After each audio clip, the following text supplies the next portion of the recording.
time it'll be over. So you've still got time to do all your Christmas shopping. Before we do anything, though, I've got to show you today's winner of the Christmas decoration competition. Look at this. This is beautiful, beautifully piece of fussy cutted cathedral window made into a bauble. Now, the amazing viewer who made this is Melissa Ramsdale. Well done, Melissa. You will have £20 credited to your Sewing Street account. So you can shop, shop, shop. That's gorgeous. I love your choice of fabrics. I like the fact that you've used a nice satin ribbon round your cathedral window with a little deer. Look at that. Isn't that lovely? Well done, Melissa. It's gorgeous. We've had a few of these now. I think we should get everyone to write patterns. And we could do like a little booklet of handmade Christmas decorations. If everyone could just send their pattern in. There's some beautiful ones. We had a pig in a blanket last week. I loved that. Don't know where that one's gone. It was here. I think they've... Oh, no, look. I found it. Look, there he is. I think they are there. They think they have to get moved round because we haven't got enough space. But congratulations, Melissa. That's a beautiful decoration. Right, next thing we're going to do is the early bird, and then we can get on with today's show. So, special little offer for you today. Something that everybody needs. 2 spools of black thread and 2 spools of white thread. There are 500 metres on each spool. Polyester thread, nice and strong. Special price for you today. £1.49? Ridiculous. That's a stocking filler, isn't it? If you're going to get something else today, pop this in your basket. Check out your P&Ps, then all done. 37 pence a spool. I mean, sometimes we need like really high-end expensive thread. Sometimes we need a polyester thread. Sometimes we just need loads of black and white because we're doing a load of quilting or a load of tacking or you're making a toile. But it's polyester thread, which means it's nice and strong. £1.49. Maybe you're buying somebody a sewing kit because they're just starting off with sewing. This is a really good addition to it. Multi-buy, I would. At £1.49, you're saving yourself £3.50. You're saving, that's less than half price, isn't it? Really, really useful, isn't it? And that is a great price. 500 metres per spool, £1.49. You can't beat it, really, can you? Because sometimes, I mean, I have all different sorts of thread. I've got Orifil, Gutermann, Mettler, Coat, Moon, inexpensive thread, all sorts, because we need different threads for different things. So do check out on that. Absolute bargain. £1.49 instead of £4.99. Fabulous. Absolutely loads of you are popping that in your basket, and why not? I mean, you are bound to get something today. We've got amazing offers. Wow, just tuned in, and I can't see that. And Rebecca, I love your crochet jumper. Wish I was brave enough to make one. Well, you just got to get started. Just got to get started, haven't you? Really. I've been looking for ages for a Christmas jumper pattern. Couldn't find one, and then I found this one because it had the yoke. And then it was short sleeves, so I ended up put longer sleeves. Then I decided I'd go on this grace. You know what it's like. You just get a little bit carried away. But I'm very pleased with it, actually. And it's nice and warm.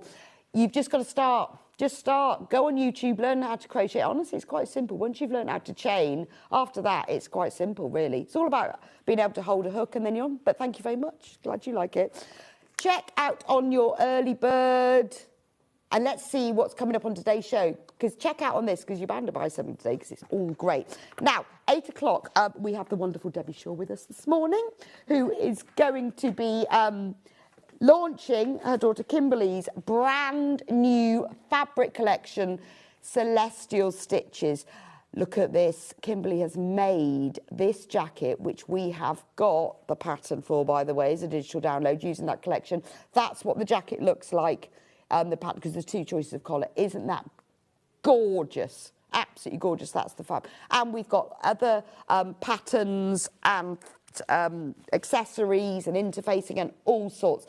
And lots of ideas for last-minute Christmas makes. Very important. Oh, everyone loves a handmade gift, and you've still got time with these smaller makes. 9 o'clock, we're going to do just a half an hour of extra wide fabrics, because I'm thinking you might be wanting to make bit of extra bed linen. You might have got that quilt that in Twixmas you're going to finish off. You'll need your extra wide. Or maybe you just want to make your Christmas tablecloth. So we're just going to do a quick half an hour of that. Then at 9:30, Janet Clare's going to be here. She's got a brand new quilt kit, Storm at Sea. It's called Sailing the Blue. Is that not just delicious? Now, Storm at Sea is one of those things that looks incredibly difficult, but when you break it down, it isn't. No curves, it's all straight lines, and it's easy peasy. And we've also got some little kits that you can buy to gift or you can buy to make because they're quick makes. So all sorts. So get yourself the quilt kit. That's your make over Christmas. And then lots of little gifts as well. 10:30, I will be here with part 11. Gosh, we're nearly finished of the Amber Makes Samler Quote Block of the Month. This month it's Hunter Star because I thought I'd save the star for December. So Hunter Star, again, a fabulous block that's lovely on its own, but amazing when you join them all together. So if you're collecting them, you'll need to get this kit for the others, but also it's a really useful set of instructions if you want to make a whole Hunter Star quilt. We've got it in Country Garden and China Blues, and if you've only just joined or if you've missed out on any, we've also got all of the other blocks from number 1 onwards and the matching charm squares. So we're going to do that from 10:30 to 12, so I've got time to demonstrate actually how to make the Hunter Star, because otherwise it's always a bit of a rush. And then at 12 o'clock, Janet will be back. Now, I'd like to call this Janet's shop. So we've got lots of things from Janet Clare's shop. We've got like one of her favourite quilts here. We've got a tote bag, the Janet Clare tote bag. Now, normally you get the tote bag if you buy a kit, but this time you can buy the tote bag on its own. We've got fat quarter bundles. We've got little kit. Basically, Janet's brought a shop here because there is still time to make and gift for Christmas. So that's the whole day. It's great, isn't it? What a lovely mixture. And we've had lovely guests as well. Morning, Debbie. Morning. Good morning. Thank you for coming with Kimberly's Designs. That's a pleasure. These are gorgeous. Brand new. Yes, absolutely. So Kimberly's your daughter, just in case anyone wondered. Beautiful fabric collection. They are. I love the colours of them and the inspiration behind them. These are Kimberly's own drawings, right? That are transferred onto the fabrics. But I just love the colours and the size of the prints as well. It's nice and small. So if you're making smaller items, you're not going to lose the design. Right. Yeah. I mean, because Kimberly's designs are always very detailed. Yes. So it's really nice when they're small, and also the print quality means that actually all the details show up as well. Yeah, because the quality of the print is as important as the quality of the fabric. Yes. And when you've got a very small print, which is very detailed like this, that's a good sign of a quality fabric. Well, it is, because sometimes when they're lower quality, the print sort of disappears a bit, doesn't it? But these are beautiful. So this bundle we've got is all 5.5 meters. Now, this price is unbelievable, really, because this is quilting weight cotton. It's brilliant quality. And look at the price of that. So it's £24.95 for 2.5 metres. That's what it would cost you if you bought them all. But if you buy all 5 in this bundle, we're going to give you half a metre for free. That's amazing, amazing. So under £20, that's not fat quarters, by the way. That is 1/2 metres. 1/2 metre pieces, 44 inches wide or 112 centimetres. Amazing. Really lovely fabric. I mean, let me show you so you can see the size. This is what 1/2 metre looks like. It's your 44-inch width. It's beautiful quality. It's got a really nice softness to it. It's nice to work with as well, isn't it? When you've got your fabric running through your hands when you're sewing with it, it's nice that it is. It's got a nice drape and it's soft. It is, yes. It's yes, beautiful, isn't it? So £19.96 for all 5. That's amazing. Maybe she's not watching. But you can see, again, the detail on this, the tiny scissors, the little spools of thread and yarns, and look, the needle and the thread, and even though that's on a navy background, the detail isn't lost into the backing. There's embroidery thread on here. And, of course, all of these images, which are taken from the other prints and all drawn together in this almost like a hero fabric, are all in embroidery threads, in embroidery hoops like this. So I think the whole range is kind of inspired by relaxation, slow stitching and calmness and you know, this obviously isn't hand-stitched, but it gives that kind of feeling, doesn't it? It does, and I love the fact it's got all the little elements scattered. And what's really clever is, like, in some of these hoops, like this fabric here, is in that hoop. Yeah. I think that's magic. And the moon is kind of, well, the moon is stitched there as well. It's like one of those machine satin stitches where you can lengthen it, yes, isn't it? Yes. But it reminds me of when you think about celestial, you know, when you see the constellation. Yep. Constipation. When you see the constipation in the sky. Yes, those classic constipations. And they on the plough joined together. That'll be one. The plough, the constipation plough, the bear. I know this. Oh, actually works quite well. But when they're joined together, it actually looks like they're stitched. Yes, it stitching does. stars in the sky. And even they've got little running stitches around them. So I'd say this is the hero print. Yes, I of think the so. collection. Yes. And remember, for that 1996, you're getting all 5. I mean, this is beautiful for fussy cutting as well, isn't it? Oh, covering buttons would be really nice. Yes. You know, if you've got any scraps left over, don't throw them away. Or if you were doing things like size. economy squares, you could cut that out as the centre of it. I mean, it's just beautiful. I mean, it's amazing, actually, that you can get the fabric at this quality for that price. Yes. Because it's not often when you've got designer fabric that it's at that price. You'd normally expect to be paying that for a fat quarter bundle. Yeah, absolutely. Yeah, it must be your connections, Debbie. Yeah, the family does have these connections. We know people. We do. We know people who know people. We know people who can do this. I would say this is the second. Well, I'm just talking about my favourites. I love that green. It's a really soft green, It's a vintage, isn't it? It is vintage. Vintage green. But again, details. So that with the thimbles, you've got the tiny little stars and the flowers and, you know, the little dimples in the ends of them, different shapes of thimbles, almost like they're tumbling thimbles. So it's nice multi-directional. I mean, even the hearts show up beautifully, don't they? Yeah. It's beautiful, isn't it? Absolutely beautiful. And the colour, you can see the greens are picked up in here, so they go together beautifully. There's so many colours in here, though, so I very rarely buy a pattern fabric without buying a plain. Even if I don't have a plan, because there's linings, there's pockets, there's behind collars, there's always places where I'd want to use a plain. And certainly if you're quilting and patchwork. But if you've got plains at home already, pinks, peaches, orange, different shades of greens don't tend to clash. You wouldn't put different shades of oranges or reds together, but greens and blues, you can get away with different shades. I don't know. I don't really know. No, they just don't. They just don't. But I love the fact, you know, that this is very navy, this is very green, but because all the colours meld together, it works. Yeah. They work in isolation, but they do work beautifully together. Yeah. I love these. I'm going to take this one next because I think this is really clever. Because it's almost like fields or fields of flowers. It's upside down.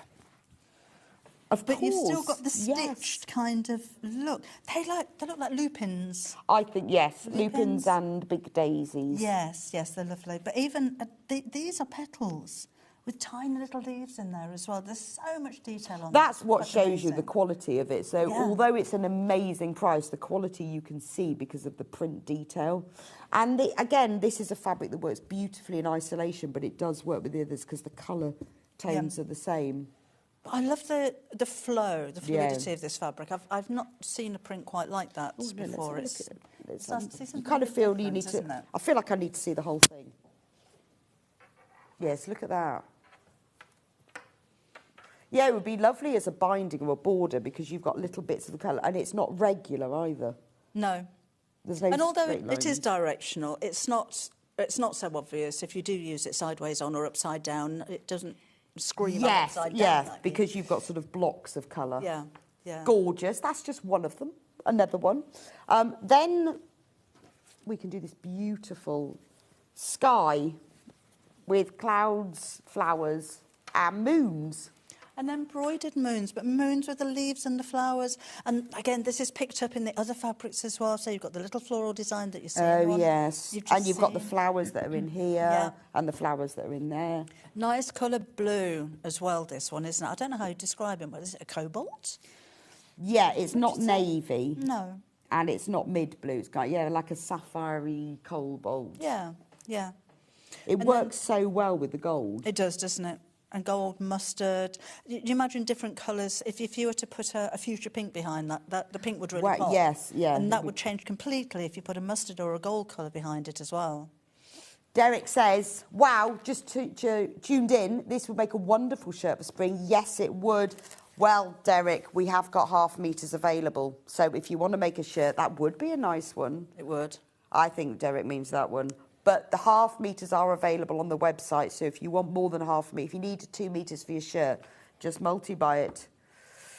Right, we've got over 30 of you in baskets now for this bundle. So you need to be quick. Look at that price. £19.96 for 2.5 meters of fabric. I think that is beautiful, and it really complements all of the others as well. It does, and it's still got that stitched element. So as you said earlier, you've got the little running stitch that goes around each one of the clouds, and the satin stitch for the moon. So it works out at £3.99 for 1/2 metre. So does Kimberly do lots of drawings and then she has to choose which ones are going to be the fabrics? No, she's more specific. Oh, is she? Yes. She's got it now. She will design that fabric. She works with Alex at the Craft Cotton Company, and they work together on colours and arrangements and the size of the prints and everything. But she is very... She knows exactly what she wants. Okay. She knows what she wants it to look like. See, I always imagined that they'd like produce sort of 20 and then the people go, oh, we'll only have 5. Oh, no. It was always designed as a 5-piece collection, and these are the 5 pieces that she wanted to put together. Well, I think what's nice is they clearly go together and work together, but they also work well just on their own. Yes. They can be bought as a single yes, fabric. Absolutely. Then the last one, let's do that one, is the stars.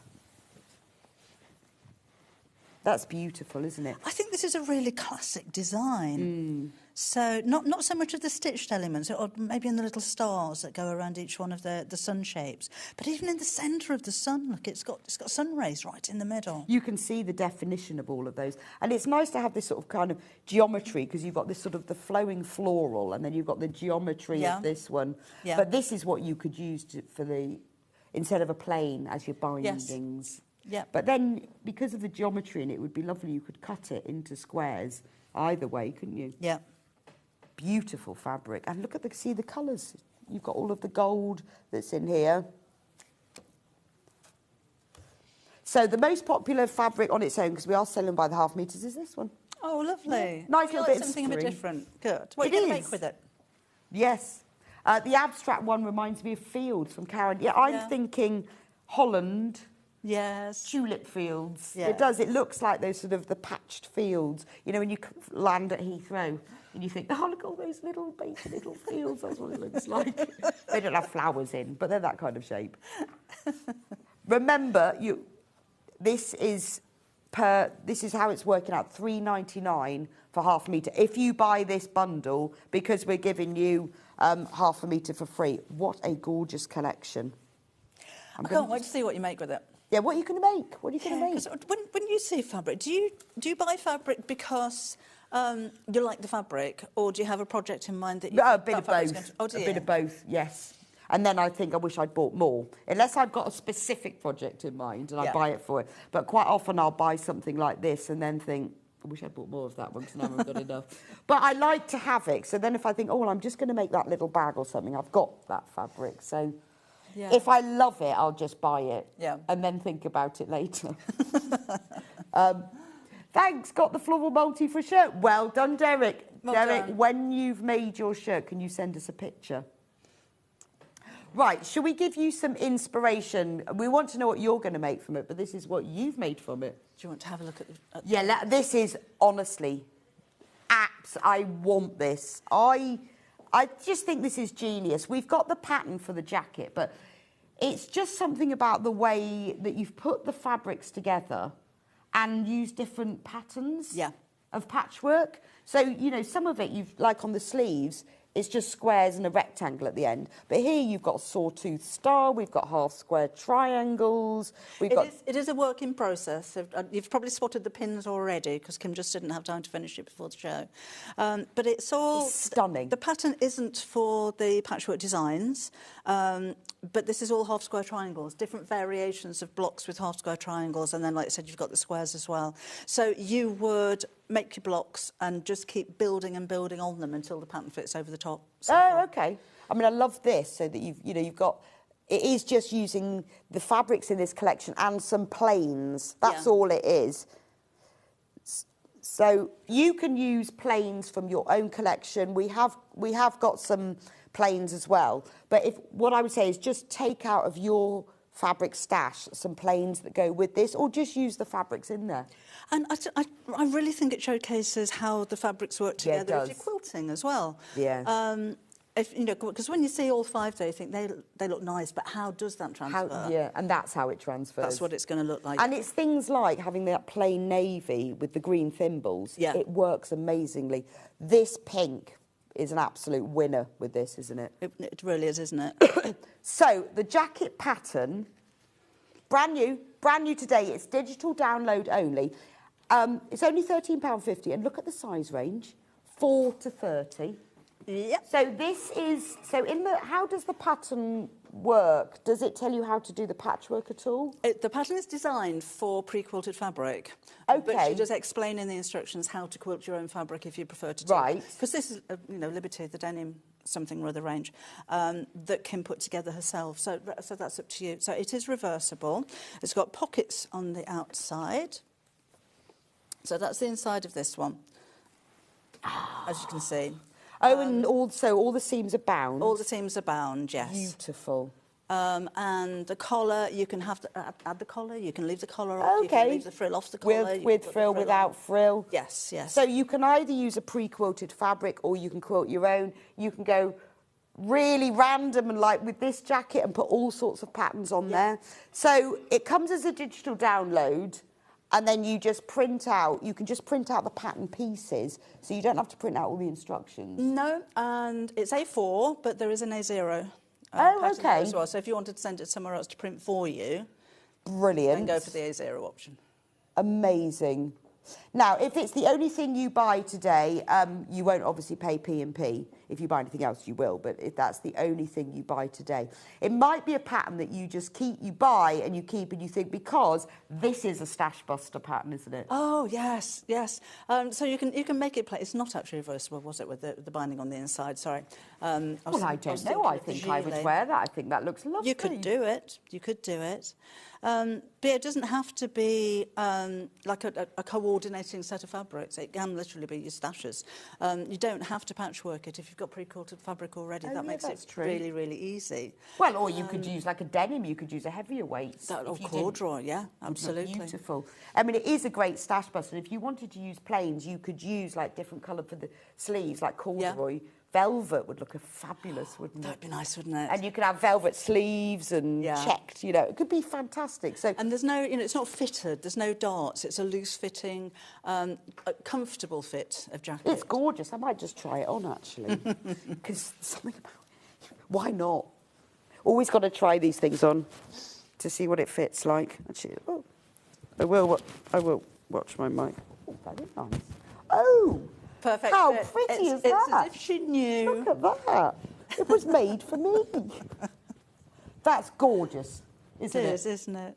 Absolutely gorgeous. I mean, this is... And, just think of all the stash you could use up. Or if you've got a fabric collection you like, start off with your capsule and bins. Yes, yes. That's so nice. Pockets. But I think you could reverse it, couldn't you?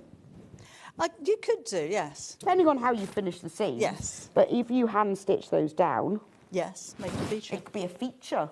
Beautiful. This is a digital download only. Because then you can print the pattern out. That's the thing. You can get sewing this afternoon, then. Absolutely. Print it out. You can wear this at Christmas. Have you got any velvet? Velvet patchwork. Oh. No, you don't have to have the collar. Oh, I've dropped your paper chain. Oh. My jacket's taken out the fabric chain. That's another nice idea for using your scraps as well. I love that. That's fabulous, isn't it? I love these sort of things because you bring them out year after year, whether it's birthday parties, Christmas. Oh, you've done them all with cam snaps. Oh, I like that. Yes. So no sewing with those. The canvas is a fusible canvas, and then she's used a scalloped pinking shears. So it's not going to fray. So you can make it as long as you like. But a great way to use up strips of fabric, 2.5-inch strips maybe, bits that you've got left over. Absolutely. What a good idea. And you can just keep building on it, can't you? Yeah. Right, half of the stock of the mega bundle has gone. So let's have a look at, now we've looked at the beautiful jacket. I mean, I just think it's just stunning, isn't it? Oh, let's do fat quarters and then we'll give you some inspiration. That's the half meters, but if you just want a little bit of it, this is the fat quarter bundle. So all of the same 5 fabrics, but a fat quarter. So they're the same scale, exactly the same. Now, you're not going to believe the price. £11.25. That's a nice gift, isn't it? Little fat quarter bundle. That is very low for fat quarters, isn't it? It is £2.25 for a fat quarter. That's why I'm saying I think that your half metre bundle was more of a fat quarter bundle price. Yeah, yeah. Whereas this, £11.25 for 5 fat quarters is an amazing price. These are absolutely flying out. So how much was the big bundle?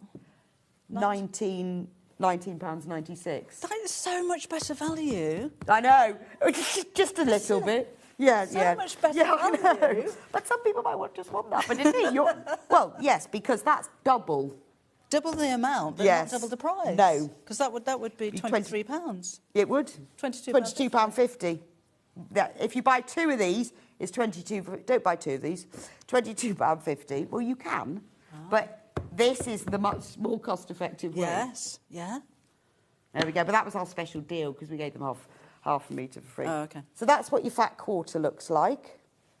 But you might want just... That's a cushion cover on its own. That's a little sewing case, isn't it?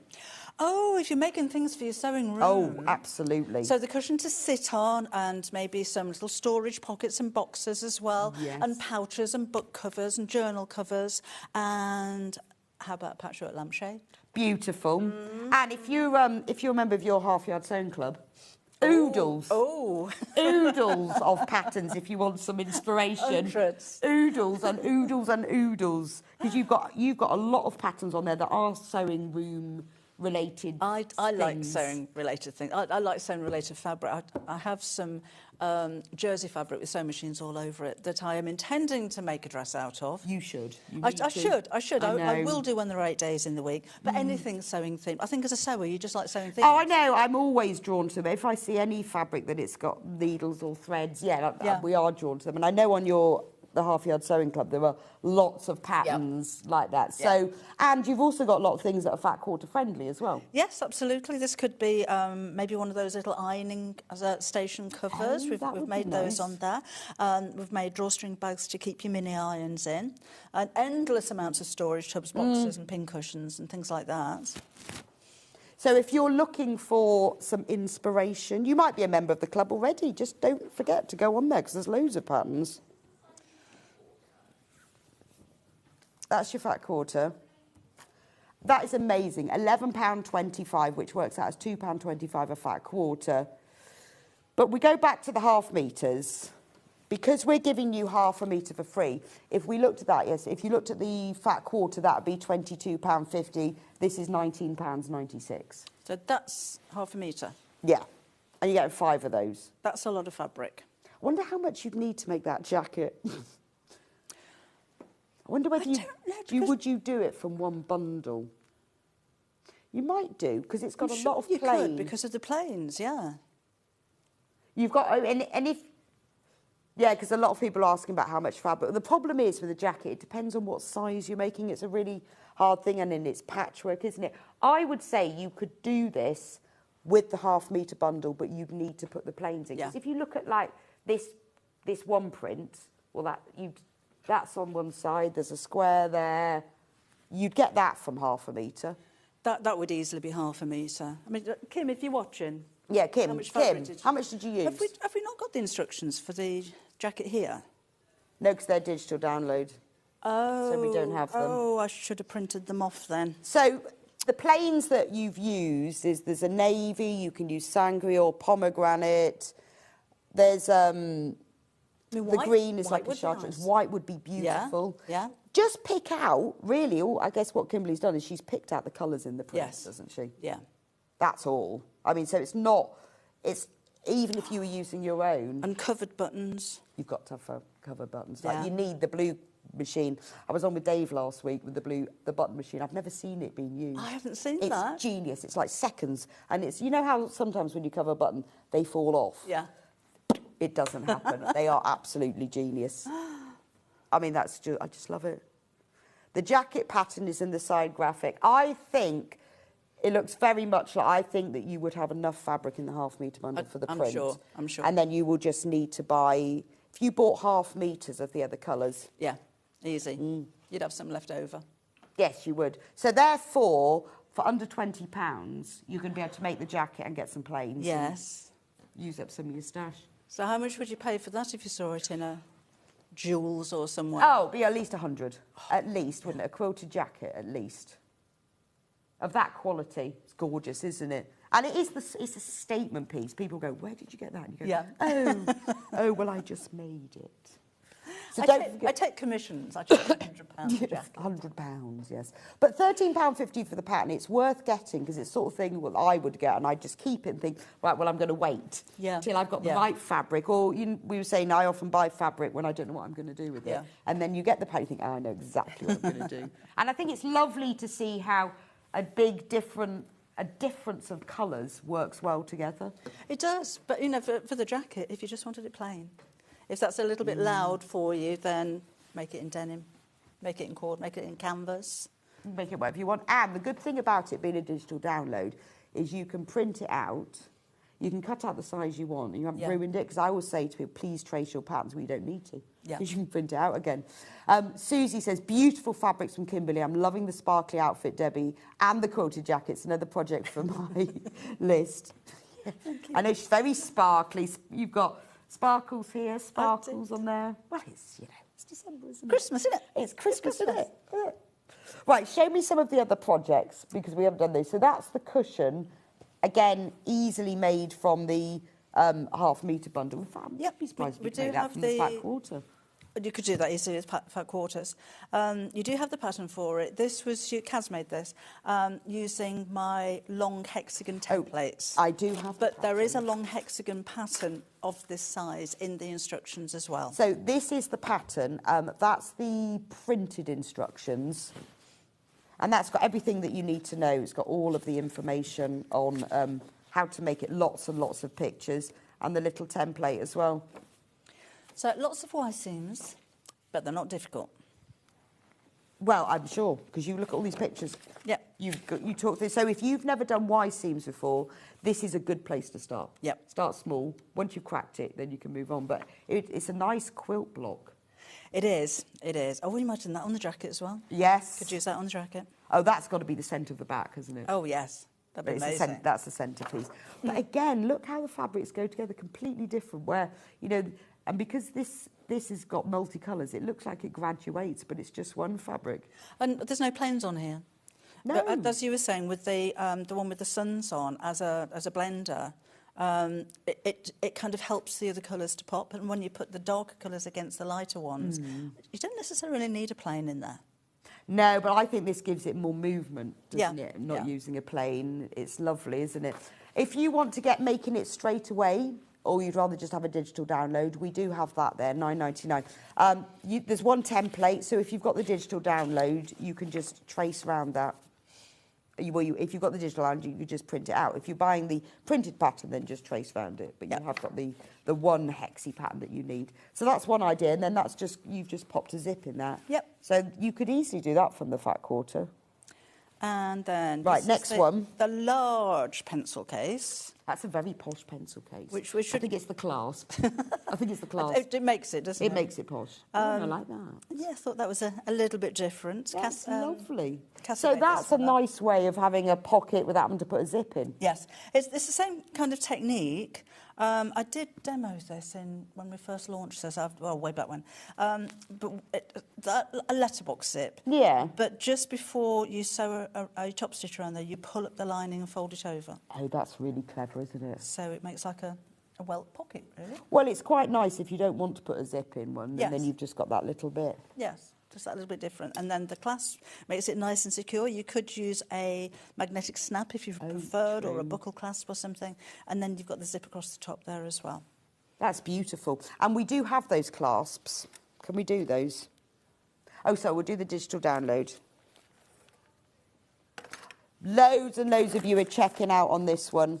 This is the pattern. So it's called the long pencil case, but I feel like it's a posh clutch bag. Yeah, I got a little bit carried away with measurements on this one. I would use that as a bag. I don't have that many pencils. Well, you might have a lot of pencils. That could be, you know, your whole colouring set. Well, I did a whole stationery set, again, the kind of thing that I just like doing because I use them such a lot. And I thought, well, I've got my book cover, I've got something to keep my pens and my pencils and my crochet hooks or my paintbrushes in there as well. And it's all nicely coordinated with the rest of my sewing themed sewing room. Gorgeous. Well, I mean, that would be really good for a sewing project bag. So yeah, you could have all your sock knitting stuff in there. Yeah. Because that'd fit it all in. You knit socks? Yes. Do you? I absolutely love knitting socks, and I love wearing knitted socks. Do you? Yeah. I've knitted so many.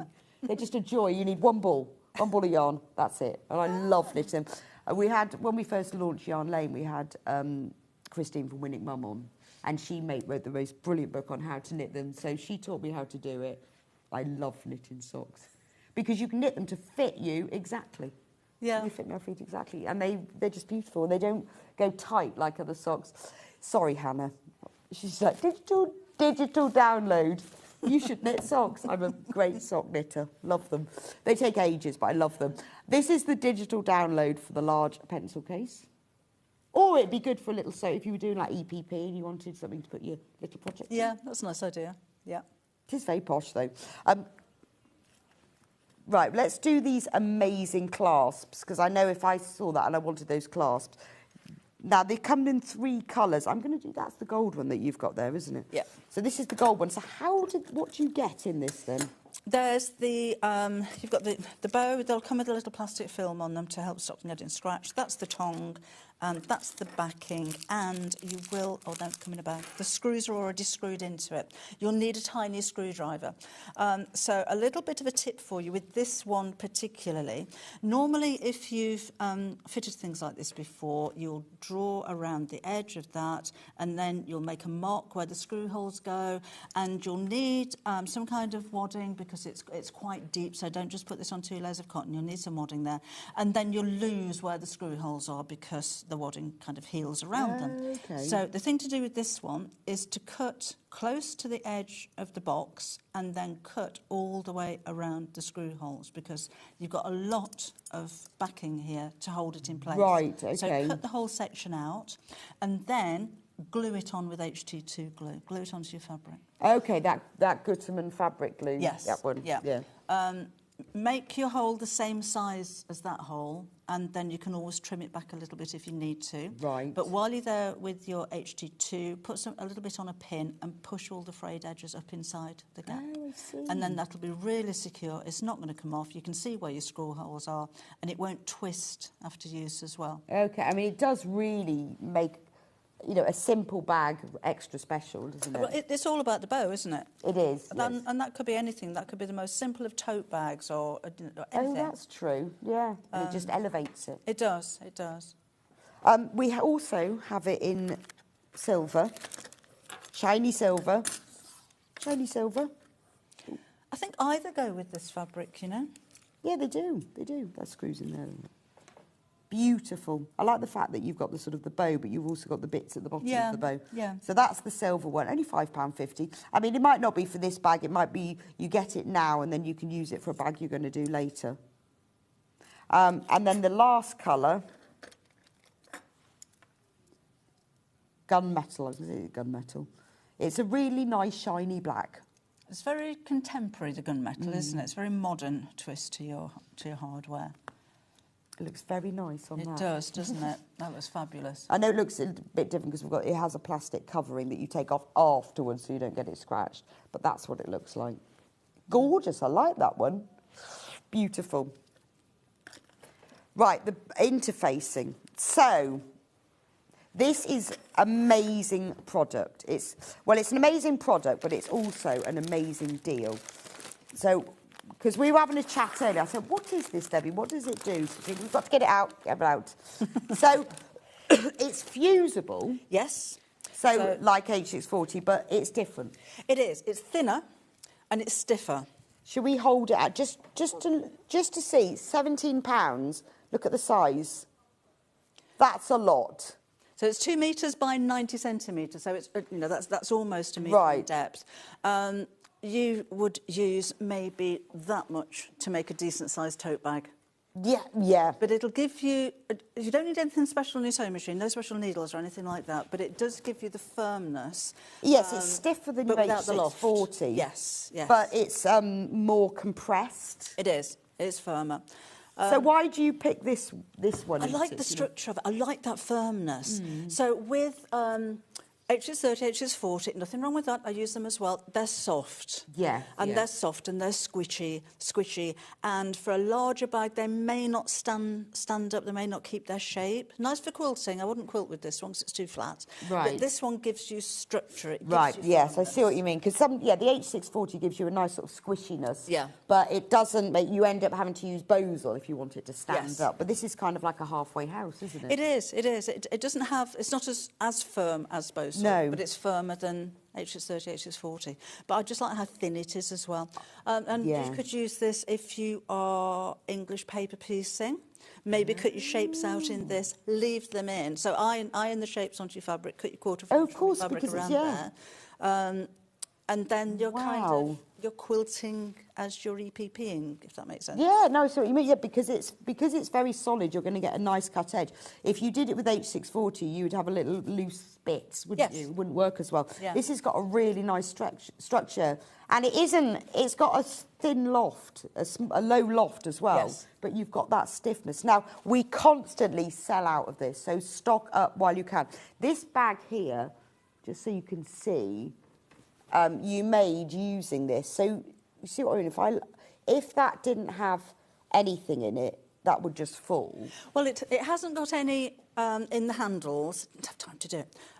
So they just... That's what your bag would be like without any kind of interfacing. If you had your H630 and 40, it'll be a little bit soft. It wouldn't stand like that, would it? It wouldn't. So I just think it gives a crispness. It helps Yeah. your bags to keep their shapes. So it's like putting almost like a heavyweight interfacing on, but with a bit of squishiness. Yes, there's 100 gram, if that means anything to you. So it is quite a heavy weight, but again, it's crisp and it's firm, and it is so much more affordable. Well, yes, £17 for 2 metres is very affordable. Well, you know how much, you know what all of the others cost, you know what bosal is, what H640. That's a great price, isn't it? So I guess because you have connections. I know people who know people. And know people who know people, and you buy bulk, and then you can pass that. My people, on. their people. Yeah, my people will talk to your people, and then we end up with this. But that's how you can pass that on, isn't it? But it's also about you sourcing products that you want, not just to sell. It's what you use, what works. Yes, and to be honest, when I found this, we sell so much of it. Our supplier isn't supplying anybody else with it. Oh, really? And it comes in a very nice bag as well. It does. It comes in a very nice bag, so you can keep it all in there. So craft fleece is what you call it. Sorry, say again. Craft fleece. Yes. It is really good. If you were making things like shaped boxes, it would be really nice. That would be perfect for boxes. Because again, if I'm making a box, I like bosal. I use single-sided bosal a lot. But on smaller projects, it's the turning through. And if you're sewing the bosal into a seam, well, you wouldn't. You'd trim it back. Yeah, you have to because it's. But you don't need to with this. No, because it's amazing how stiff it is for the loft of it. Yes. And you need a nice hot iron, as hot as your fabric will take, and loads of steam. It likes steam. When you first put your interfacing, we should call it interfusion. Interfusion constipation. If you have any wrinkles in there, while the oil is still warm, you can still peel it back. Oh, okay. Jill says, morning, I absolutely love using this single-sided fleece. It's fabulous for bag making. I wouldn't use anything else. Well, there you go. It says it all, doesn't it? So, yeah, so you can pull it back afterwards. And Do you use steam or a damp cloth? Steam. Okay. I use steam, always use steam. I intend to use pressing cloths, and I was in too much of a rush. But yeah, plenty of steam. Let it cool before you use it. That's going to take seconds because it won't adhere until it's actually cooled down again. Got absolutely loads of you in baskets. We've got a big stock today because we knew that you'd want it. It always sells out. It's worth getting, if you've never tried it, get yourself one pack. If you use it all the time, then multi-buy while you can, because there's so many things that you can put it in. Bag handles. Bag handles. Bag handles. Yeah. If you, not fork handles, bag handles. Like fork handles, only different. If you, like with this, given more time, and actually, if we were going to do a demo, I'll show you that in a sec. That's too floppy for a handle for me. Right. If I put the interfacing all the way around it, it's going to be too stiff here. Okay. So I'd add the strap, because this is one loop of fabric. So I'd add the strap up to here and then cut. This is a 3-inch wide strip of fabric, so that's 3/4 of an inch wide. Cut a 3/4 of an inch strip and just iron it inside the fabric here. That's like a piece of bias binding. But that for a bag handle, I think is firm enough. Yeah, yes, it is. So it's not going to make it squishy. Well, it feels like using a webbing. Yes. Doesn't it? Yeah. That, you know, when you put that in a handle. But the good thing is because if you ever tried trimming webbing, I've done that, and it all frays, doesn't it? Dawn says, good morning, Rebecca and Debbie. Craft fleece is a game changer. You're both looking gorgeous. Thank you very much, Dawn. So are you. So are you. Yeah, because we can see you. Yes, we know. Stop doing yes. that. Put that cup of tea down. But yes, so you can cut it to exact the size other than trimming. Webbing. I'll let you check out on that because it's extremely busy. The bag that we keep showing you with its lovely floppy handles, we do have a pattern for this. It's a really nice size. Oh, I haven't got it here. It's a really nice size bag. It is. The pattern has pockets on the inside. You could put a zip pocket if you like. I didn't on this one, just because I was in a bit of a rush last night. And you could add a flap if you wanted to. So this is like a basic shape of bag. It's ever so easy to make. Ever so easy. Okay, so this is something you could make before Christmas. Oh, yes. Yes, absolutely. How long do you think? Would it take an afternoon? An afternoon. Okay. Yeah. There you go. You've got front and back, you've got boxed out corners, so there's no extra base sewn in there. And one piece of bias binding which goes all the way around the edge to make the handles. So there's no turning through, there's no turning up in the bottom or anything like that. It's really, really simple. So this would be nice if you've bought somebody like a couple of books for Christmas. Oh, yes. Put them in, make them a little bag. I often do this. Put them in, and then it's just, then they keep it. Yeah. Or if you've given someone a little knitting kit or sewing kit, make the bag and put it in. Yeah. How much fabric do you need? Dunno. Metre? Well, at best, I would say you need like 1/2 metre for the outer and 1/2 metre for the inside. That looks like, doesn't it? Oh, we haven't got the instructions, have we? We haven't got the instructions. That's the physical. Have we got the digital for this one? You'd be able to do it out of 1/2 metre. Maybe a little bit more, actually, from the outer fabric, because this is cut on the bias. Get yourself some interfacing, but if you want to start making this bag now because you thought, oh, yes, I've bought somebody some bath gels or whatever, shower gels, put them in the bag. Yeah. Use some fabrics from your stash. If you get the digital download, you can start making it this afternoon, because it's always lovely if you've got somebody a gift, use up your fabric stash, make them a bag. You can never have enough bags. And then they'll use it for other things, won't they? And that's long enough to go over your shoulder. I like a shoulder bag. I'm not good with a handbag on my arm. Oh, yeah. No, I'm not. Yeah. It gets in my way and falls off. Yes. And even if I've got a little rucksack, I always just wear it over my shoulder. Look at that. That's perfect, isn't it? What size? It's a nice size. So 1/2 metre for the outer, 1/2 metre for the lining. But patchwork? Yes, that isn't in the pattern, but I just thought, because we've got lovely fabrics, I tried them both together. And then the handles I was going to make in this fabric to match it. But if you've got some patchwork blocks... that's that are true. that kind of size, then you easily could do. Brilliant. So have we got time for a little... We've got time for a little bit of demo, haven't we? Should we do that? Yeah, let's do it. Okay. I'll just recap that while you get yourself all threaded up. The mega bundle, if you want all 5 fabrics from Kimberly's brand new collection, amazing size. These come out at £3.99 for a half metre. They are beautiful quality. They're quilting weight cotton and they're really lovely soft fabric. £19.96. You will get all of these, and you've seen the inspiration of what Debbie's made, or Kimberly's made from them all. Absolutely gorgeous. This is your most cost-effective way of buying them. If you buy them by the half metre, they're all on the website. Just go on to sewingstreet.com and you can see them there. And if you want to buy more of one of them, we've got the flat quarter bundle, but this is the most cost-effective way of doing it. And then very quickly, the craft fleece, it's used in the bag that Debbie's demoing. 2 metres by 90 centimetres. If you look at the cost of H640 and Bosel, this here, again, is very cost effective. Because it's all about this time of year, isn't it? Yeah, I know it's a very indulgent time of year, so it's quite nice if you can save a little money on your craft. And if you want to be crafting for Christmas, this is a really good thing to have. Okay, so the bag. Right, I just thought I'd get a start. I won't have time to make up the whole thing. You're coming over. That's fine, because you've only got about 5 minutes. I'll talk you through anyway. It's a quick bag, but not that quick. Yeah, not 15 minutes. I made that one last night in about an hour. Oh, okay. But again, didn't put any pockets or fastenings on it. But then another hour, so that is an afternoon bag, isn't it? It is. So that's a piece of the binding. And that's your pattern.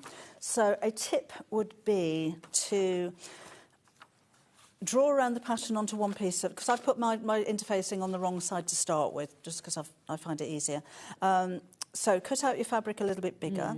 On this one, I made a crease line where I wanted to join the 2 fabrics. So that's there.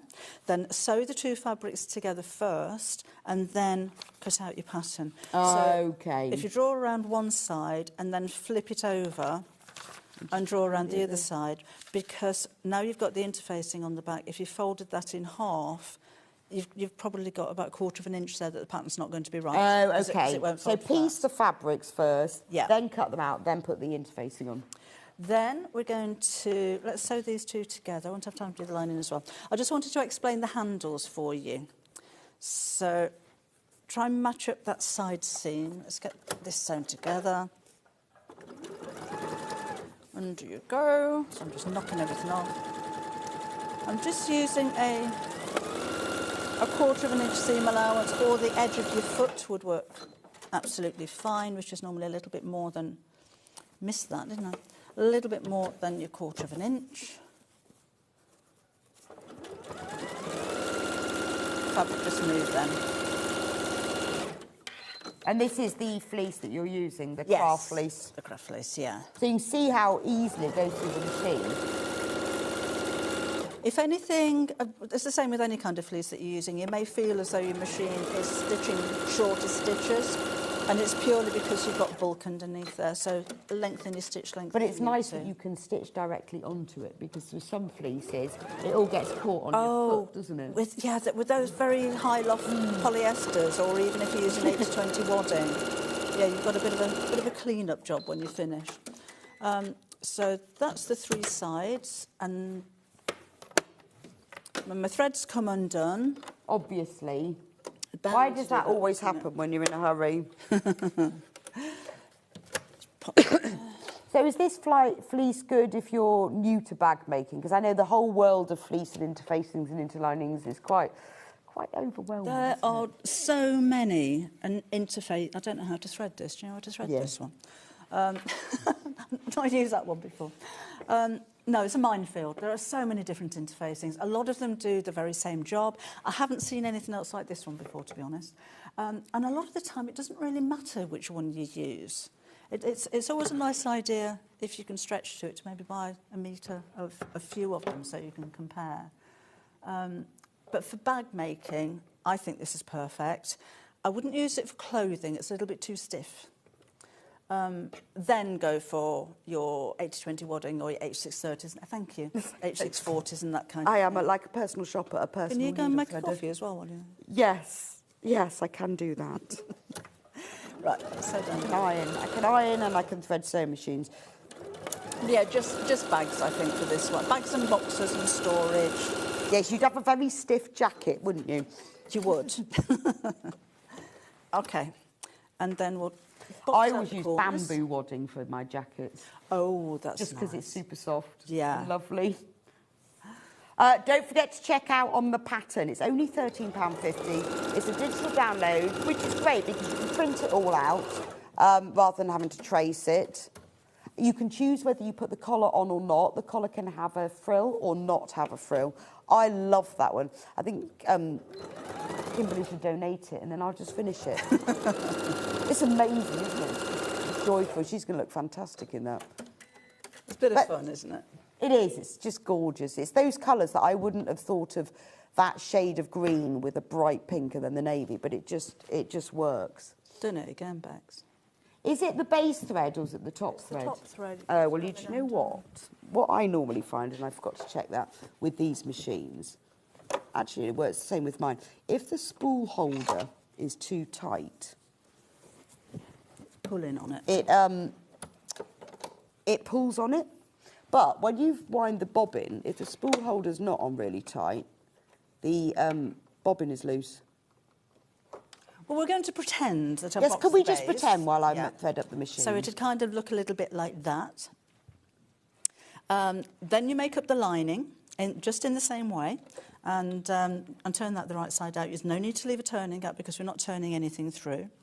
The lining you drop inside the outer bag and pin it or clip it all around the top, and just so close to the edge all around the top. And then it's binding time. So you've got two shorter pieces of binding, and they'll be a little bit too long. So you'll press those, you press the long edges to the centre, and then fold in half again and press. And then fold this around the edge of your bag, stick some clips in there, and then we sew that. And you'll do that on the front and you'll do it on the back. And then trim these edges back to the shape of the sides here. Thank you. I'm not going to use it. I know, but it's just I'm going to try that later and see if that was what the problem was. That works beautifully. It looks good, doesn't it? And then with the Yes. long strap, you've got two pieces which are exactly the same length, and that's important. You join those together to make a loop, make sure they're not twisted, and then fold them in the same way so you've got your binding. And where the seams are at the side is where you're going to start adding the binding at the seam here. And that makes sure that they're both. It does show, though, how nicely that fabric works with that one. You think that was a little dress. Oh, yes. The two, it goes together beautifully, doesn't it? Because you don't lose anything. No, that's why it works. And you get all the colours. Yes, yes. Gorgeous. So, even if that was plain, that really finishes. Don't forget to check out this pattern, £9.99 for this curve bag. That's the physical pattern. If you want to make it in a hurry, get the digital download. Right, gosh. Please do check out on the pattern. Again, that's something that you can make in an afternoon. The most cost-effective way of buying this beautiful collection is this half-metre bundle. Amazing price. £19.96, and you're getting half a metre free. Lots of you have already found the fabrics. They are available individually by the half metre. So if you love like this one and you want 3 metres of it, we've got that. You can put 6 in your basket and it will be sent as a whole cut piece. But if you want to buy just a little taster of them, we've got over 20 of you have got this in your baskets. You need to get checked out on that. Remember, there's a fat quarter bundle as well. And all the patterns. So if you want just a little taste of it, obviously it's more cost effective to buy that one because the fat quarter bundle is £11.25, which is still a great price. But now you've seen, it's lovely to see the whole collection in action because quite often we have new collections, but without a project, You can't see how it works. Yeah, and I think that's important because, you know, if you just love buying fabric because you love buying fabric and then you think, now what am I going to do? Now what am I going to do? Yes, I do that There's regularly. loads of ideas. So, I mean, it can be dressmaking, it can be attire, it could be for a shirt, it can be patchwork, it can be homewares.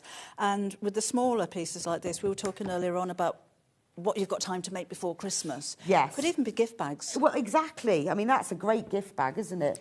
Oh, if you'd got things like your early bird threads, Yes. little bits and bobs in there that aren't going to cost you very much. If you made one gift bag, that's 5 gift bags that you've got for £11.25, which my head can't work out at the moment. But you've got a very affordable gift bag. Extremely. Well, what £11.25 divided by 5 is about £2 probably. But you see, if you made it like that and then put a little drawstring across the top, £2.25. If you bought someone some slippers for Christmas. Yeah, oh, perfect. There you go. And you won't need a lining if you use a French seam. Oh, there we go. So no extra cost there. Or just use some from your stash. Well, thank you, Debbie. I know we've gone that really, really fast. Just before we go, we need to recap the jacket pattern because the jacket pattern is amazing. It's only £13.50. Digital download. You can put the collar on. You don't have to put the collar on. It can have frills. You can make it in patchwork. You can make it plain. It's a pattern that you are going to use over and over again. And because it's a digital download, you can start using it this afternoon. Because obviously you can't start sewing till 1 o'clock till we've finished. Absolutely. The craft fleece. We've got to finish that off. So this is like, if you've just tuned in, this is a fleece. It's fusible. It's an interfacing. It's a stiff softness. It is. It's 100 grams, which is quite firm. When you consider a normal interfacing is about 40, or something that you use on dressmaking. Right, okay. But it doesn't have it's not very thick. It's what, isn't. A millimetre? Yeah, it's like felt. Yes, that's right. Felt thickness.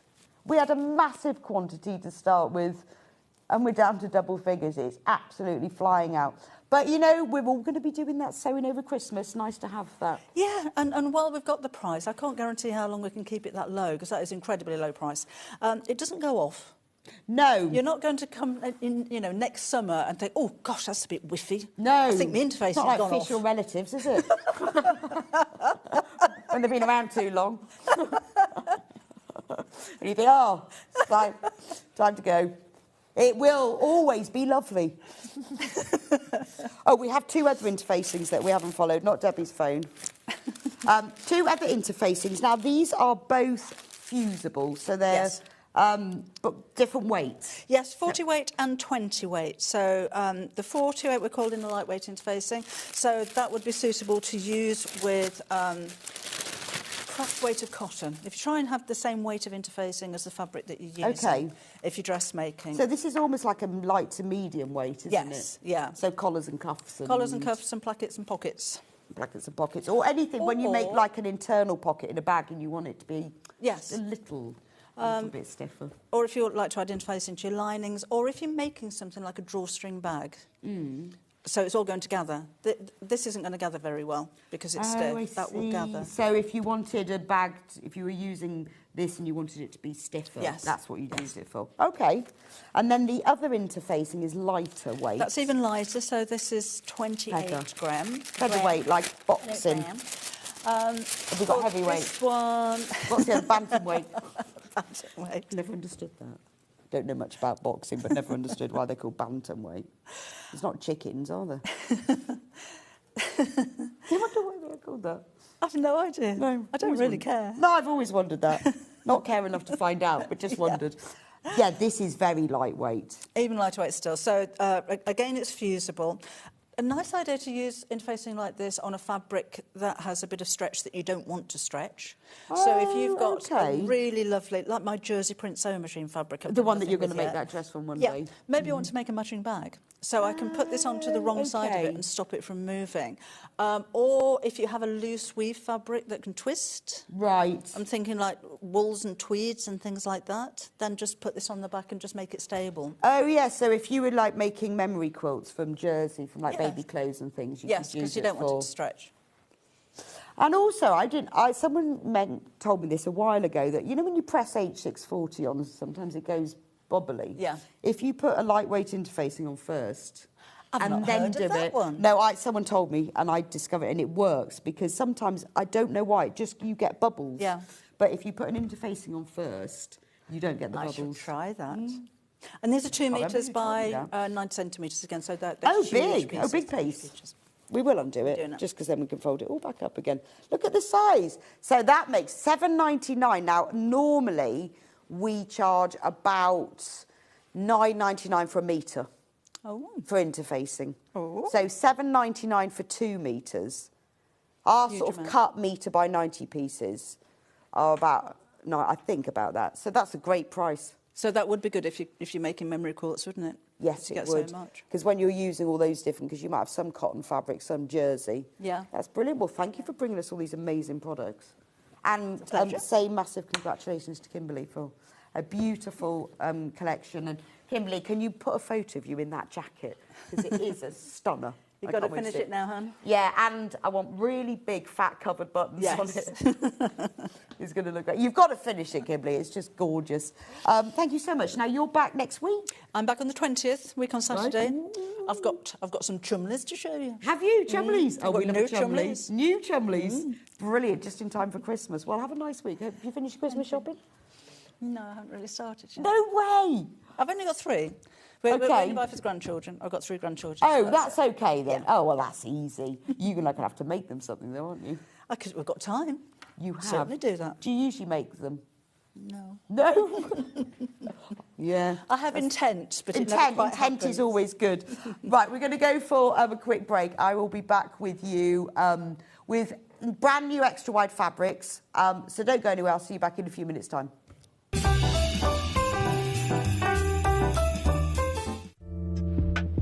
There is something magical about making your own clothes. From the meditative process of sewing to the reward of creating a bespoke wardrobe that fits you and your style perfectly. It is a real privilege to be able to share my wealth of knowledge and experience through teaching to other people. My name is Helen Rhiannon. I am a bridal wear designer, an author, and a sewing expert based in South Wales. As well as being a bespoke designer, I have taught people of all ages how to make their own garments, from secondary school to further and higher education and beyond. In 2010, I set up the All Sewn Up Wales workshops, where I help teach people of all ages around the world how to develop their skills. In 2023, I combined my 2 passions, dressmaking and teaching, to publish my 2nd best-selling book with Search Press, Dressmaking the Easy Guide, which teaches students how to work like a designer, how to make a calico toile to perfect the fit, and how to pattern cut their own wardrobe. On this course, we bring the book to life as I guide you through the steps required to create dresses and separates. I'll be sharing my expert hints and tips along the way. We'll work together through the process from start to finish. You will learn how to pattern cut your own designs, how to perfect the fit, and then you'll learn how to draft sleeves, necklines and skirts to be able to mix and match and create over 80 variations. I would love you to join me on this course and start your own dressmaking journey, developing skills that will enrich your own life and wardrobe for many years to come.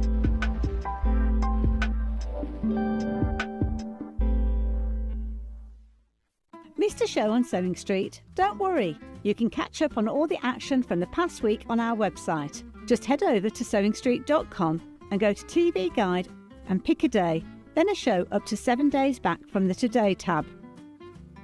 Looking for something older? Check out the Sewing Street YouTube page, where you'll find our full archive of shows anytime, anywhere. Stay inspired and keep sewing with Sewing Street. Christmas video, scene 1, take 1. The executives of the Gemporia partnership are putting their heads together to create the perfect Christmas video. So I've got an idea. Let's host Christmas here. Here? As in at the studios? How are we going to manage all that? There's some Christmas magic, of course.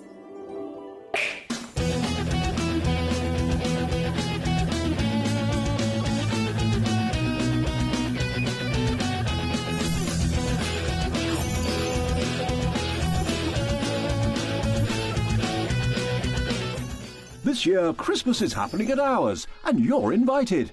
From all of us to all of you. From behind the scenes to your screens.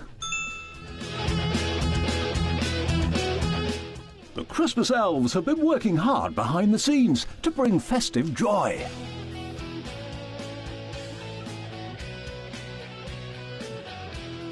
Okay, so this is starting to look good. But what about fairy lights? Snow machine, some nibbles on the table. And we need messages from the presenters. Merry Christmas. Merry Christmas. Merry Christmas. Merry Christmas.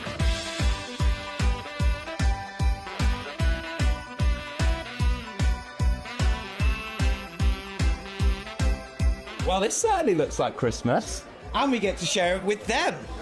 Wait, look, it's snowing.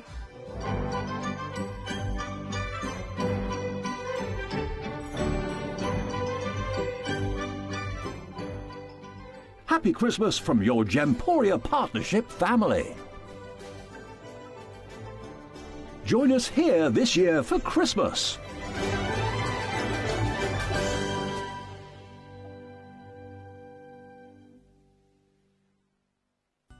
Never miss a show by watching on the go with the Sewing Street app. Head over to your App Store now and search Sewing Street and simply download to your smartphone or tablet. You can watch the shows live and see your favourite presenters and guests.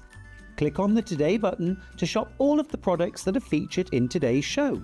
Want to know what's hot? Then click here to see today's bestsellers and highlights. Have you missed a show or want to watch one back? Then click the schedule button and you can go back 7 days to watch and shop, and you can also see what's coming up over the next 7 days. Want to say hello or ask a question to our guests? Then send a message to the studio. You can also keep in touch with all the latest news, events, product launches and much more by clicking here for our social media pages. Never miss a show by watching on the go with Sewing Street. Want to know what's coming up on Sewing Street? It's easy. Just visit www.sewingstreet.com and head to the TV Guide section for all the latest show details. Stay ahead and never miss a stitch with Sewing Street. Looking for the perfect gift for the sewing enthusiast in your life? The Sewing Street gift card is just the thing. Choose between a physical card delivered to their door or a convenient e-gift sent straight to their inbox. It's easy. Just head to the Sewing Street website, scroll to the bottom of the page, click Gift Cards, or use your smartphone, scan the QR code and go straight there. Pick the amount you'd like to load onto the card, and that's it. The Sewing Street gift card, the gift of creativity made simple.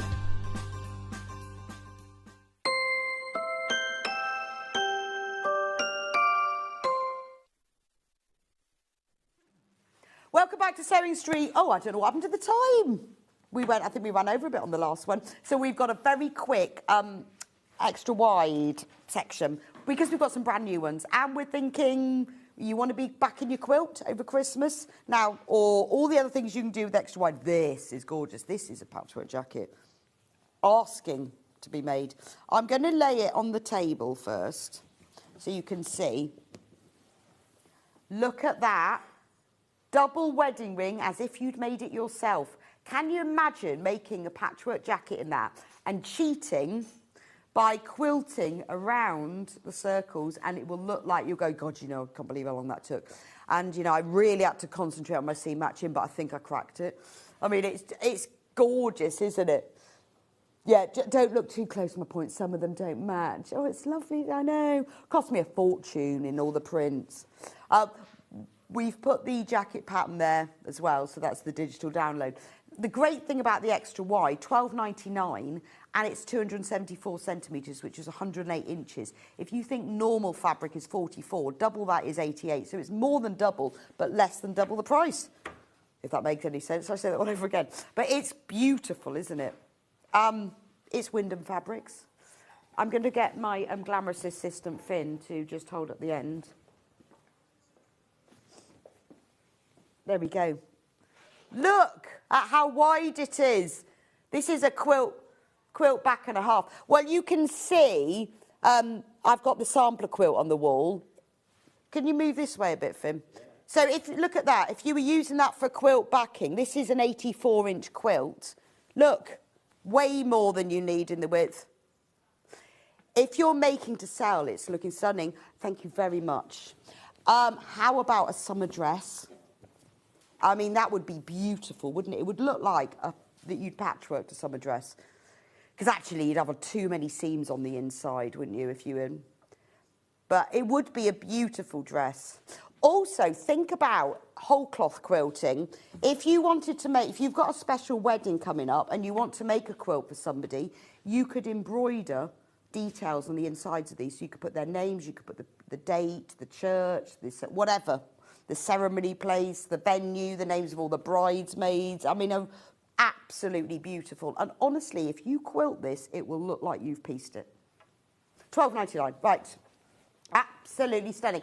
Remember, if you want more than half a metre, if you're making a double bed quilt, you'll need 2 metres, which is 4 units. It will come as a whole cut piece. Anything bigger, so if you're making a king, I would get 2.5. When I made my Super King quilt, I bought 3 metres because you've got to add 8 inches all round. But as just a general rule of thumb, 2.5 metres is usually enough for most things. Well done if you've managed to get that. It's brand new today. Now, we've got bubbles, and we've got it in 3 different colourways. I'll open them all out, but I want to show you the colours. So there's blue. Oh, I have got 4. One was hiding. I have 4. Yellow and green is the most Yellow and green should never be seen. Or is it blue and green? Or is it blue and green? No, it's blue and green, isn't it? But then what about hyacinths? Because they're blue and that. I don't know why they say that. It's like they say you shouldn't have brown and blue. Well, why not? Weird. Anyway, yellow and green is the most popular on pre-orders. So there are 4 colours. We'll start with the yellow and green. I open it out because you can see it a bit better. Brand new today. That's lovely. What's lovely about this, particularly if you're using it for quilt backing, it's very sort of multi-directional. If you don't get it exactly straight, which sometimes happens to me when I back quilts, you'll never notice. Lovely for a spring tablecloth. Just bag linings is quite nice, isn't it? Again, making to sell or making for charity, it's really cost effective. If you've done circular quilting, it's quite nice to put on the back of a quilt, isn't it? It's very pretty. It's a bit of a Lewis and Irene bumblebee, but larger, isn't it? £13.99, lemon and lime.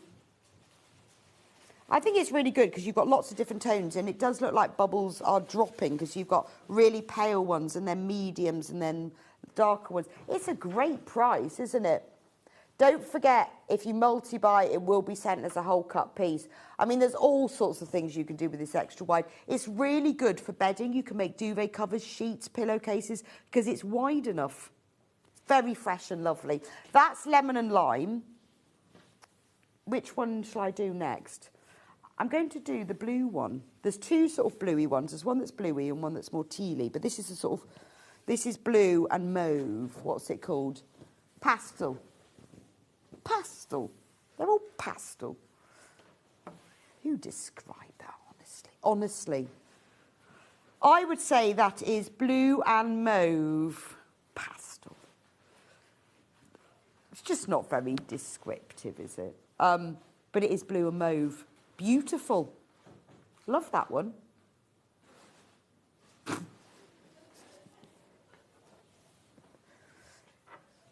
It's like underwater mermaid, isn't it?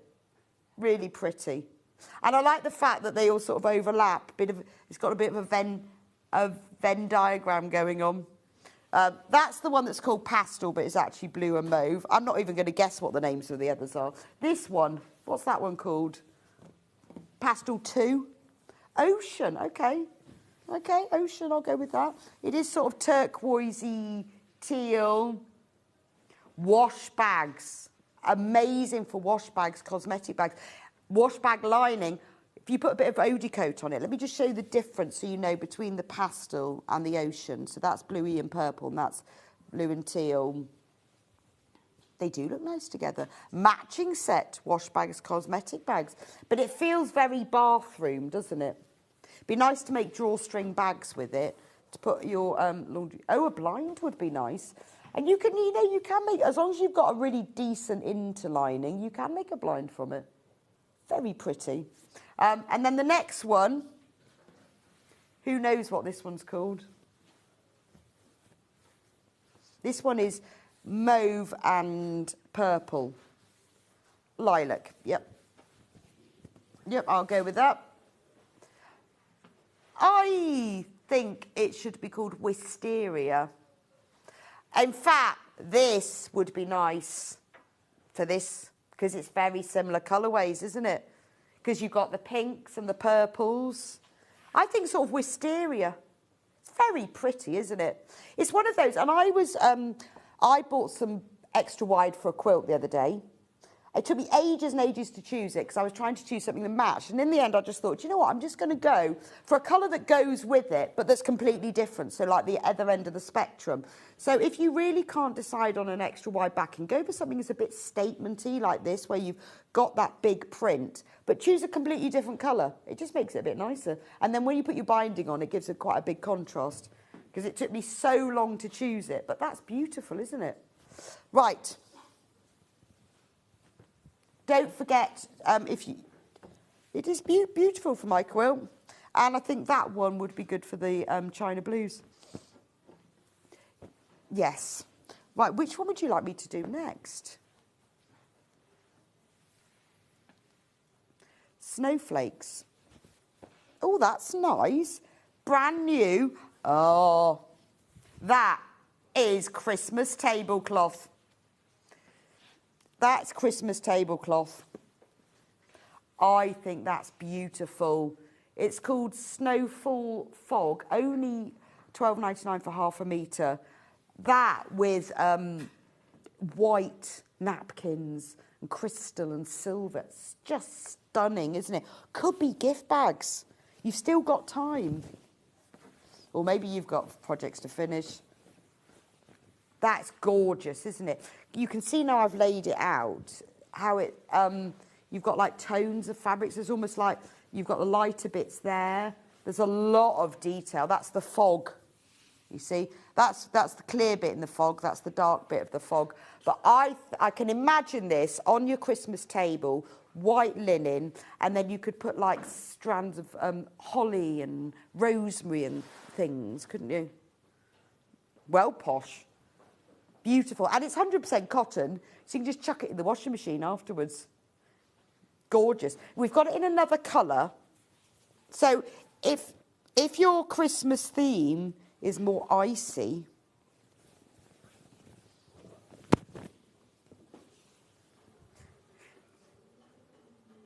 snow, yeah, it's a bit frozen, isn't it? This one's called ice. Ice. So that was ice, that one's fog. But I'll move over. But you can see the difference in tones. I think that's beautiful. Actually, it'd be nice for bed linen as well, wouldn't it?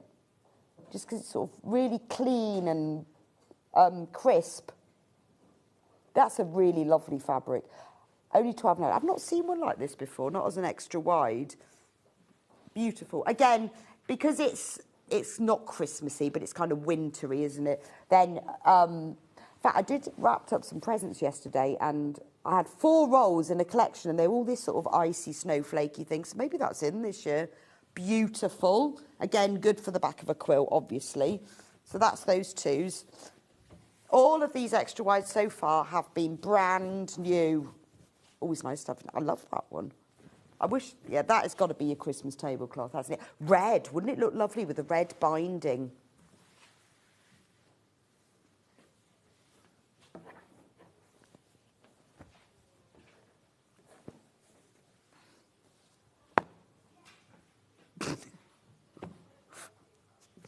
Right, are these brand new as well?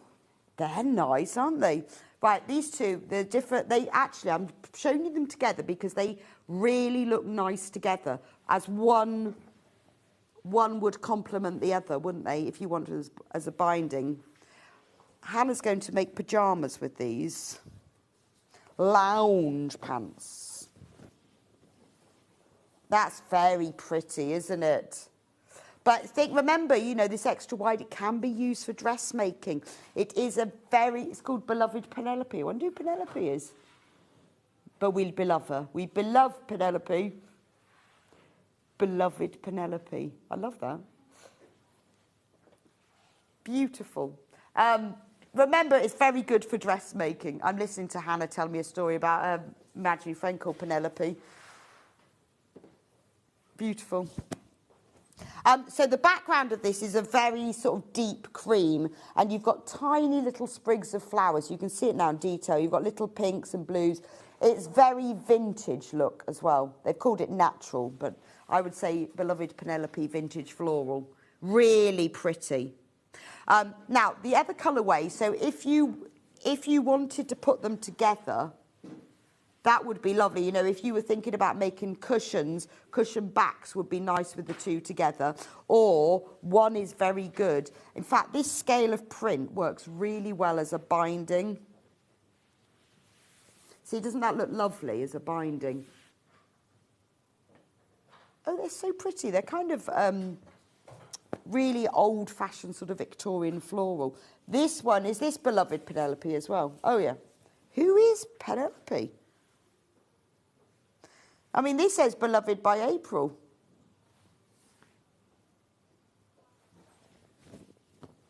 Oh, okay. Well, this is Beloved Penelope Dark Willow. I want to know who Beloved Penelope is. I love where they come up with these ideas.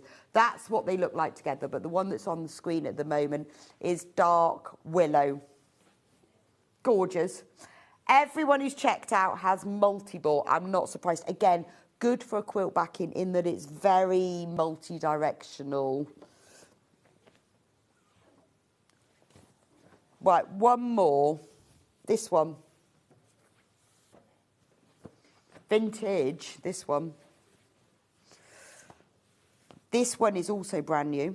We have got lots of others, but due to time constraints, they're all on the website. I haven't got time to show them all. So we're just showing the new ones. Ooh, that's very nice, isn't it? It makes me think of Galaxy Chocolate. Other chocolate brands are available. But not as nice, no. But it does, it's got that sort of really lovely milky chocolate feel to it, hasn't it? That's lovely. Brown is very in this year. Chocolate brown velvet stuff, very in. It's a good neutral. It's a nice strong neutral, isn't it? It's beautiful. Looks very lovely with pink, that does. If you put like a nice dusky pink with it, it would look gorgeous. Only £12.99 as well. It's called Entourage Cream. Okay. Honestly, in my next life, I'm going to work for a fabric company and rename their fabrics Entourage Cream. I mean, what does that even mean? Why don't they call it like full-blown chocolate rose or something would be more descriptive. Only £12.99.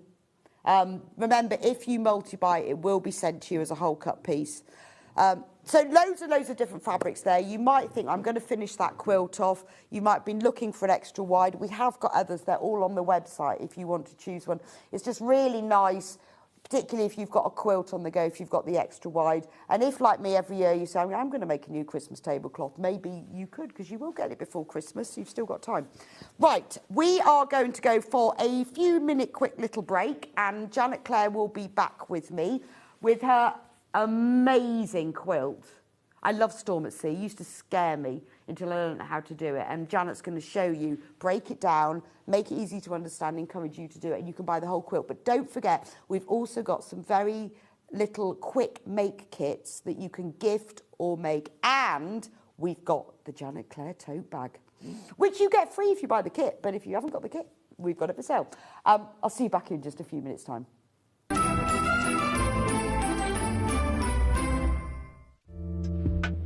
There is something magical about making your own clothes.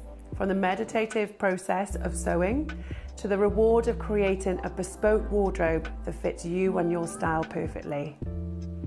It is a real privilege to be able to share my wealth of knowledge and experience through teaching to other people. My name is Helen Rhiannon. I am a bridal wear designer, an author and a sewing expert based in South Wales. As well as being a bespoke designer, I have taught people of all ages how to make their own garments, from secondary school to further and higher education and beyond. In 2010, I set up the All Sewn Up Wales workshops, where I help teach people of all ages around the world how to develop their skills. In 2023, I combined my two passions, dressmaking and teaching, to publish my second best-selling book with Search Press, Dressmaking the Easy Guide, which teaches students how to work like a designer, how to make a calico toile to perfect the fit, and how to pattern cut their own wardrobe. On this course, we bring the book to life as I guide you through the steps required to create dresses and separates. I'll be sharing my expert hints and tips along the way. We'll work together through the process from start to finish. You will learn how to pattern cut your own designs, how to perfect the fit, and then you'll learn how to draft sleeves, necklines and skirts to be able to mix and match and create over 80 variations. I would love you to join me on this course and start your own dressmaking journey, developing skills that will enrich your own life and wardrobe for many years to come.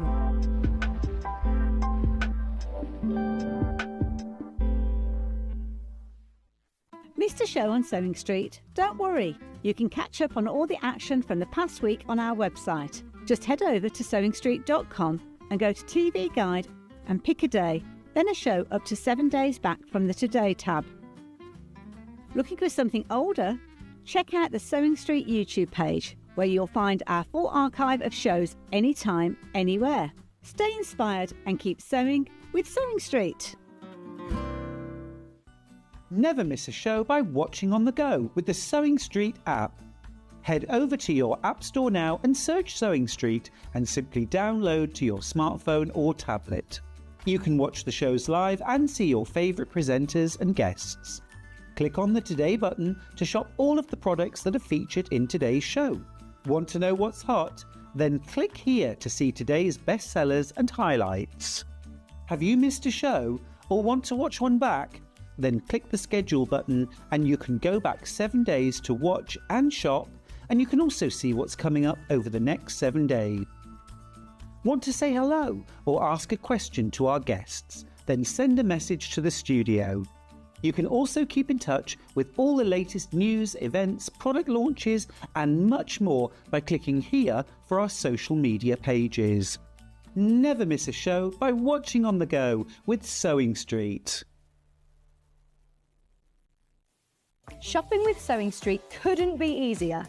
You can shop via our website at www.sewingstreet.com, where you can watch our live shows and see all the products from that day. We also have a huge amount of products on our website, from your sewing room essentials to fabrics, sewing machines and much more. You can download and shop on the go with our Sewing Street app. Simply head over to your app store and search Sewing Street. Alternatively, you can contact our UK-based call centre 24 hours a day on 0800 001 4433. Shopping made easy at Sewing Street. Did you know at Sewing Street that on various products we offer split pay?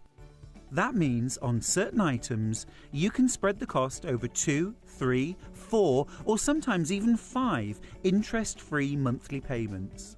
Just pay the first instalment when you purchase and you're away. So shop your way with split pay. Want to know what's coming up on Sewing Street? It's easy. Just visit www.sewingstreet.com and head to the TV Guide section for all the latest show details. Stay ahead and never miss a stitch with Sewing Street.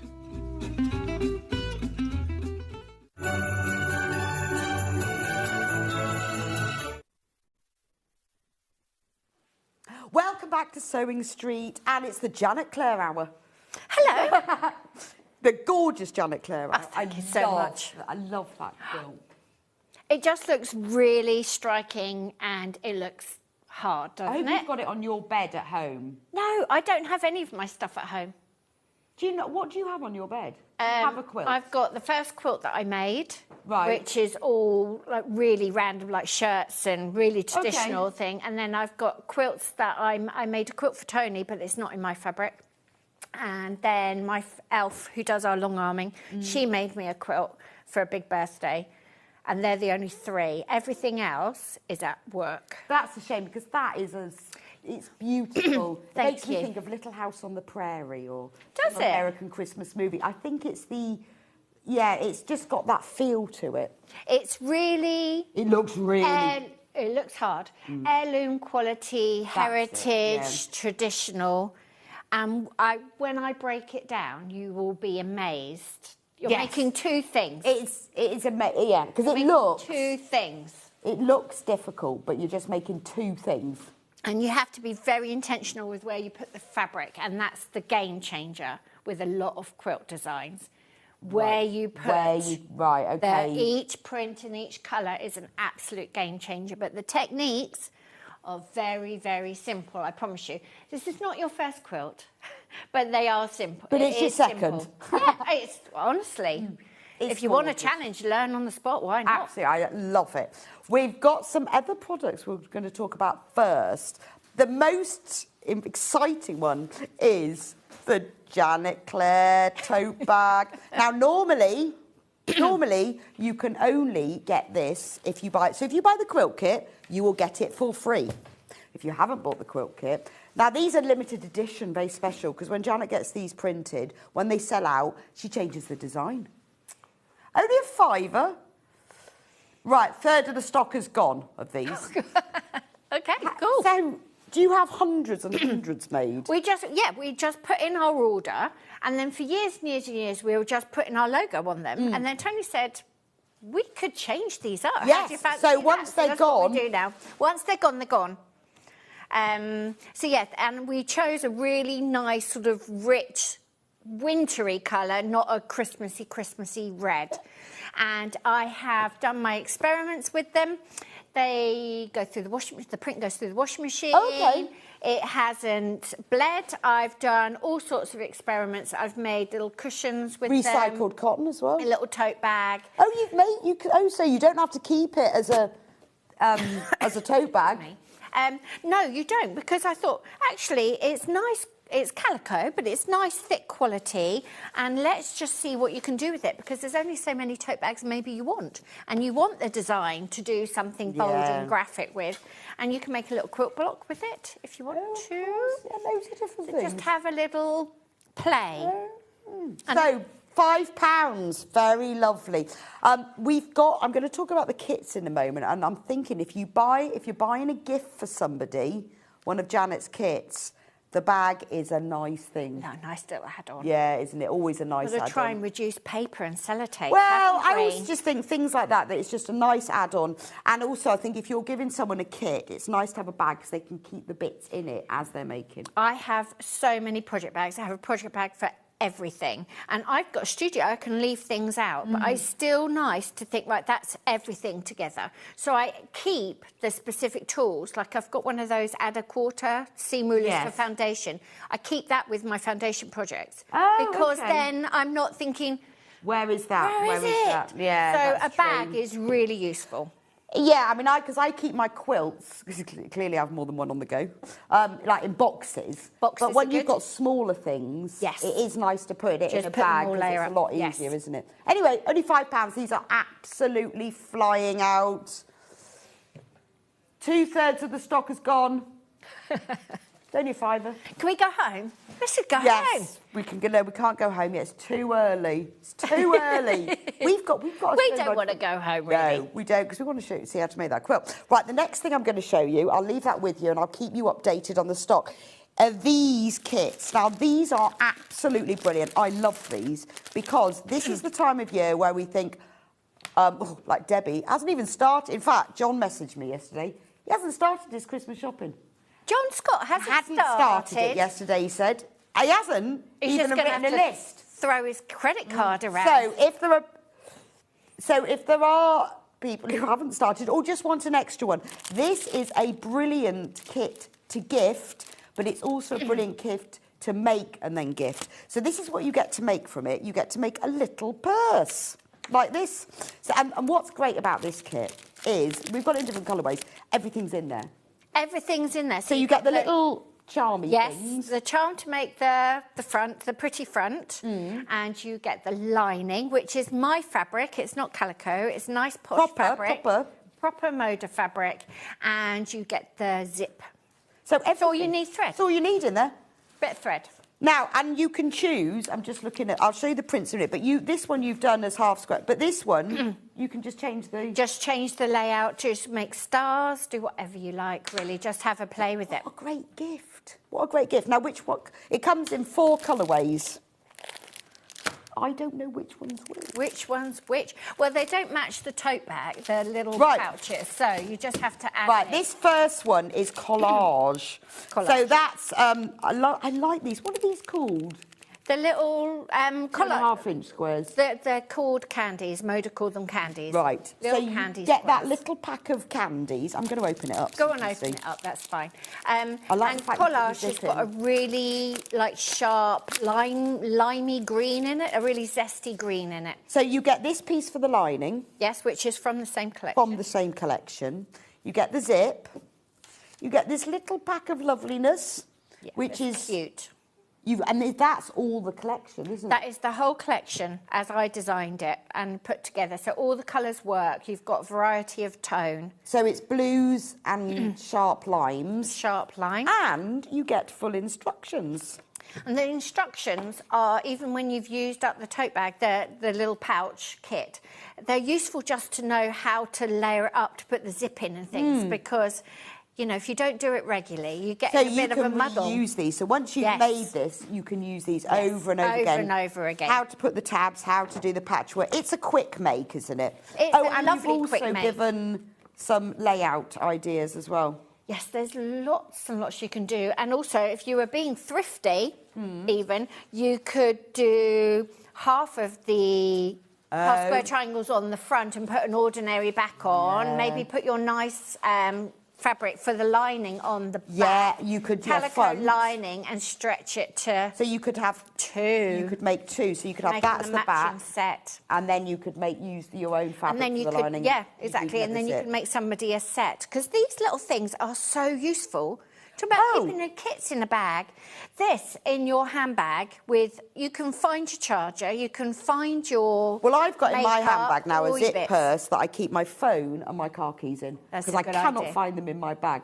But then you do need one for your like your phone charger, don't you? Phone charger, all your bits. They're really good. I mean, there's just it's a nice gift if you've got someone who's just starting to sewing or someone who loves sewing. I mean, I would absolutely love one of these and I would make it because obviously, you know, I think I can do that because I can do it. It's just easy. But, you know, when you get people going, I'd love to learn how to sew, don't know how to do it. Yeah, and also the patchwork is small enough that you can hand sew those because when I do my teaching holidays, we quite often choose a little candy because it starts at 2.5 inches. So a little running seam on that is very short and it builds. So it's something you can do with the family in front of the TV or whatever at Christmas while you're waiting for your turn for charades. OK. Yes, that's a really good idea. Vicky's messaged in. Oh, and she can't find the Janet Clare items. Vicky, what you need to do is go onto sewingstreet.com, click on Watch Live. Don't search on the main website, Janet Clare, because it's all here. So click on Watch Live at the top and then scroll down. And if you go down, you will find them all there. So everything that we've played already is on today's show deals. Everything that's coming up on today's show, if you scroll down, they are all on sewingstreet.com, Watch Live. And because you've got a section on the website, but they won't be there. OK. They're not there, today's show. Now, before you buy this, let me just say, so this is important because of Christmas. So, everyone who orders, you send out all the orders. I'm direct dispatching from my studio, and Tony, Tessa and I will spend all day Monday getting every order that arrives to us by Monday we will try and get it to the post office at 5. Like, we will work until 5 to 5. So you are going to get it, well, it depends on what the post is, but you're going to get it within a few days because Janet is sending these out herself. So and they're ready.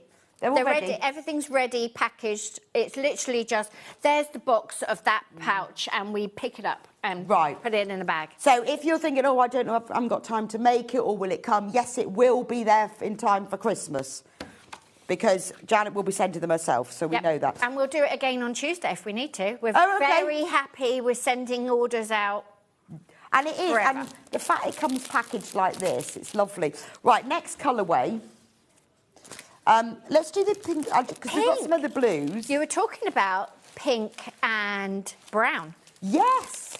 And that's exactly what that collection is. And that was the Pantone colour of the year 25. Oh, was it? Yes. And then the year before was like a peachy pinky colour. And next year's white. Next year's Pantone colour is white. No. Yeah. Well, special white, obviously, like Cloud Dreamer or something. Yeah. But it's white. It's fascinating. Trend prediction agency, yeah. So anyway, so pink. In this we like one, pink. You've got pinks and browns. Pinks and browns, floral, really soft, and a really soft green in there as well, actually. Just enough brown to anchor it. But That's when beautiful. you piece it together, it looks pink. The lining is obviously one of the fabrics from the collection. Lycramus daisies.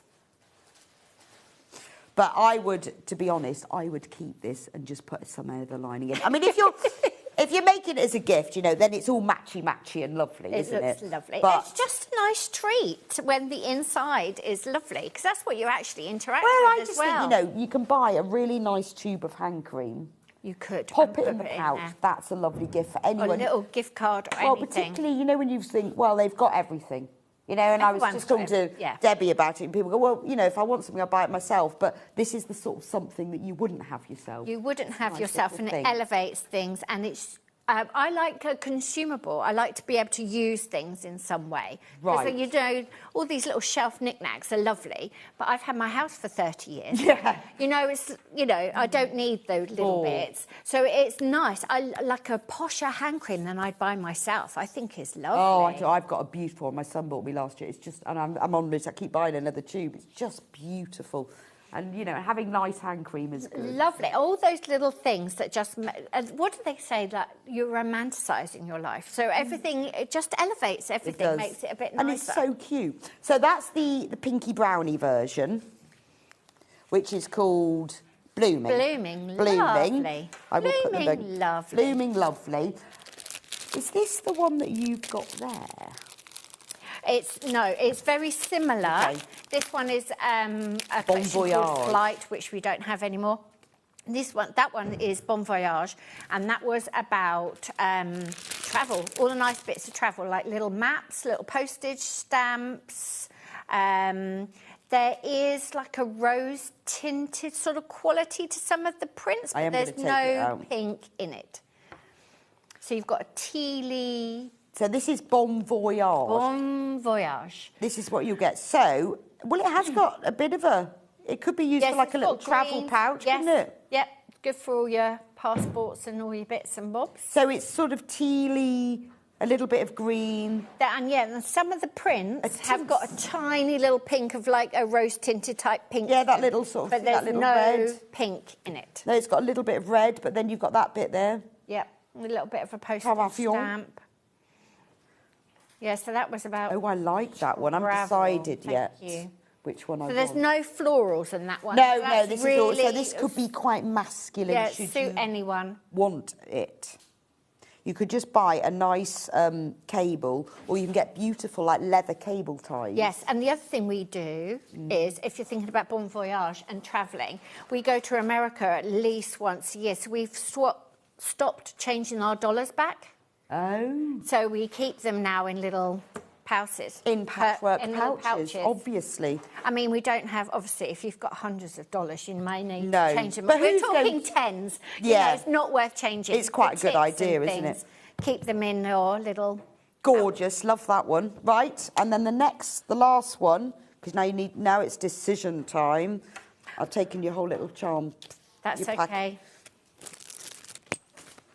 And this is called Larking. Larking about... Larking. Did you see that? Have you seen Larking? Because I haven't seen you for months. What is... No, I haven't. I haven't seen you for ages. So Larking's about mud larking, but I obviously decided not to have mud in the title of my fabric collection. OK. What is mud larking? Mud larking is actually intertidal archaeology, which sounds very posh, but it's really... The Thames is tidal through the city. Yes. And so what they do, you need a licence. You can't just go and do it yourself. Anything that the low tide reveals is obviously been dropped in the Thames hundreds of years ago. Oh, wow. So they are finding glass bottles and leather shoes and bits of china and porcelain and things. This. But you can do this at home as well, like along your canal, in the fields, in your garden. So larking is going round picking up old bits Treasure of stuff. hunting. Treasure hunting. Treasure hunting. I love that one. Thank you. We had yardage of that. I don't think you've got any left, but we've got some. I think we've still got some. The coffee pot. Yes, because I thought I had all these china chips that I've collected over the years, and then I got to thinking, well, I wonder what they were. Were they a teapot? Were they a cup? I see what you mean. Were they an egg cup? Were they a plate? Thank you. So that's what larking's about. And then the other designs, the supporting designs, are sort of motifs from the china. Yeah, so sort of florals, a couple of planes. Posh tea bags. Wouldn't that be nice if you have a lovely tea drinker? I could buy them some really posh tea bags. Yes. And have it in the larking pouch. Well, yeah, because you can buy them like in individual things, but also when you buy like a one pack, they come in little foil packs of 50, couldn't you? Again, and that's something, and obviously everyone can afford a tea bag. That's not the point. Yes. This is something No, very special. it's just elevating everything and saying, you know, and then a little packet of biscuits. Yes, a little packet of biscuits. When you have 11s, here's something that's a bit nicer. We could be Christmas present brainstorming. We could. I love buying presents. So do I. And the satisfaction when you've got it right. Oh, and knowing you're just like so excited and you just know you've got it. When you've got it. But I always go for sort of like get something extra. So if I buy somebody a kit, I always make a bag for it to go in. Or if I've made something, there's always something. Extra. There's a little something that just adds to it. And then I overcommit myself. But always overcommit myself. Only make for people who you know are going to really appreciate it. I never make anything for anyone who isn't going to appreciate it. Because there's nothing worse than thinking, I've just sat there for 3 months knitting you that scarf and I've never seen it. Lisa says, hi, Janet, I'm working on your gorgeous larking panel right this second. Wonderful. How did I miss larking? Because it's gorgeous, isn't it? It's beautiful. Right, Jane, who's messaged in, the images aren't loading correctly. We don't know why. But this is what you will get for larking. It's the sort of blue, china-y, florally, printy one. So now it's decision time. Janet will be posting these on Monday. So you will get them in time for Christmas. You will also get them in time for you to make it for Christmas. Yes, so nice quick make. That's larking. I'm going to show you the colours again. This is Bon Voyage. This is Bon Voyage. So this is the one that's got the sort of more mostly teals and blues with a little bit of Paravion, a little bit of red. That's Bon Voyage. Then we've got Collage. So that's your sort of blues. They sound funny together. Bon Voyage, Bon Voyage, These are blues and little lime greens. Is this the most popular, Hannah? We're just checking. Just this buy one is in first position. Wow. Buy one in second position is pink. It's blooming. This is pink and brown. Mainly pink. Look, a little bit of brown at the back. There we go. And you get the zip. It's all in there. Buy the kit, make it, or buy the kit and gift it. Yes. Or just buy the kit, make it, and keep it for yourself. Yeah, keep it for yourself. This could be your, when all the Rellies have gone home, your Twixmas project. Yeah, and lock the doors. Yeah, and if you're a beginner, you can get through it, and there's lots of techniques in there. And if you're experienced, it's just a calm afternoon. It is a beautifully calm afternoon. Just a calm afternoon. We all need that. We do. Lock the doors, pull the curtains, calm afternoonness. Right, we've done that now. Let's talk about the quilt kit. So the quilt kit. The quilt that you've got on the wall is the quilt you're going to make, but the colours are different. The colours are That's different. The only thing. And the pattern has got a version in that's replaced this blue with a sandy colour. And I arrived and said, "Oh, I didn't bring that one," and I messaged Tony thinking, "What have I done?" And it's in America. It lives in America. Well, that's good, because you were annoyed about that. I didn't have a daft moment. So this sort of slightly brighter blue is replaced with a sandy colour, and there's lots of photographs in the pattern, and it looks fabulous. So the picture we've put on screen here is the mock-up of what it will look like. So let me show you the fabrics that you get. Remember, you will get the bag. If you buy the kit, you get the bag. If you want the bag and not the kit, then you have to pay for that. So this is what you get. But it's only a £5, but if you don't save yourself a £5, get the bag for free. These are the fabrics. They are. And they're a collection called Longshore. So it's sort of nautical. Okay. So that's your North Star. That's your guiding light, that one you've just put down. So these are the light. These are the lights. These are the section. lights. All the lights. This is that sort of central. Yeah, so you've got that cross that goes across. Actually, no, it's the grey. If I show you on here, it's the grey we've replaced. I've got that wrong. It's the grey. It's this. If you see this picture here, it's that brown. Yeah. There is that one. Yeah, got that wrong. The blue's still in it. And then we've got. These are then all the blue bits. The blue bits. Love that. What I love about this, because it's a really big print, when you cut this into the pieces, you're going to get a little snippet. You'll get a little snippet of it. So this one here's got really big whales on it. I love that, and and the grey one on there has got the whales, so it looks like it changes the colour of it. Exactly. But on this, you might get one that's got the lighthouse just poking through, or the bit of the feather. Yes. So I think it's nice with a quilt where you're cutting it in small pieces to have a big print. Exactly, a big print. And also, don't forget that unless you hang it on the wall, you're actually going to be very close up to it, and it's nice to have a detail to look at. True. Because you don't see the whole effect if you're sort of under it. But yes, it's lovely to use the big prints, and the colours go beautifully, and it's the colours that really make the design pop. Then you've got, I love this, it's sort of a tealy Yes, blue. it's like a really rich blue. Oh, this one's nice. That's the world map. That was really popular. That was in a collection called Weather Permitting. And Moda don't normally bring something back, but that was so popular I was allowed to reimagine that one. I love the fact that you've got all these whales just swimming around the world. Just swimming around. Just swimming around the world. Happy. And that colour picks up in there as well. You're getting 11.5 metres of fabric in this. Mm-hmm. There's lots. It's a 72.5-inch square quilt. Oh, there's a fishing net. Yes. Guess how I made that print? I don't know. You drew round a fishing net.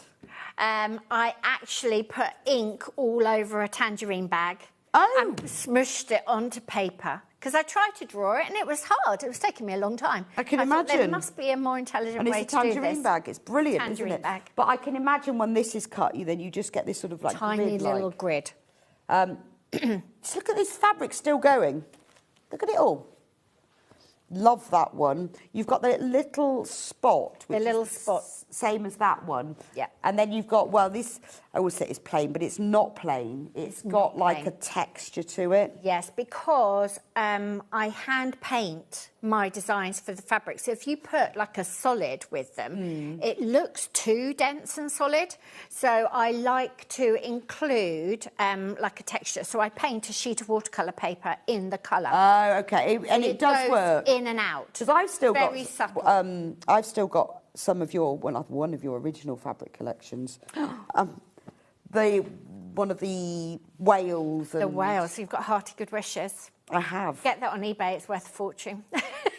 Well, no way. No way. I've had it for a long time. You will have had it for a long time. And it's one of those fabrics that I just can't bear to use. Because I've not used it, so I've just kept it. I just kept. Well, thank you. That's a compliment. I know, but I just. use it. It's very special, and I just... Wow. Yeah, I just keep it. Well, you're collecting fabric. I'm totally fine with people collecting fabrics. Very sensible thing to do. I used it when I worked on Simply Sewing magazine. One of our very first issues, we used it to make a big project section, and I kept everything that was left. I love one day. Also, right, you get full instructions. Very, very important. All the instructions. We'll be going through this in a moment. Yes. Which explains exactly how to make it. But you also get the FPP template. So the whole quilt isn't made in FPP before you go, it's only the diamond squares. So it does mean you haven't got to print out anything. It's all in here. I know, and printing things out. It never comes out to size. And also they are A3. Yes. So you haven't got an A3 printer anyway, and then you'd have to go to the photocopy shop or the library, cost you a fortune. So they're all done, and they are printed by our printer. Right. So they are the same quality as everything else that we print. So you know that we haven't printed them off at home, you know, photocopy, 500. They are professionally printed. All true. Beautiful. Spot on. Now, the price for this, amazing. £244.99. You are getting 11.5 metres of Janet Clare designer Moda fabric, all of the paper pieces and the instructions and a tote bag for free. Now, if you want to buy it on split pay, if you just want to spread the cost, interest-free, no arrangement fee, we've got it on three-way split pay, £81.66. Now, whenever Janet comes in with her quilt kits, they just go. We are limited in the number that we have. Because then they go, the fabric's gone, and she's moved on to another collection before you know it, it's gone. So if you want to make this is something that you might look at and go, I can't do that, I can't do that. Janet's going to explain it in a minute. I mean, as she said, this isn't your first quilt, but it could be your second. Could be your second. You could make it as your first if you had a very experienced person in the room with you. But there's lots of steps. Not that the steps are hard, there's just lots of steps. Well, watch the demo in a moment then you'll see. But it's way easier than it looks. It's way easier than it looks. I think it's amazing. Now, when it's gone because you have there's a lot of fabric in here. So we've only got a certain amount on its own. So if you want to make and there is something about using that fabric, isn't there? Lovely. It's there to be used. And then you've got the quilt, and you can pass it down, and it will be in the family for centuries. And it's just delicious. I love it. It's a bucket list quilt. It is, absolutely. If you're a serious quilter, it's a bucket list. And you might not, you might not make it straight away, but that's the thing is that we are down to just 30 of these kits left.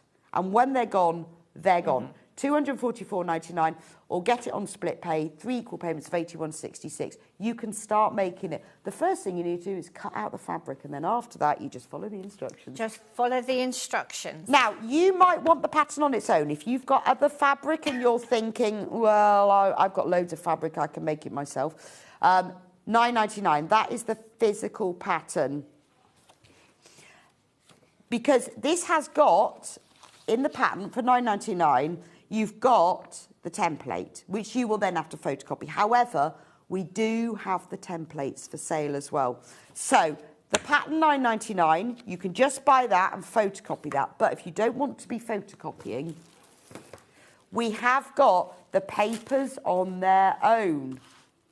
No instructions. This is just papers. This is to save you going down the photocopying shop. Going down the photocopy shop. £15, that's all of them. Maybe you've bought the kit, and because obviously you can only use these paper once, because you're going to sew through them. You might think, oh, I might make that again. Might make that again. Get the papers. There's a lot you can do. Papers are really popular. Really popular. So you can buy the pattern on its own. You don't have to buy the papers because the template is in the pattern, but you will have to photocopy it. So if you don't want to be bothered with that, that's the papers on its own. So £15 up there, that's the papers. £9.99 up there, down there, that's the pattern. You can buy the papers without the pattern and the pattern without the papers. You can. But the papers don't have the pattern. But the pattern does have a template, but not all the papers. Yes. Every base and variable all covered. is covered. please send in any questions if I've just confused you. I know what I'm talking about, but Hannah's like, what? We know what we're talking about. But if you want to make the replica with all of the fabrics, we are under 30 now. Under 30. Now, we do have a digital download of the pattern. We do. And the digital download, the beauty of the digital download is that we've been able to update it like last week. So you have a digital image of the quilt that's finished in the fabrics. Okay. And also you've got a colouring sheet that you can download. Oh, I see. So if you're going to use your own fabrics... If you're going to use your own fabrics, and that really helps you see the structure of the quilt. Because actually on that thing, I can see circles. Yes. Whereas on yours, because you've done that almost cross beige... Yes. Then I don't see circles You don't anymore. see the circles. And this helps you break it down and you can see what you're doing.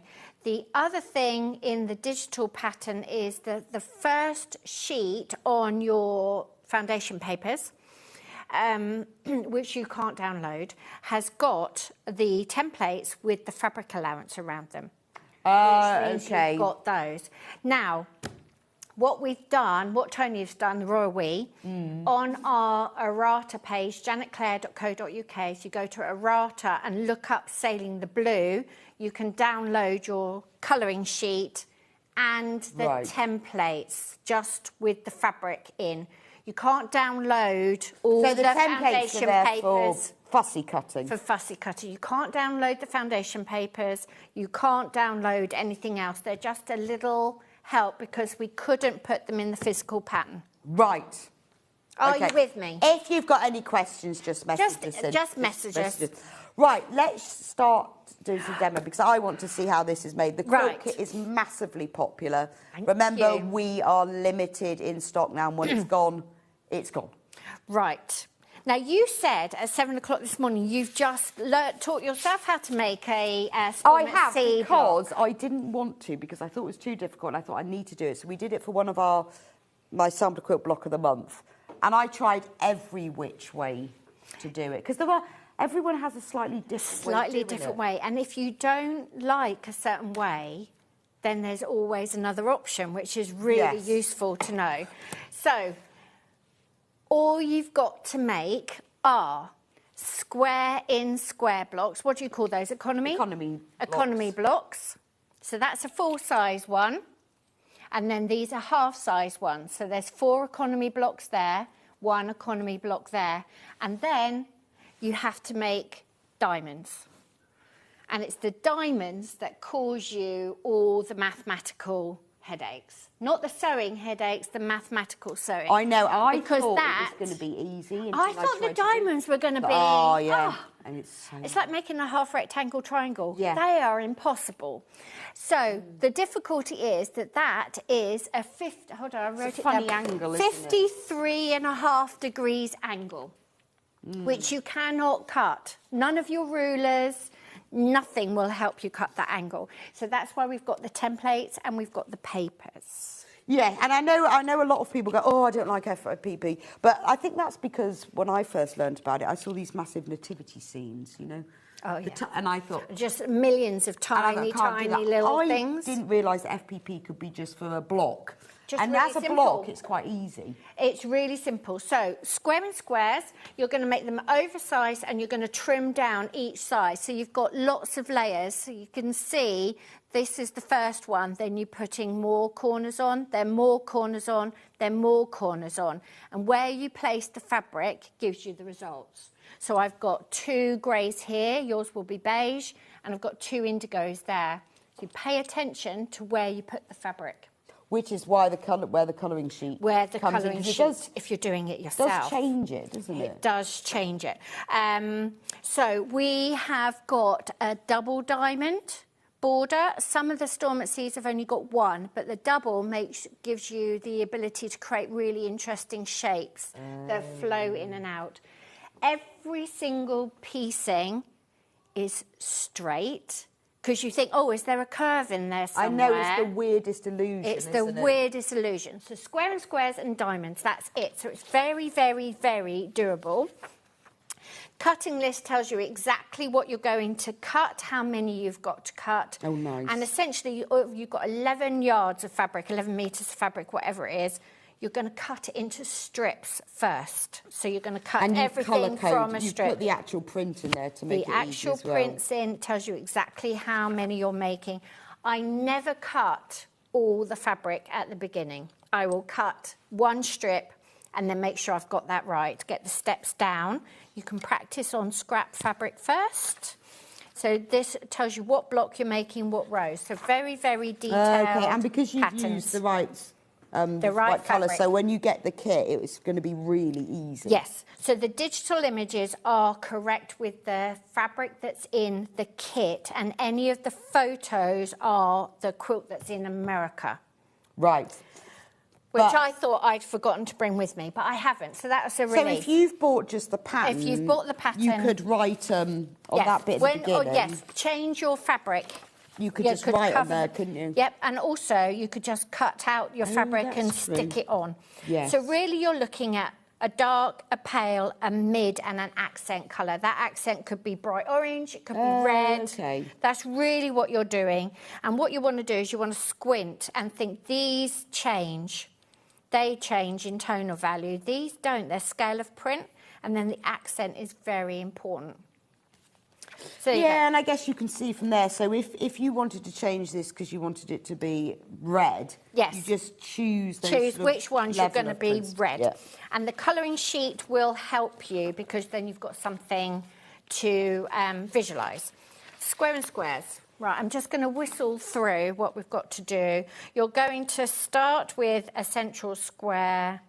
I had this all organised earlier, and now it's just like, which bit goes where?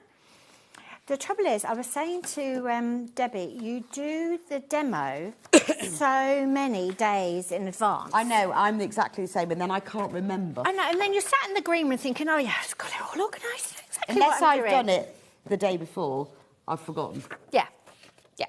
Right, so look, I'm going to start, I'm here, I know I'm making one of those, so let's do that. So we need one of these to start with, central square. It tells you the size of the square you've got to cut, and then what you're going to do is you are basically cutting a square into triangles, and these have got bias edges now because I've literally cut a square, so you want to keep them flat and don't move them around that much. And then these are going to be sewn all the way round. So let me just show you what that will look like. Here you go. And you're going to do opposites first, and then you can press and keep them all neat. So that's your first square in square. Now, you want because these are oversized, you've got the seam allowances. Can you see? That's just your ordinary seam allowance. It's very easy to sort of start there and think, oh, I've got that. And then when you trim it down, you've got no seam allowance in the next round you've got to make. So what you want to do is you need to find the centre of this square and the centre of that. Okay, so what you're going to do is you're going to fold your square in half and you're going to make a really nice crisp crease. I don't iron it. You've just got enough there. So that's a mountain fold because it's going up. And then you put them right sides together. So with this one, I want to make a valley fold and then they'll hug each other. Rather than, I'll do one the other way round. Right, so this one, I've done the crease, so inside out. Can you see I've got a valley? Yes. Fold? Is that making sense? Absolutely. And then they're hugging each other. And then I'm going to pin from that bit. So if I did, let me do the other one the other way. So they're the same. It's all these little things that only occurs to you when you're on, well, my brain, when I'm on about the 300th time of doing it. Yes. I think, can I make this easier for myself? I don't know. But you need to make, it's like doing half square triangles. Can you see, look, they're flipping around. I've still got the same markings, but they're not hugging each other. So a simple little paying attention to where you fold makes a big difference. Now, don't forget that you are oversized here, so we're going to sew and trim down. I'm not doing the trimming down because we're going to run out of time. But then all we're going to do is you're going to pin that fold in place, and then you've just got to sew across. And I've done a slightly smaller seam allowance, stitch length, just because I know I'm cutting down all the time. Because sometimes, you know, patchwork, you don't have to do like the securing to start and stop because you're sewing over. I always think with this, I'm cutting where I've started sewing. Aren't you? Before, and then it's going to sit for a while. So a little smaller stitch length just helps with that. And then the machine does not need to be running at crazy speed. My hairdresser and I were talking about that the other day. Like we're even cleaning the worktops, we're rubbing your moisturiser. We're doing everything as quickly as possible. Yeah, everything. And you're just thinking, why don't I run like this? Why don't I just very... No, and it's like I brush my teeth like top speed. Why? Then I don't have to spend as long. Oh, and then I do like, right, if I pick that up and that, I only can make one journey. I don't know why. Why? So anyway, you don't have to do this fast. I've just used the edge of this sewing foot just for ease this morning, but you want a nice 1/4 inch seam, basically. You know how to, you know, if you're making a storm at sea, you know your 1/4 inch seam. And then you're going to press that, and then we'll put the other side on, and you're just going to go round and round and round. So a lot of them have got a couple of borders of this, like you're going to keep going round and round and round. I'm not even going to pin that because they're not sitting nicely anyway. Okay, so that is essentially, I think my seam allowance is a bit big. I think my foot's a bit wider than 1/4 inch, but yours won't be. Take your time to practice and play and get your confidence up. Do you want that pressing? Thank you. Would you like it pressing outwards? Whatever you like to do. There's no great right or wrong, is there? Got bits everywhere. There we go. Okay, so, right, thank you very much. So then we're going to put the opposites on here, and they're going to look like that, exactly the same process. And then you would true that up to a square again. And then all you've got to do is put the next ones in. So I know the next round I've got to put, hold on, I've twisted that, haven't I? It needs to sit squarer. That would be square there, wouldn't it? That's why it's throwing me off. That will look square. It will. It's just because you haven't sewn them on. I haven't sewn it on. And so then you're putting the opposites in like this, and then you're going to put... So I've got one, can you see? I've got one beige corner. Right, and it's doing that makes the pattern. Yeah, and it looks off because I haven't got the seam allowances. It's not sewn in, you can see. It will be right. It will be right. And you think, that's not going to work, that's not going to work, that's not going to work. And then all of a sudden, it has worked. So that's your square and square. That is the technique for over half the quilt. Okay. So slow and methodical, square and squares.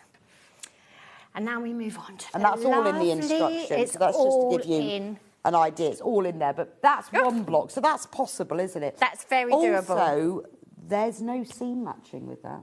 There isn't any seam matching. It's always a relief, isn't it? Always having to seam match and not having to. It's a pleasure. That's just a pencil. I don't need that. I wondered what I've thrown on the floor. Right, this one. I've got lots of step outs to show you. So this is the demo that I made. There's a demo that I did. It's on YouTube, and I spent a long time demonstrating it. So if you do want to watch something a bit more thorough, then that is sitting there. But I'm not the first person to do this Storm at Sea. What's so it's called? Is it just called Storm at Sea on your? It's on our website. I think he's probably put it on the Sailing the Blue Errata on my website. Oh, okay. I did it with a company in America. Right. So it's old, but it's right. I had plenty of time. You know, I had much longer than this. So we're building up the first block. So this is a demo that I did back then for this quilt. And you can see these are your square and square blocks, and these are your first 2 diamonds. So that's going there. And then the second row just looks like this. Can you see how it's starting to build up? Yes. So it looks really, really daunting, but you start breaking it down and just make a block methodically. Yeah, no, that makes sense, because the blocks, the blocks. You can see it. You've got your squares, 4 square and squares on that one, Yeah. 2 diamonds on that one. And that's a really big square and square there. When you're cutting the squares, you'll think, oh, I'll know the difference. But some of the squares are like 3 5/8 and some of the squares are like 3 1/4. Right. You will not remember which them. one's which. So put them in a bag and label them. Right, so I'm just going to throw those in any order, it doesn't matter. So now we're on diamonds, sorry. We're making these. And again, the instructions will tell you, because obviously It tells you these have got exactly like, what to do. well, that one's got, they've got 4 different prints on. Yes, it will tell you exactly what to do. Excuse Fabulous. me. Right, so your template sheet, you can buy Storm at Sea template, like Perspex quilt rulers. And all they do is help you break down your strip of fabric. You know, you've got your yardage of fabric and you've cut a great big strip, which is the right length, it's width, it's told you how wide to cut it. And then you use these, the Perspex quilt rulers, you would lay those down and then rotary cut around them. And that gets you the shape that you need out of the fabric. And it will tell you how many of each shape you need to cut out of each strip of fabric as well, you'll know that. So what we did was, in the foundation papers, you have one set of these templates, which are the finished size of the kite shape that you're going to make, the diamond that you're going to make, plus the seam allowance. If you prefer to fussy cut, like if you've just bought the digital download or you've downloaded this, then you can fussy cut those shapes. If you want to. You're still going to have to glue them onto some Perspex or something, but they're there. Pippa, who does a lot of my sewing, she's fantastic, fastidious, prides herself on, like her joy in quilting is the precision. Okay. It's very much not mine. She will foundation piece and her shapes have the perfect seam allowance all around them, and that's how she will foundation piece. Really? I find that so hard. I find that so hard. That's amazing. I don't think I don't think I could do that. I know, because it's all the angles. I like a little bit. You need now, if you can be very wasteful with foundation paper piecing with the fabric, because you could just put the whole yard down there and then just hack a great big hole out of it. So you do have to be a bit aware of what you're doing, but you've definitely got a bit of wriggle room. That's a... So I would give myself, it's not even 1/4 of an inch extra. So in the instructions, do you tell people how big to cut these? So you can cut them to the exact size of those templates, and that works perfectly if you're precise. Or it tells you how wide to cut the strips, and then I just give myself, it's not even 1/4 of an inch bigger, it's just a little bit extra all round, and that just gives me a little bit of peace of mind. Okay? And then all we're doing, we're upside down and back to front with this, which is another thing that takes a bit of getting used to. These are for you at the sewing machine, okay? So your fabric has got to be... I like the fact you've used that nice world one for the diamonds. The diamonds. So your fabric has got to be upside down, and you can't see it, which is always a bit daunting, isn't it? Now, if you've got a light box, Pippa likes to layer her fabric up with a light box, or you can use a window. Now, you were making this. Did you use any do you do any glue? I put a dab of glue in the middle. A little dab there. That was all.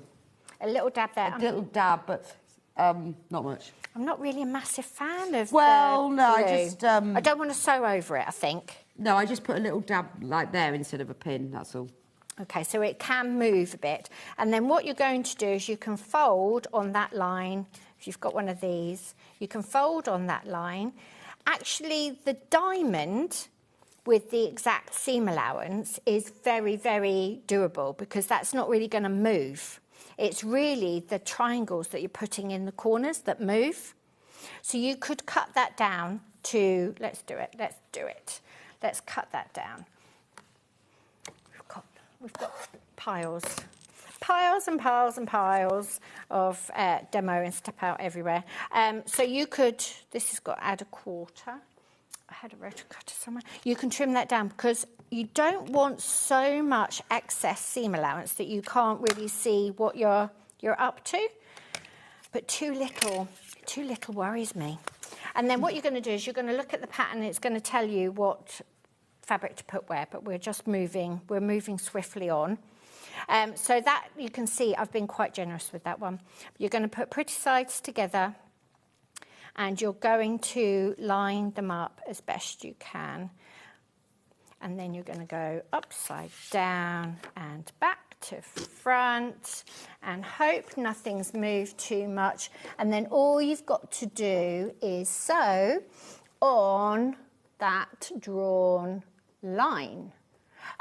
You can go into the seam allowances if you want, but I find that if you're going to sew, I'll sew over it again next time I do that seam between that piece, and then it makes the papers harder to come out, I think. What did you do? Do you go into your seam allowance or you just sew on that drawn line? What would you do? Pardon, sorry? What would you do? Would you go sew into the seam allowance and off into the seam allowance, or just stick on your drawn line? Well.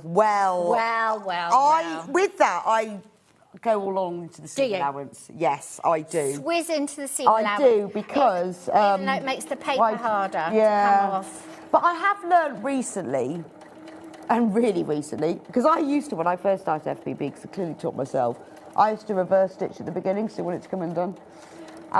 Discovered that you're not supposed to do that. So I now start one stitch outside. Okay. And finish one stitch outside. Except for that, not with that, because you can go over. You can go over. But you know, when you're within a piece. Yes, you can just go a little because bit then over. When you pull it back, it undoes that one. Yeah. So I've been quite generous. What do you do then? I tend to. I've accidentally done like a stitch extra either side. The thing is, when you come to sew that piece, that seam in, then that piece of fabric, that paper is really hard to get out. It is, you're right, I know. I can never... But the worry is that you're just going to rip your seam, so a smaller stitch length is definitely useful. And then, as you can see, as long as your fabric covers that seam allowance, you're absolutely fine. So I've done the seam between 1 and 2, and now I have to do the next number, which is number 3. I mean, this is probably like the easiest FPP. Oh, it's so easy. Because you haven't... It's you so haven't easy. got... You're not going. You're going into the seam allowance each time. You're not got inside it's of not pieces. Difficult. It's not chunky. There's nothing There's overlapping. literally 4 seams. It's very, very simple. And just do it really methodically. And have a practice. If you're worried about cutting into your real fabric, just have a little practice. But I think the beauty of patchwork is that you can do it very methodically, like this, and you don't have to worry about it too much. I think that must be that blue one there. Right, you've got 2 minutes. 2 minutes. So you need to follow the pattern because it tells you exactly where to place the fabric. Don't be like me. We'll just think, oh, that one's fine because. But you can. Oh, I've got the hiccup. If you haven't done this before, get one. Have a go. Have a Practice. go. Have a go. The template's normally got at least one piece that's extra, so you can have a play on. I mean, the thing is, you've got the extra in the pattern anyway. It's all about practice, and by the time It you is. finish this quilt, you'll be an expert. You won't be daunted by it at all. And what I do is, we obviously sew for work, and we've got a lot of sewing deadlines.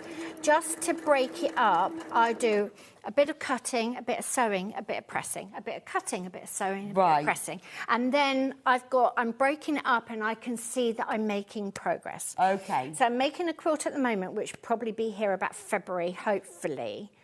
And what I've done, I haven't listened to my own advice. So I did all the cutting and then I made all the elements and now they all need trimming down. And it's doing my head in because I feel like I'm not making any progress. Yeah. I am making progress. You are, but... And it's all going to come together at the same end. time. I tend to sew like that, though. But I prefer to break it down so I feel, I've done a block, and I'm very happy with my block. So there you go. It's brilliant, isn't it? That's all you're doing, and I promise you, I'm not a very accurate sewer, and it's very, very forgiving, and there's not a lot of matching seams, and there's so many sort of optical illusions that even if it's not perfect, I mean, you've made it look now like, yeah, it is it's achievable. It's very achievable. This isn't a tricky one at all. And there is Janet's got a tutorial on YouTube in detail, which you can follow. But this is the way, if you always wanted to make something like this, if you want to move up to the next level where you do things like economy blocks, you do FEP, this is a really good, safe place to start. Because all of the fabric is in the kit, you've got all of the instructions, you've got so you're getting all of the paper templates. If you've never FPP'd, just have a practice. Honestly, the only way you get good at anything is like riding a bike, because you've got to go round and round in circles. You've got to level up. You either stick so-and-so set squares together forever, or you level up. And it's all about aspiration, isn't it? If you want to make this kit, if you love want to have it, you'll do it. You will do it. And it is glorious, isn't it? Right, we are now under 30. We're down to 25 kits left. I know you've all been having a think about it. Over half of that is in baskets. So you are getting all of the paper pieces. You're getting full instructions. And the great thing about the instructions, they're all coloured with the exact colours of fabric that you're going to get in the kit. Easy peasy. You're then getting 11.5 metres of Janet Clare Moda fabric. So it's beautiful designer fabric by Moda, so you know it's beautiful quality. 11.5 metres is a lot of fabric. The finished quilt is 72.5 inches square, so it's a nice double bed size quilt. And it is a thing of beauty. Now, if you are new to patchwork, then take your time, build it up, do one block at a time. If you are more experienced, the joy of having all of this fabric is wonderful, because you know that Janet's designed it all as a collection. Tonally it's correct, the design is correct, it all goes together. And she's worked out that light and shade. It's not about dark, medium and light and an accent. It's about the shades of dark, medium and light and the accent. You really need to play with that whole illusion and tonal value. And that's what I love doing. That's what your thing is, I love doing that. You see, if I was going to try and recreate this, I'd have to copy it exactly. But Janet's worked out all of that for you. So if you want to have that effect, having the kit means that you will get that effect. And when these have gone, they're gone. It's £244.99. 3 equal payments of £81.66. If you want to split pay, you can choose that when you check out. It might not be a quilt that you're going to make straight away. It might be something you think, well, I'm going to make that next year. I've got a special event coming up. I'm going to make it as a gift. But don't think about it too long, only because when these are gone, they're gone. And then Janet will be moving on to the next collection and we'll have missed it. We've moved on. We've missed it. Then you'll be keeping it like I do. Now, if you want the pattern on its own, this is the physical version. We have got the digital available. If you go onto the website, the digital is there. So if you've got your own fabric collection, if you're confident about the colour selection, just copy the tonal values of dark, medium, light and accent, and you'll be good to go. But remember, we have also got the option. The template is in here, should you feel the need to photocopy them all. But if you want the papers already photocopied for you, everything you need, that's the paper pack. £15. So for £25, or £24.99, you can have the instructions and you can have the papers. But you might just want the papers. If you've only got the papers, you won't have instructions. Right. You will be back with me in an hour. I'm going to go and have a cup of tea. Oh, an hour and a half. Yes, go and have a cup of tea. I've got an hour and a half. I'll get my knitting out. You can get your knitting out. You can probably finish off that quilt. And we'll be going to Janet Clare's shop. Lovely. Which is lovely. If you've ever seen Janet at one of the stitching shows, like the Festival of Quilts, it's like that. I love putting my shop out. I love looking through your shop. It's all tucked away at work, and you get it out and you think, what? Did I know I had all of this? Yeah. It's always a joy. I always look at your style and go, deliciousness. So we've got lots of things. So we've got lots of different items. Maybe you want to be buying last-minute Christmas presents or a little kit for you to do yourself. I will let you know in an hour and a half if we have any kits left. If you've got it in your basket, we are limited now. Once everyone has checked out, we've got a handful left. Anyway, I will leave that with you. I will see you in a few minutes' time, and I'm going to be doing Amber Makes Block of the Month. Number 11 is the Hunter's Star. Quite enjoyed that one, actually. So I'll show you how to do that. We've got all of the blocks. Do check out in the break. And I've got time, luckily, to do a demo to show you how to make it. See you back here in a few minutes.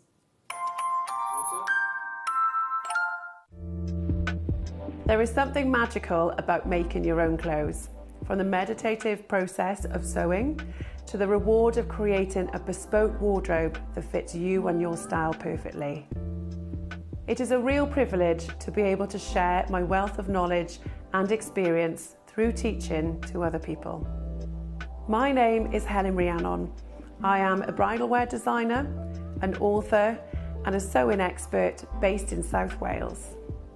As well as being a bespoke designer, I have taught people of all ages how to make their own garments, from secondary school to further and higher education and beyond.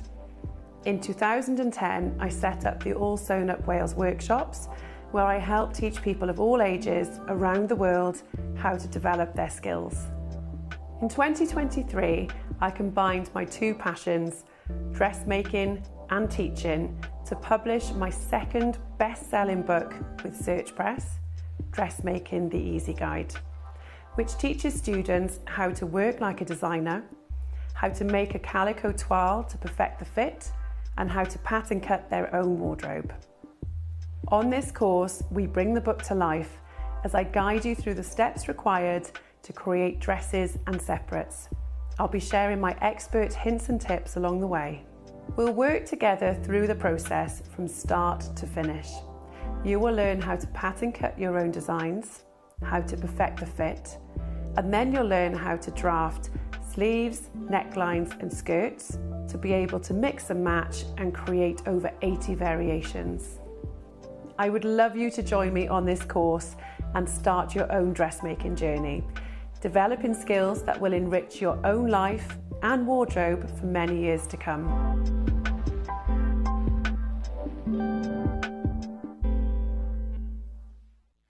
Missed a show on Sewing Street? Don't worry, you can catch up on all the action from the past week on our website. Just head over to sewingstreet.com and go to TV Guide and pick a day, then a show up to 7 days back from the Today tab. Looking for something older? Check out the Sewing Street YouTube page, where you'll find our full archive of shows anytime, anywhere. Stay inspired and keep sewing with Sewing Street. Never miss a show by watching on the go with the Sewing Street app. Head over to your App Store now and search Sewing Street and simply download to your smartphone or tablet. You can watch the shows live and see your favourite presenters and guests. Click on the Today button to shop all of the products that are featured in today's show. Want to know what's hot? Then click here to see today's bestsellers and highlights. Have you missed a show or want to watch one back? Then click the schedule button and you can go back 7 days to watch and shop, and you can also see what's coming up over the next 7 days. Want to say hello or ask a question to our guests? Then send a message to the studio. You can also keep in touch with all the latest news, events, product launches and much more by clicking here for our social media pages. Never miss a show by watching on the go with Sewing Street. Shopping with Sewing Street couldn't be easier. You can shop via our website at www.sewingstreet.com, where you can watch our live shows and see all the products from that day. We also have a huge amount of products on our website, from your sewing room essentials to fabrics, sewing machines and much more. You can download and shop on the go with our Sewing Street app. Simply head over to your app store and search Sewing Street. Alternatively, you can contact our UK-based call centre 24 hours a day on 0800 001 4433. Shopping made easy at Sewing Street. Every day, our experts will bring you a wealth of knowledge. They'll take you through the steps of making projects, and we feature fabulous tips along the way. Whether you're new to sewing or a seasoned pro, you're sure to learn something new. We're live every day from 8 a.m. till 1 p.m, and you can also watch back all of the demonstrations featured on the show on our YouTube channel.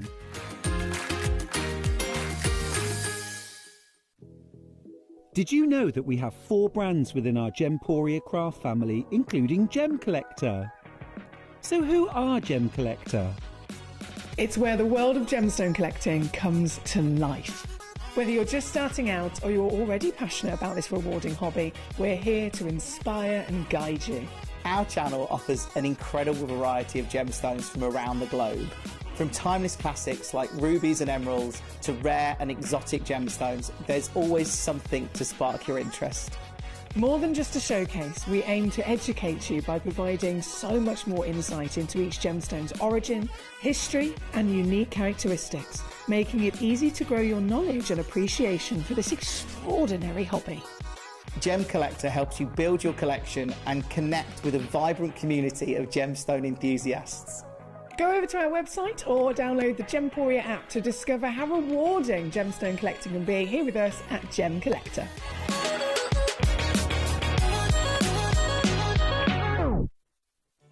Did you know at Sewing Street that on various products we offer split pay? That means on certain items you can spread the cost over 2, 3, 4 or sometimes even 5 interest-free monthly payments. Just pay the first instalment when you purchase and you're away. So shop your way with split pay. Want to know what's coming up on Sewing Street? It's easy. Just visit www.sewingstreet.com and head to the TV Guide section for all the latest show details. Stay ahead and never miss a stitch with Sewing Street. Not only is Sewing Street live from 8 a.m. till 1 p.m. on Sky 670, Freeview Channel 73, YouTube and the Sewing Street app, now Virgin subscribers can watch on Channel 754, which means there are more ways to watch your way with Sewing Street.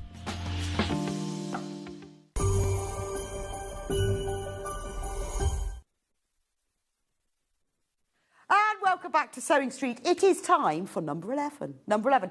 So when I did, if you've joined me, obviously from the beginning, you know what I'm talking about. This is the sampler quilt block of the month. So what we did, for those who weren't here at the beginning, is every month you make 3 blocks based on a traditional block.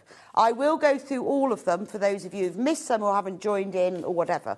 So I chose my 12 of my favourite blocks. Ones I hadn't done, ones I had done, ones I just loved, ones using slightly different techniques, and also ones that I thought not only do you collect them to put them into the big quilt, but also that I thought you might want to use, because you've got all the instructions, use your own fabric to make more blocks, to make a whole quilt. So some of them I themed by month, like I did Maple Leafs in October and Schoolhouses in September. And I thought I'd do Hunter's Star in December because, you know, Star, December. Hunter's Star is a gorgeous block because when you join it, it starts off with a star in the middle, but when you join it with other blocks, it creates stars, more stars. So let me find it. There's one up the top. Don't really see that one. One at the top. There's one Hunter's Star. This is the Country Garden. There's another one. This is the Country Garden colourway. It's also available in China Blues, and there's one at the bottom which you can't see because it's right at the bottom, but I've got the blocks here so I can show you. So this is Country Garden. Shall I show you? I'm going to show you the blocks to start with. So have I put? Hopefully I'll put them in order. I've lost one. Well, I haven't lost one. I've just left it in it. I've left it in its block keeper. Look how fat my block keeper is now because. This week I made number 12 and therefore I have now got the whole quilt. But I've got them in all the colourways. Oh, there it is. It's Hayden. I moved all of them because I've put them in order. So I had Hunter's Star I had Hunter Star right at the back, but I moved them all the front to make it easier. And I will talk about the block keeper later because I have got a pattern for that. Right. So this is Hunter Star. Now, what I've tried to do with each of the blocks every month is start with the simplest one as block 1, which usually means one colour, because the block's all made the same way. This is just a 2-colour one. So that's block 1. So when you look at it, you've got that beautiful star in the centre. It's just triangles and squares, though. There's nothing tricky. There's no funny angles. So all this looks like a diamond. It isn't. And then you have these little flashes in the corners. When joined to other blocks, they become stars. Number 2, I think is that one. There's number 2. Again, so you can see the star in the centre. And the way I've done it, by building up the colours for each block, I hopefully will give you confidence that if you want to make your own, once you've made this block 3 times, you will know exactly how it works. So if you want to change the colourway, so you can see that the star is 2 colour, but different to the background. And then number 3, we use 4 different prints. And that gives you a different thought. So now you can see that each quarter is in one colour. So it looks like this shape is a funny shape. Morning, is January the last block? Yes, it is, Beverly. And the reason for that is because I launched it on Sewing Street's birthday, which is in February. So it went February to January. So yes, January next month, 13th. Is the last block, and I've just finished it. So that's the number 4. So that is the country garden. I've just got to find the kit. Flower, flower. I don't know where it is. I should have sorted it out. There we go. Right, so this is the kit for country garden. What you will get is a whole panel, and you're used to this now. There's the whole panel. It's got all of the fabrics, fabric 1, fabric 3, fabric 4, fabric 5. You've got more than enough of each of the fabrics, fabric 2, fabric 7. So they're all on there. You cut them out around the edge, keeping the label above, and then you subcut them into the pieces, and all of that is in the instructions. So that's country garden colourway. You will also, in that kit, get 1/2 metre of ivory, and all of the kits in country garden have ivory as their background, and then the same prints are used, which is why the whole quilt works, because you can see all of these prints. There's 13 in total. They're obviously not used in every block, but they're repeated enough times so that it hangs together. And when Amy designed it, she not only decided which print was going to go where, she then arranged them. I mean, they could be arranged in any order, but so that the prints were even. So you didn't want too many of one and not of another. And that's the beauty of making a sampler quilt, is you can make it from any fabrics, but you won't, in order to have that confidence that you know when you join it all together, it's really nice that we've given you the fabrics, and Amy has designed it specifically so that when you join it all together, it's got a nice even balance, and you've got the tones of light and dark. So this is the pretty one, the country garden one. Oh, you get instructions as well. Kind of handy.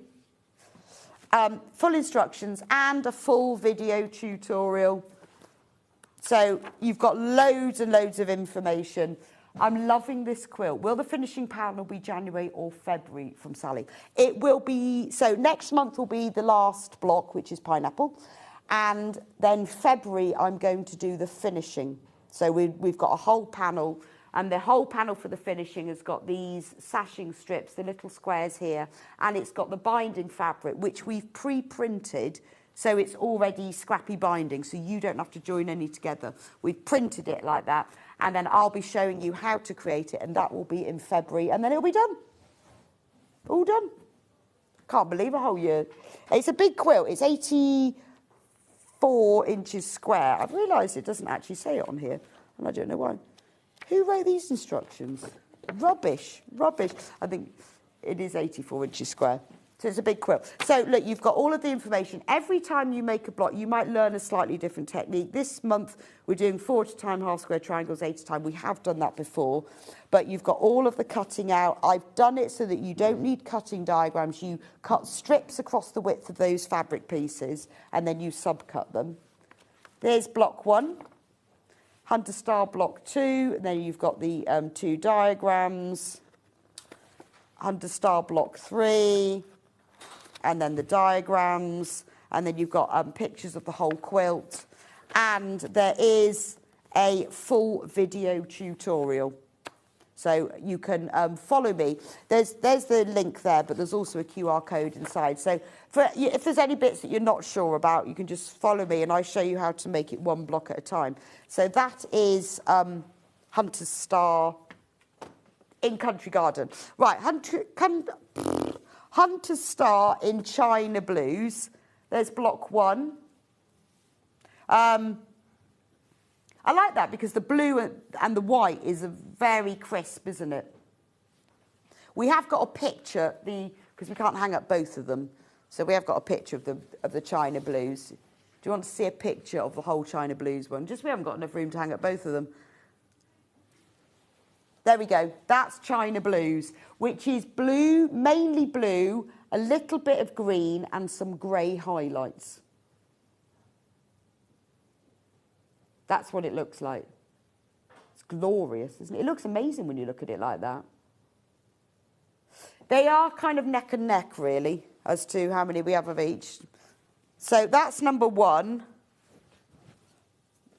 I can't remember which one is 2 and which one's 3. It doesn't really matter. That's another one. So that's the little bit of grey that you have in it. And then this is number 3. So let me show you how it works if you were to make more of these. So do keep the instructions. When you join that, right, and then if I put another one in, like that, and then if I get one of these, see? I mean, obviously that's a very strange colour combination, but that's how it works. So when you make one block, which you'll do for the quilt, you'll get the star in the centre with these funny bits in the corners, but those funny bits in the corners form the next star. So when you've learnt it, you've got the instructions, all of the cutting out is in there, and it's about practice. By the time you've made 3, you will understand how it works, how the colours go into what places, because you'll have made it in 3 different colour combinations. That means that you can make more of them, which is what it's all about, really, isn't it? So the panel for the China Blues.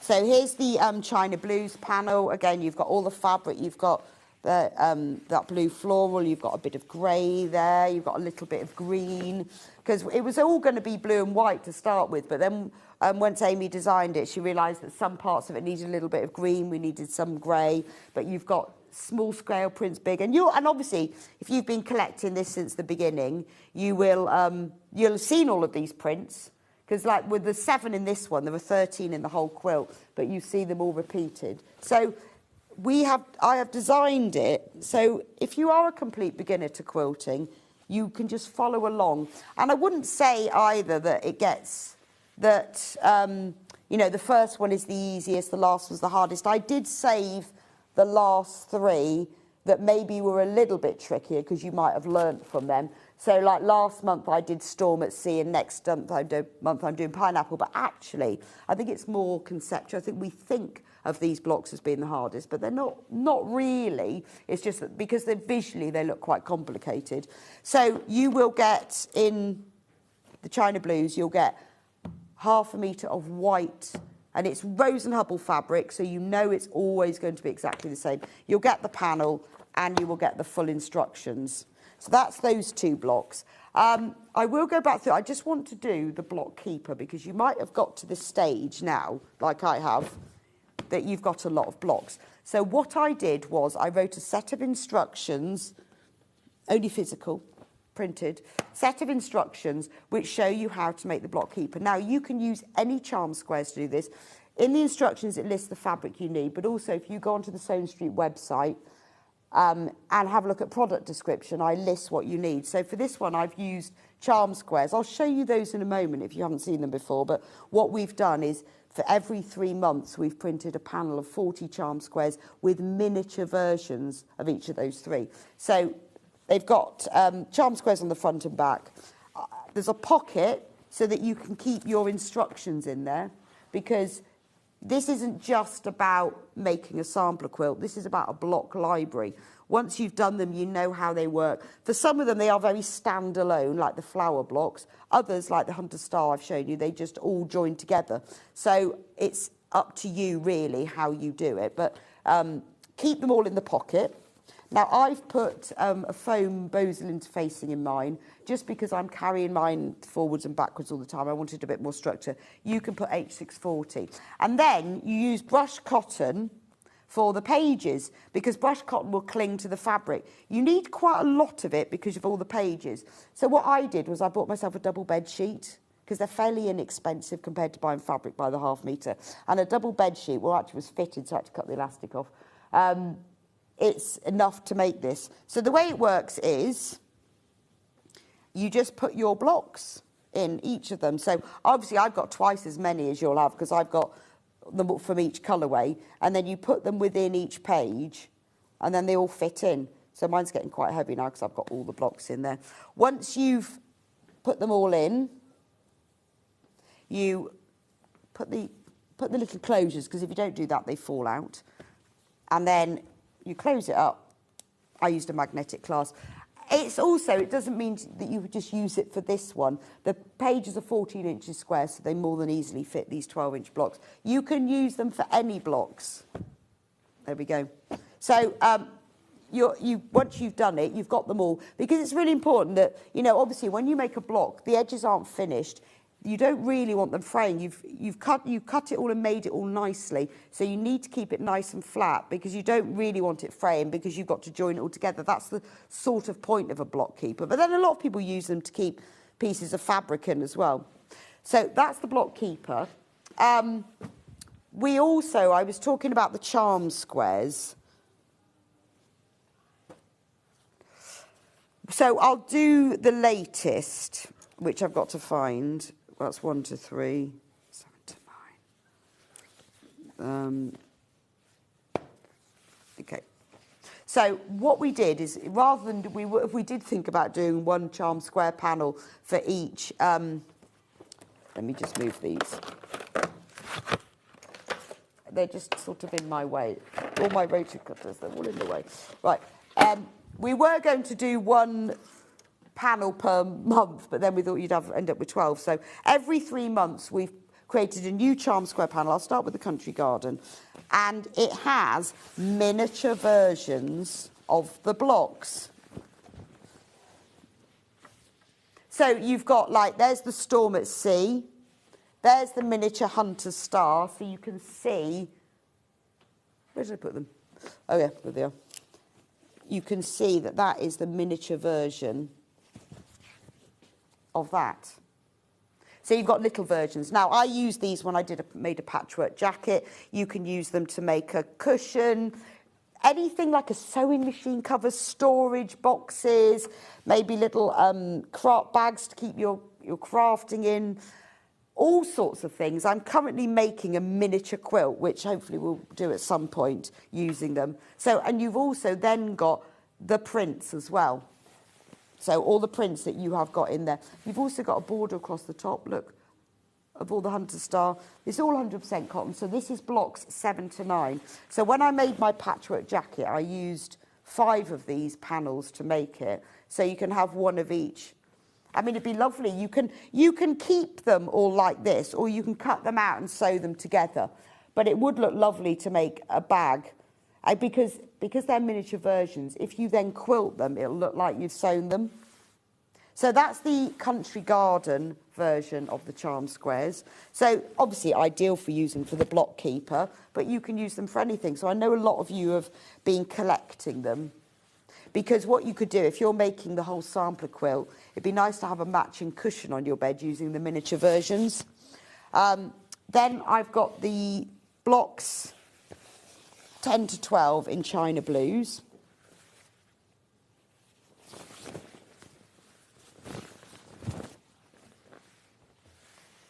There we go.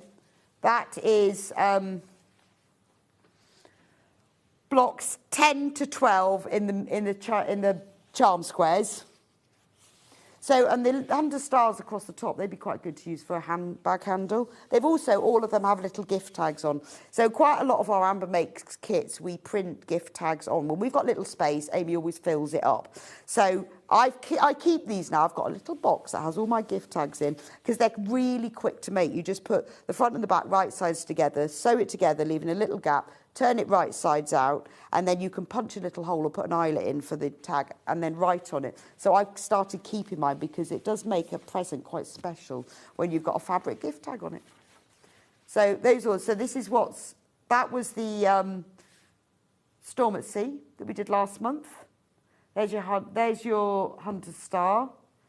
That's the pineapple, which you're going to get next month. And then a little bit of each of the fabric.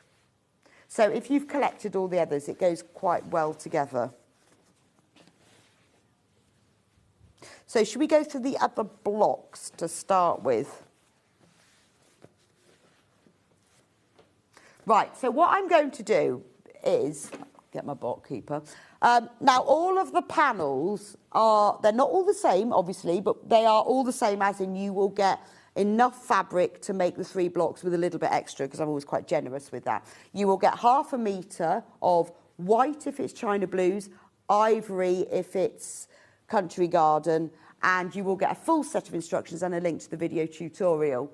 So Barbara says it's still possible to buy all the panels to make the quilt. Yes, it is, because what I do is I have a look and see what stock we've got left. And the whole idea behind this was that we needed to be able to reprint, because lots of people either joined just today for the first time, or lots of people might have been away for number 7 and have missed it. And we had loads of questions at the beginning. What if I'm not here? What if you sell out? But we do make sure that we bring it all back. So I do get them all reprinted. Thoroughly enjoy making the China Blue block. Fantastic tutorial from Dinah. Oh, thank you, Dinah. I'm glad you're enjoying it. I mean, hopefully it will build your quilting knowledge, because it is just about practice. And remember, it doesn't have to be perfect. You know, by the time it's like that and it's quilted, who's going to notice? And it's not supposed to be perfect either. You're not entering a quilt competition. This is a thing of beauty for you to own and gift. Well, I doubt you want to gift it, to be honest. Keep it for yourself. Enjoy it. So I'm going to start at the beginning in my book, tell you a little story. Number 1. So we'll start with Country Garden. Now, I sorted these all out the other day in order, and then I've obviously messed them up. So don't know who did that. So I started off with flowers, just because I like the flowers, no particular reason. So in this one, you make 3 flowers. And again, this is brilliant. This could be the centre of a cushion. It could be a bag. You could repeat it.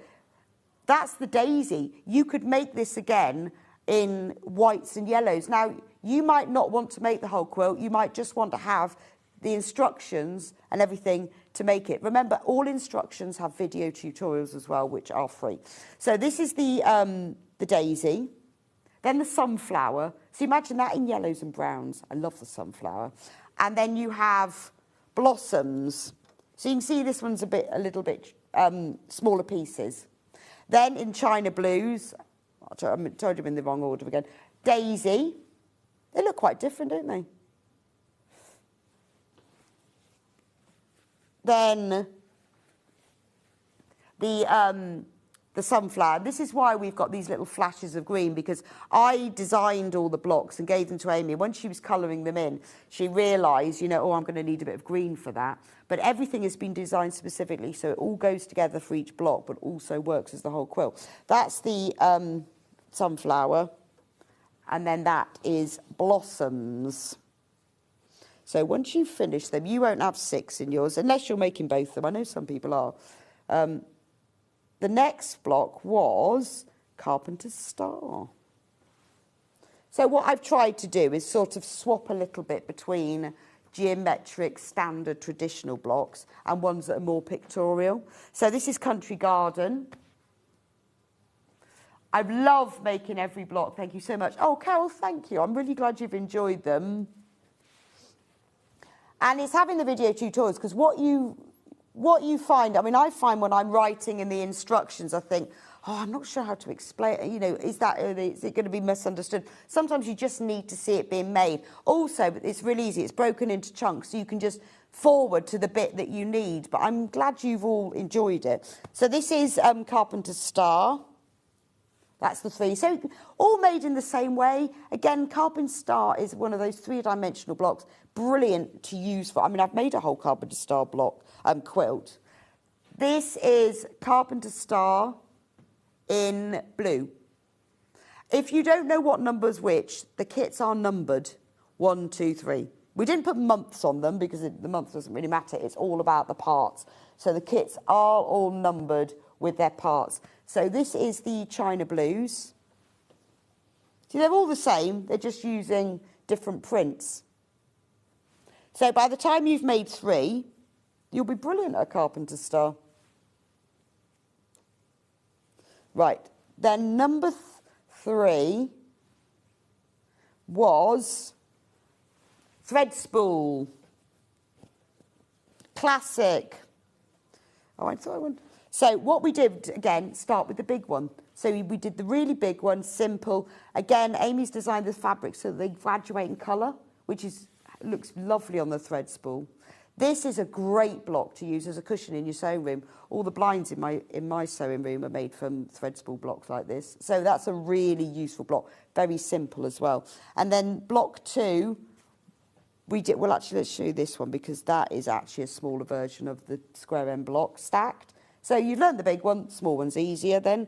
And then the third one where the ends are slightly different, but they're twisted ones. Right, and then blue, that's the big one.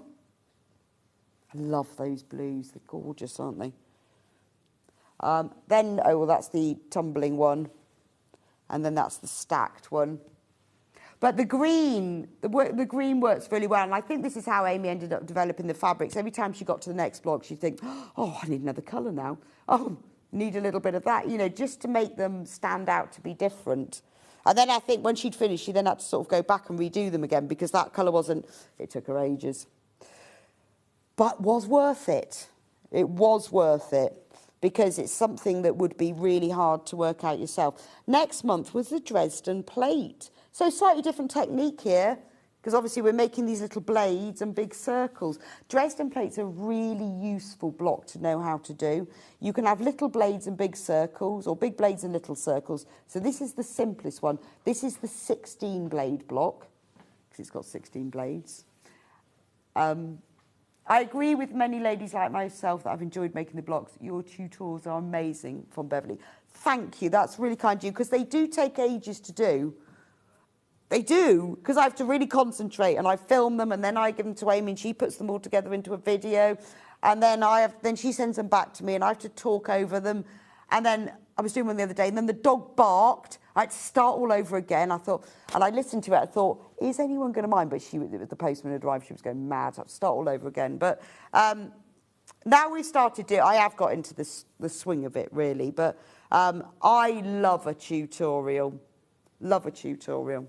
And we just thought, you know, we put them onto YouTube so you can watch them for free so that you can just keep referring to them. So that's the 16 blade.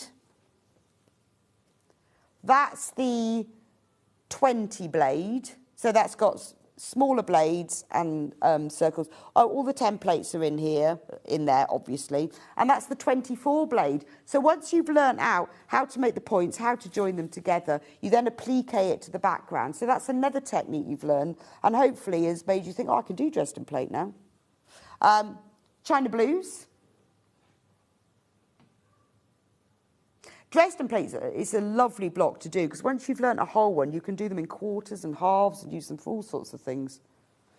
So learn the basic techniques, and there's no point in just learning it. You need to be making something. That's why I put it all together in a quilt.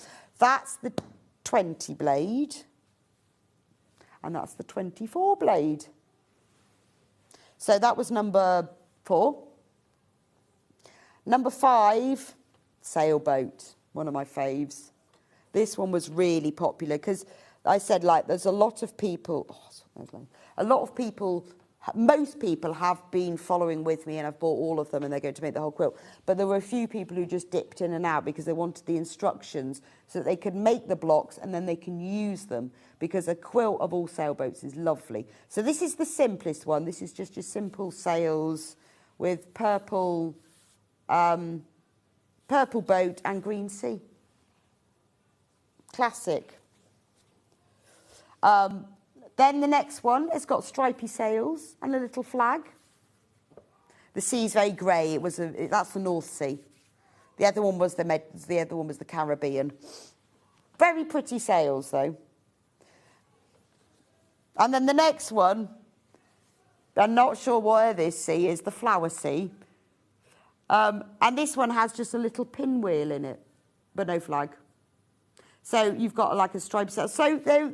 And I've also done it, I've spent ages with them trying to work out the simplest way to do it. So trying to cut these triangles and join them together can be a bit tricky. So I've done them as a whole square, and then you sew one square on top of another to make it into a triangle, rather than trying to sew two triangles together, because it's a simpler method. Obviously, as you become more experienced, you can probably do that, but I've tried to keep it as simple as possible. I've loved making the China blue blocks so much that I'm hoping to make the country garden one next. The phone and dog noises are sweet, from Elizabeth. Oh, I've obviously not done very well. I thought oh dear. Honestly, I got all the way through. I'm trying to think what I was doing. I was doing the pineapple blocks. And I thought I'd managed to keep, but I'm glad you get the dog noises. She's really annoying. And I'm like going, shh, shh, shh. Unfortunately, where I do them is near the front door, so she runs down the stairs. And it's like nothing, it's a bird. And the phone, oh dear. Well, I'm glad you don't mind them. At least you can see that they're not highly professional. They just take ages.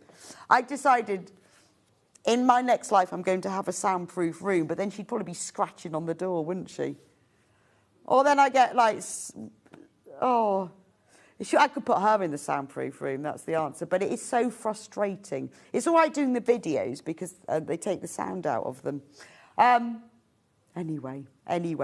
Right, this is China Blues.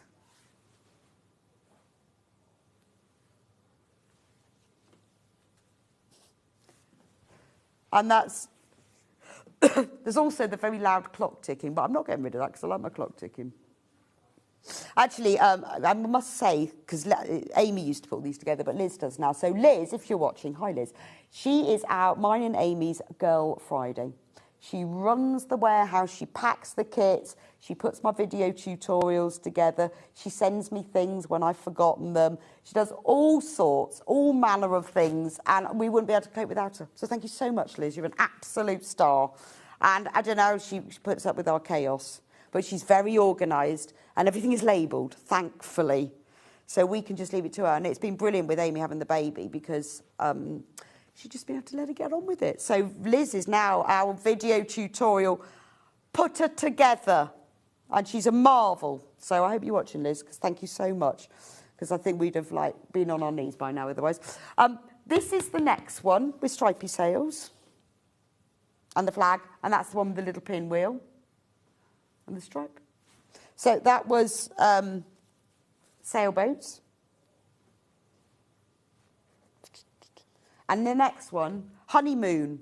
This is a great block because it's easy, but I think it looks quite complex. And if you've done this one, when I did the velvet constellation quilts, I don't know whether you saw that. When did I do that? October. I designed a quilt using velvet only because Hayley Marshall wanted one. And so I said, OK, I'll have a go. But sewing with velvet can be a bit tricky. I worked out how to do it. But I used the honeymoon block because actually it works really well with velvet because you just do oversized triangles and then trim them. So once you've learnt something like this, the honeymoon block, these blocks do translate into other things like a velvet quilt. But it was really popular, that, because it was the simplest block, which it needed to be for the velvet. This is Country Garden, honeymoon block. So all of these blocks you can use all over again. And you have to think about as well with some of them, like if you put them together, you get secondary patterns. So if you put those two blocks together, you can see, look, you've now got an extra square here.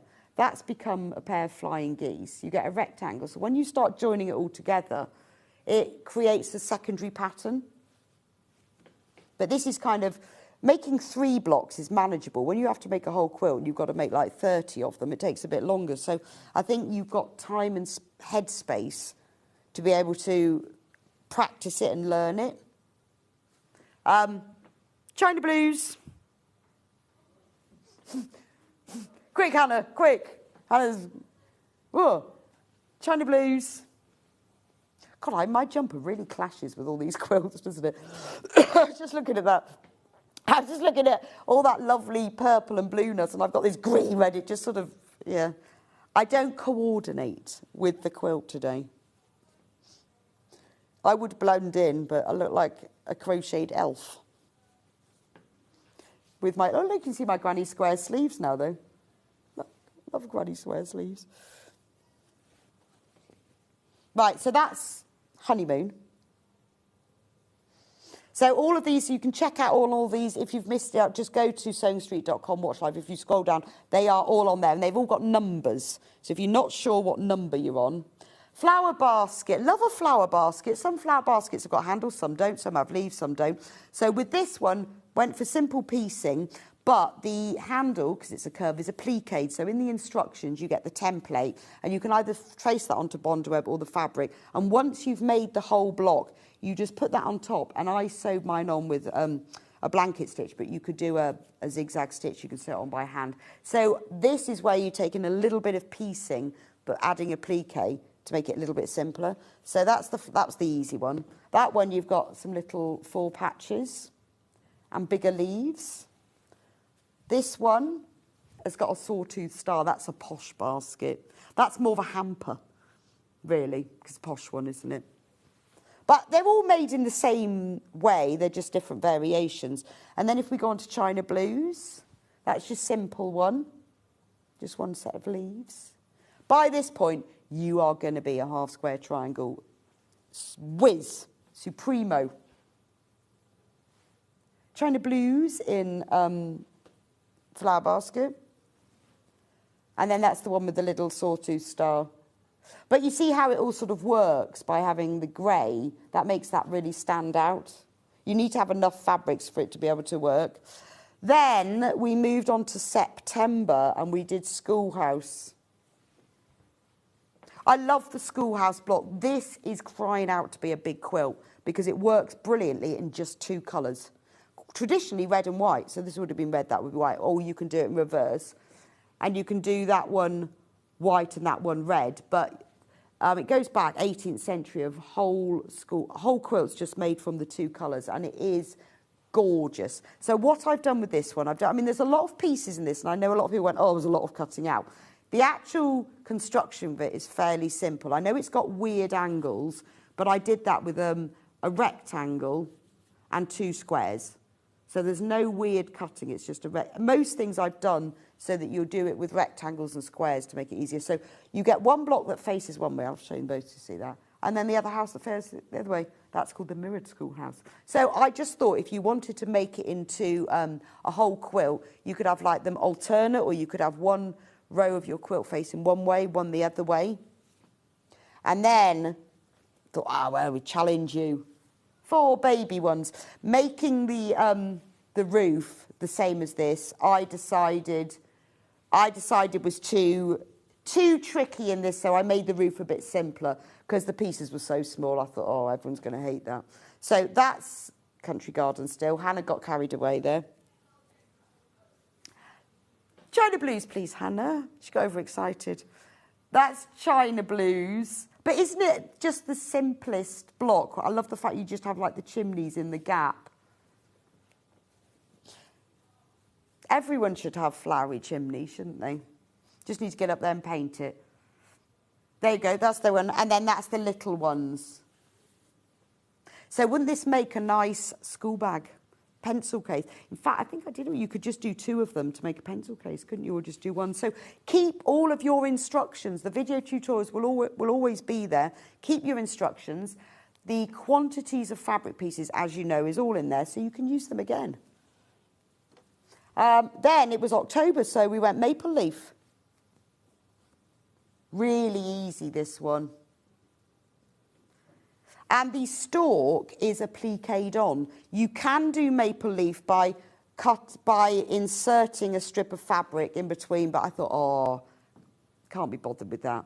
So all you do is you applique a strip of fabric on, and you can zigzag it. I did a blanket stitch. And then when you sew this piece to that piece, the leaf goes underneath then. But you get that nice variant of colours there. And then the next one has turned round. There we go. It's the same thing, but just different colours. Hannah, could you please put the graphics in?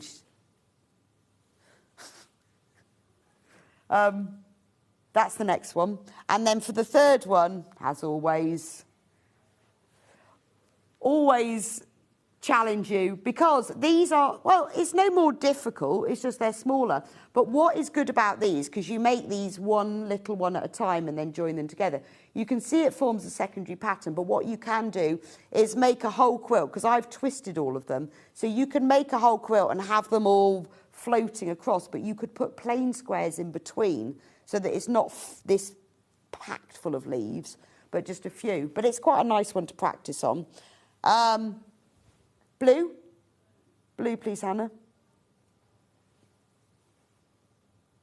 There we go. That's the blue one. And another blue one. And the little ones. And again, these are just appliqued on because it's an easier way of doing it. Also makes it a bit more structured because they're a bit more 3D. Then it was November. And November is always stormy at sea, isn't it? So again, if you were watching with me with Janet earlier, she made hers in exactly the same way that I did it. I played with it. And basically, there's a large economy block, which is this. There's a small economy block, which is this. And they're pieced. Easy peasy, no templates. And then you've got the diamond in a rectangle, and that is FPP, because I thought you're going to do one FPP, and I know lots of people don't like it, but I thought let's just do one. Of all 12 months, we will do one, and it's just that. But once you've learned how to do the storm at sea, you can then make, depending on, you change your colours and you make these amazing patterns. So the blocks, the 3 blocks, Storm at Sea, obviously, because there is just one block for Storm at Sea, are all made in exactly the same way. I've just changed the prints for them. So by the time you've made all 3, you will have made 12 of these FPP blocks. You'll have made 4 large economy squares. You'll have made 12 small ones. You will know exactly how it works. And the economy block is a really useful block to learn how to make. And that's the 3 country garden, because you use the economy block. I've just used actually in the pineapple block that's next, so it's a really useful one. But you can see here how I've made my colour swathe like this. But when Janet did her quilt, she had her colour slightly different, so it created different secondary patterns. So depending on where you put your colour, but this is all about you learning how to do it. So that one looks different again because it's got a dark background. And then that's the 3rd one. And then we're on to this month. And I will show you number 12 at the end, which is hiding under there, if I remember. Right, I'll put them back under here. So this month, let me just get my bits and pieces and my instructions. Because as Janet was saying, I actually only prepped this a couple of days ago, so I should remember how to do it. So obviously, with the Hunter Star block, which one am I doing? Number 2. I decided I always do number 1. I thought, and to be honest, these are all made in exactly the same way. I just thought I would do block 2 because it's easier to see the colours. So what you are doing with this, I will break it down for you. You have got, when you cut out all your fabric, you will be cutting out squares, whole squares, and then half square triangle squares. So the whole squares, as you can see here, 1, 2, 3, 4, 5, 6, 7, 8. They are all whole pieces that aren't cut. The other squares are made from half square triangles, but we make 8 at a time because that's how many unique. So each colour, you've got 4 of that colour, 4 of that colour, so you make 8 at a time. So you've probably done 8 at a time before, but you might be joining for the first time, so I'm going to show you how to do that. So 8 at a time. Really, really simple to do. Have I got an iron? Yes. Let me plug it in. This is how organised I am. Oh.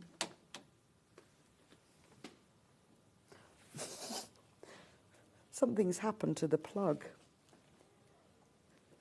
No, I'll just get a different iron.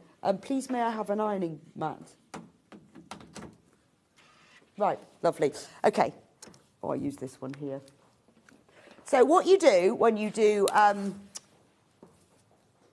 half square triangles, 8 at a time, is you've got 2 pieces of fabric. So like that one's block 2. They're all labelled. Block 2, background fabric, half square triangle. Block 2, fabric A, because I'm going to do the green half square triangles.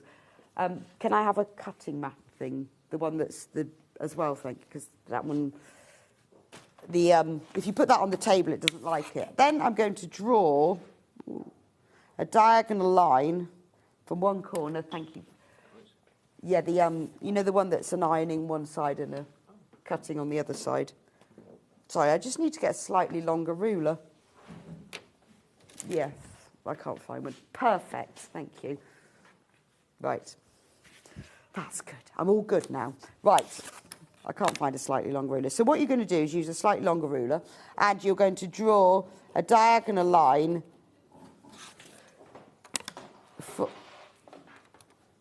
Oh, there are, but there's not. I'll just use the edge of that one. So I use this ruler, I use all the time for doing my drawing and my cutting of my half square triangles. It's 2.5 by 12.5 inches, so it's quite a useful length. Right, then what you do, so I've drawn 2 diagonal lines, place that right side's facing. Obviously it's a plain fabric, so no idea what the right side is, but it doesn't matter. But with your print fabric, you need to make sure that's right side's facing. My pins. Right. You're going to be sewing 1/4 inch either side of this line. So you don't have to take the pins out, because that's annoying. Just put them in the centre of each of these. And then it helps everything to not shift. For this size, you don't need to put one in the middle. If you're making bigger ones, I would pop one in the middle as well. And you'll have to take it out as you're sewing. It just helps to keep that centre steady. So I will do that now, but normally I wouldn't. Normal stitch length, and you're going to use a 1/4 inch seam allowance. And you're going to start by sewing one side, 1/4 inch to the side of the first line. If you can't judge that by eye, then just draw that line in. So you use the 1/4 inch line on your ruler to draw the line in if you're new to it. I'm going to just judge it, to be honest, because I'm going to be cutting along that line. Or you can use the markings on your sewing machine foot. Once you've done that, then sew a 1/4 inch either side of the other line. So you're going to be sewing 4 seams in total. 1, 2, 3. And when you watch the video tutorials, this is exactly how it is. Got one. But it's probably in the tutorial. I probably do it a bit. I've got everything to hand. I'm not going to, where's my pins? And I can't find my iron. I'm a little bit more organised. Once you've done that, although you're going to be cutting along those lines, I would press it. Because when you've cut it, when you've sewn it, can you see it's all a little bit wrinkly? So I press it, and because I'm going to be cutting through the centre, I don't really need those lines.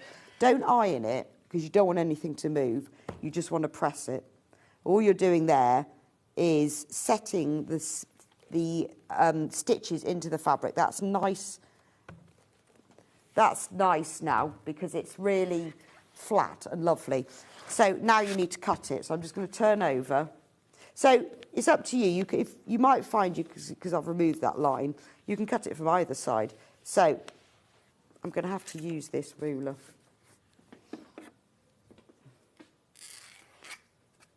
Yeah. Because we didn't have one. It's a really useful ruler. I've got 4 rulers, and this is one of them. Let me just take a rotary cut off the wall. I've got a little one, but I prefer these big ones. So what we're going to do now, having a rotating cutting mat is ideal, but I don't have one here, so we'll just pretend. So we're going to cut diagonally through between these 2 lines of stitching.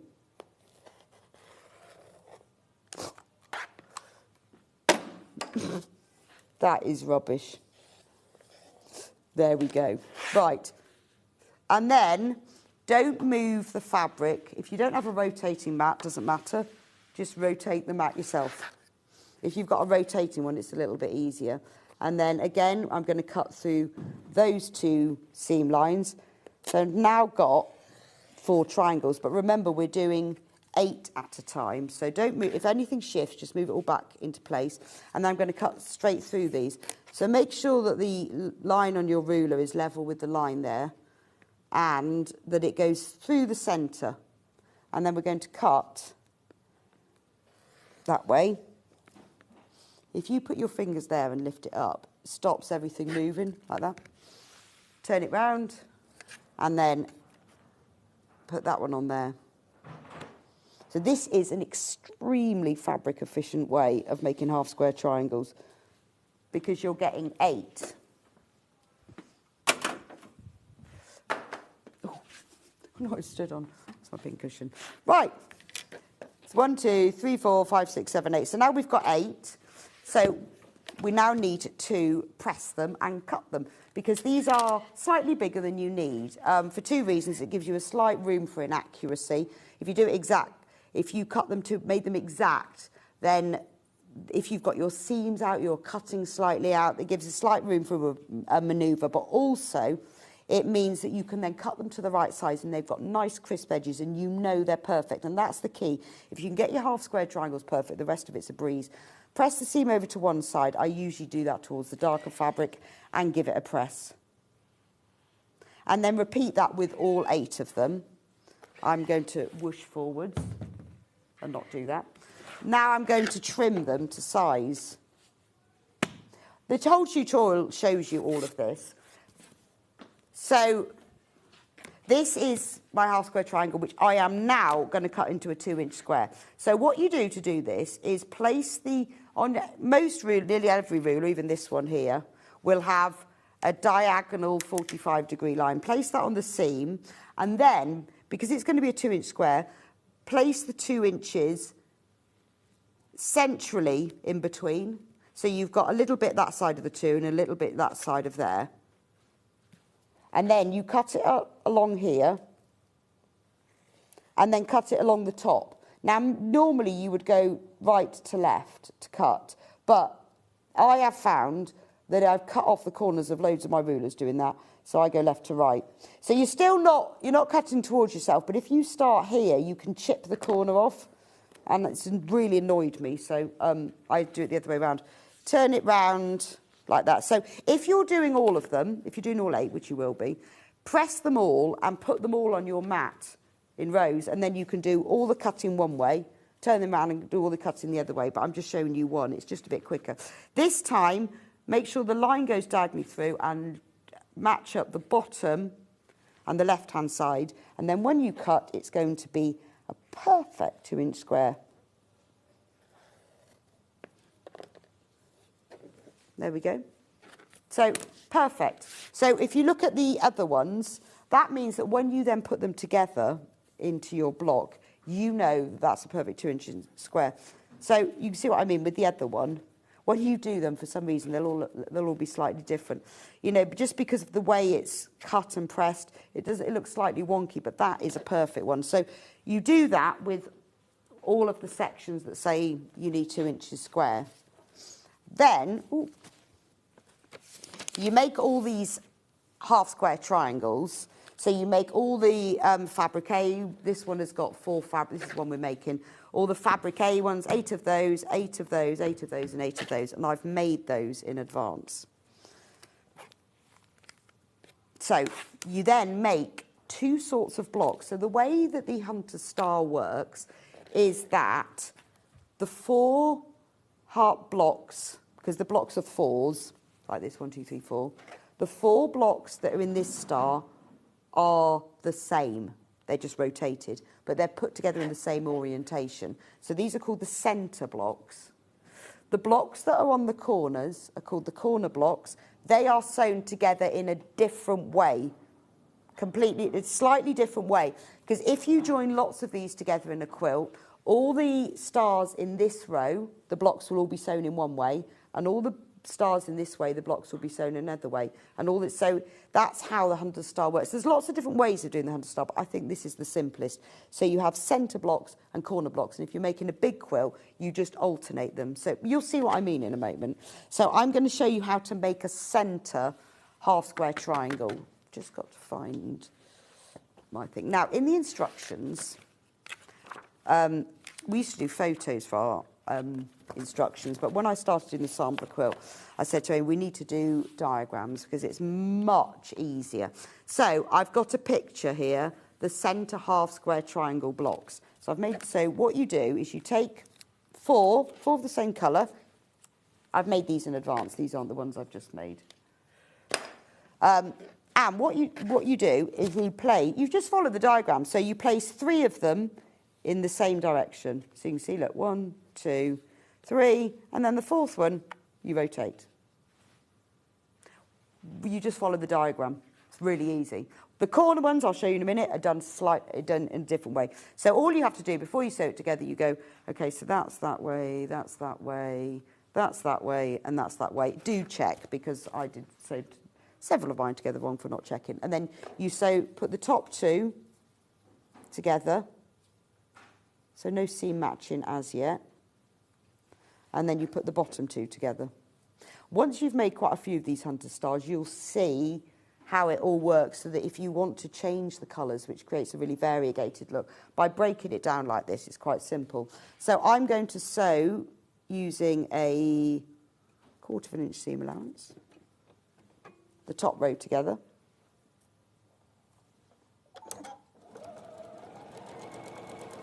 And then I'm going to do the bottom row. And because I'm doing several together, I am just going to chain piece them. Chain piecing basically means where you don't stop and start, you just stop there, and then you just, like 1 stitch before the end, I pop the next one underneath, and then you can just sew from one to the other. It's just a bit quicker. I mean, I don't do it really to save thread, because it's not much, it does save thread, but I do it because it's just a bit quicker, because you're not stopping and starting. So there's those 2 for the top row and the bottom row. Oh, I just need a very quick drink of water. It's a lot to be talking in our hole. That's better. Right. So take your top row. You've got to remember which one's your top row now. This one.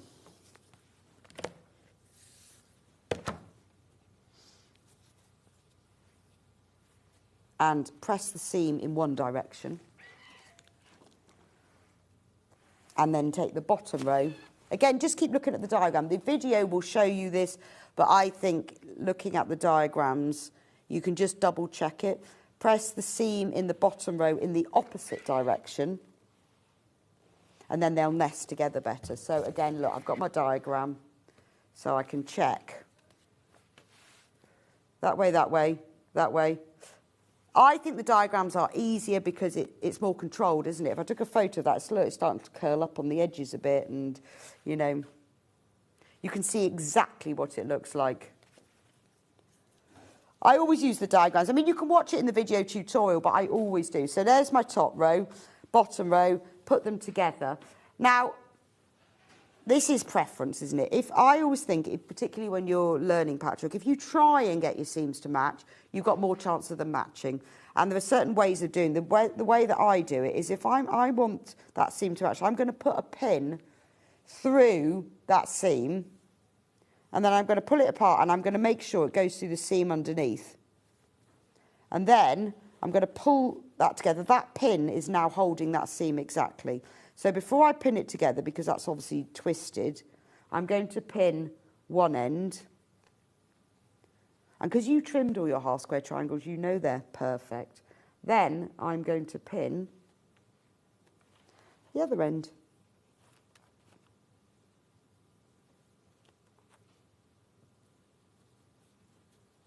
And then I'm going to just pin diagonally across there. And I can remove that out. Now I know that those seams match perfectly. If when you do your seams are out, it doesn't matter. I just think it's quite good practice. You've got more chance of it matching up if you do that. And then you need to sew these together. This time I am going to reverse stitch at the beginning and the end because I'm going to press this seam open, because you've got a lot of seams meeting at the centre. And if you press the seam open, it will lay flatter. So if you're pressing seams to one side, then you don't need to reverse stitch. If you're pressing it open, I would, because they can start coming undone otherwise. So that's joined together. Always press the seam to set it, and then open it up and press it open. And then you get a nice little flat block. And then just press it from the right side as well. So now we have done a centre half square triangle block. So if I show you on here, there we go, that is that. So that's the centre one. Then you make the others in exactly the same way of the other prints. So here's all my centre half square triangle blocks. So the great thing about this is if you have a look at them, they are identical in orientation, that is. Just turning them around so you can see that. So you can see they're all exactly the same. Hang on, that thing's in the way. I'll put them there. There we go. You can see they're all exactly the same in the way that they're done. And the way it works for your centre block is you just rotate them. So again, there's a diagram in the instructions. Which one were we doing? Block 2. That shows you how you rotate them. So you can see that in there. There's also a photo as well. So if you put that one like that one goes like that.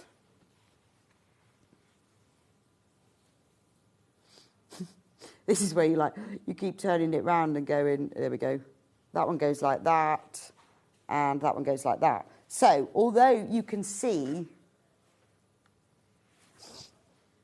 now that those blocks are all exactly the same, but by rotating them, that will create the centre star. So when you now do the corner star, corner HSTs, I've made 3 in advance, so I'll put those there. I'm going to put those together. Right, with the corner one, then you have, the corner blocks. So I'll follow. It doesn't really matter. I mean, with this one, I could follow I have put diagrams in. So the last one I was showing you was block 1. I've put diagrams in for each of the different prints, and they are exactly the same, but I just thought it might help as you're doing it. So with this one, you lay it out following the diagram. So you've got 1, 2, 3, all facing the same way, and then take that one and face it that way. So it's different to the centre block, and that's the thing, is that if you join lots of these hunter style blocks together, alternate rows are made from centre blocks and corner blocks, and that's how the pattern works. So exactly the same way, place the 2 in the top row together, place the 2 in the bottom row together. I'm going to sew them together, so exactly the same. So I was going to do, when I was doing my prep, I was going to do these in advance, but I thought actually sometimes it's quite nice to see things more than once. It's quite nice having an hour and a half. Normally I've got like 5 minutes to demo. Normally we don't have time. And I know you're going to get a video tutorial, but it's quite nice to be able to show you.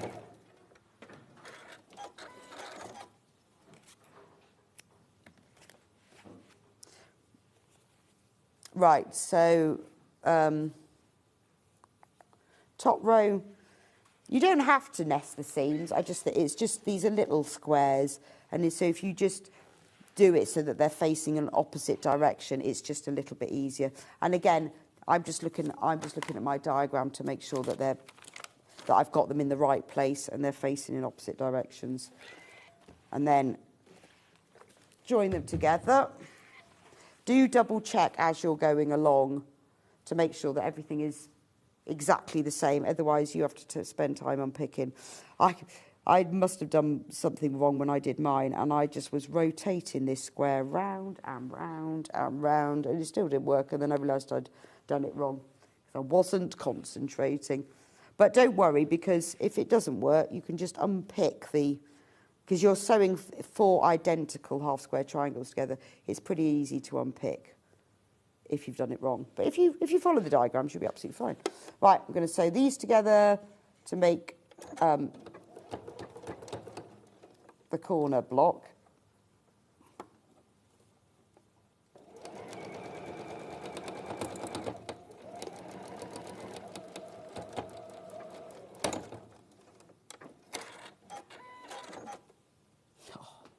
That's typical, isn't it? Comes unthreaded. It's all to do with, if you have problems with your unthreading, it's to do with those spools. It's to do with the spool ends, I've discovered. Because I've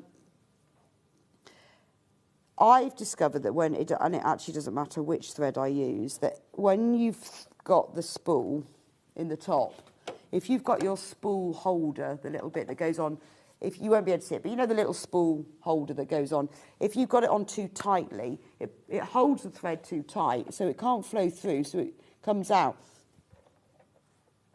So so you need to loosen it off a bit. If you find it keeps getting, because it's pulling against it, but if you're threading up the bobbin, you need a really good tension on there. So sometimes what I do is I swap it for even the smaller one, because I used to have problems that my bobbins were really loose and baggy. But if you really increase the tension on there and also wide it on a lot, but you get with these machines, you get a lot of machines have different types of spool pins. I put a smaller one, and that gives you a nice tighter tension. So if you find it keeps coming unthreading, just release that a little bit. It used to drive me mad until I worked it out.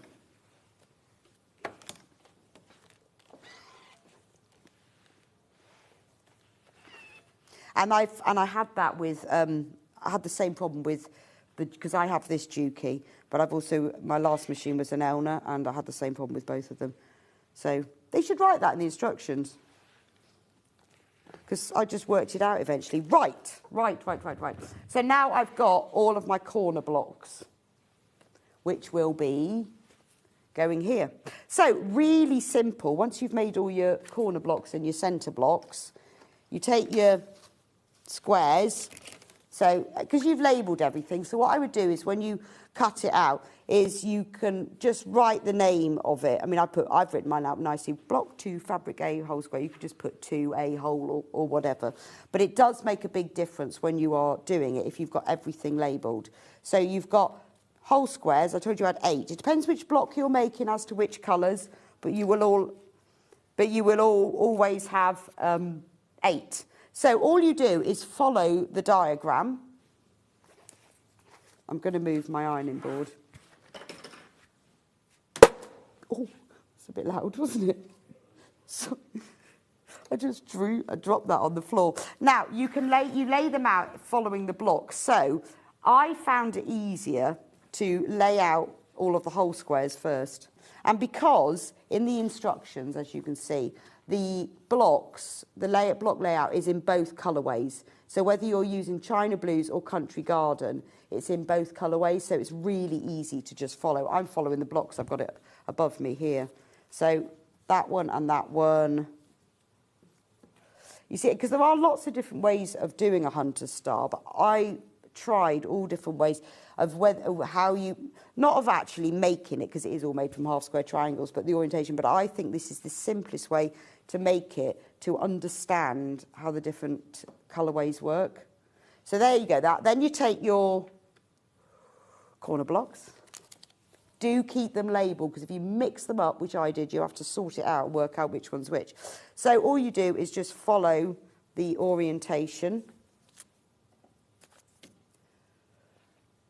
Like that. And really, there is no way to do it other than to actually just follow the diagram. I guess if I made hundreds of them, I probably wouldn't have to check the diagram anymore. So that's the corners, and then my centre blocks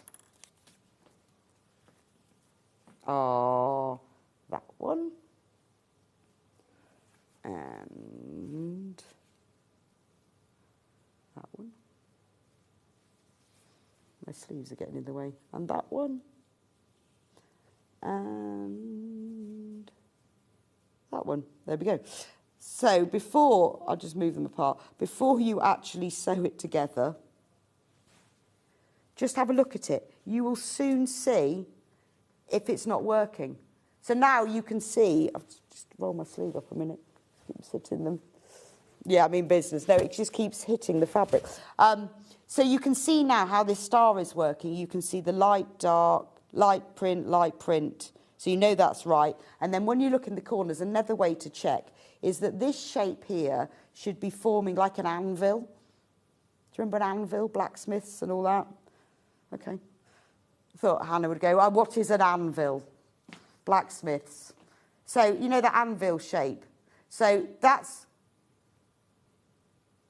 there you go, so it goes like that. So that's another way of checking, is that this shape here creates that. So if you get anything slightly, and I did this when I made them, is if you just check that that makes that shape, you'll soon see. And then it is as simple as joining it together into rows. So always, I'm going to do the top row to start with. When you sew a pieced piece to a unpieced whole pieced, so a pieced square to a non-pieced square, put the pieced square on top, because it means that when you sew, you can make sure that those seam allowances stay pressed in whichever way it was that you happen to press them.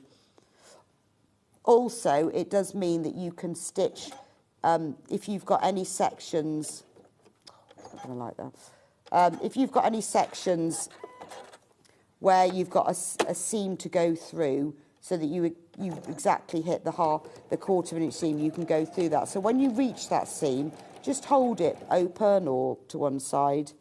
You've got more control. If you put the unpieced square on top, you've no idea what's going on. So you can do like I'm doing and just keep going back to the layout, or you can pin together all of the pieces in one row and then all the next row. That's how I did it, because I didn't have it laid out next to my machine when I was doing them at home. And then you can sew all the 4 rows. But I'm doing it here just to show you. So there's the 4th one. So I'm going to put the pieced square on top.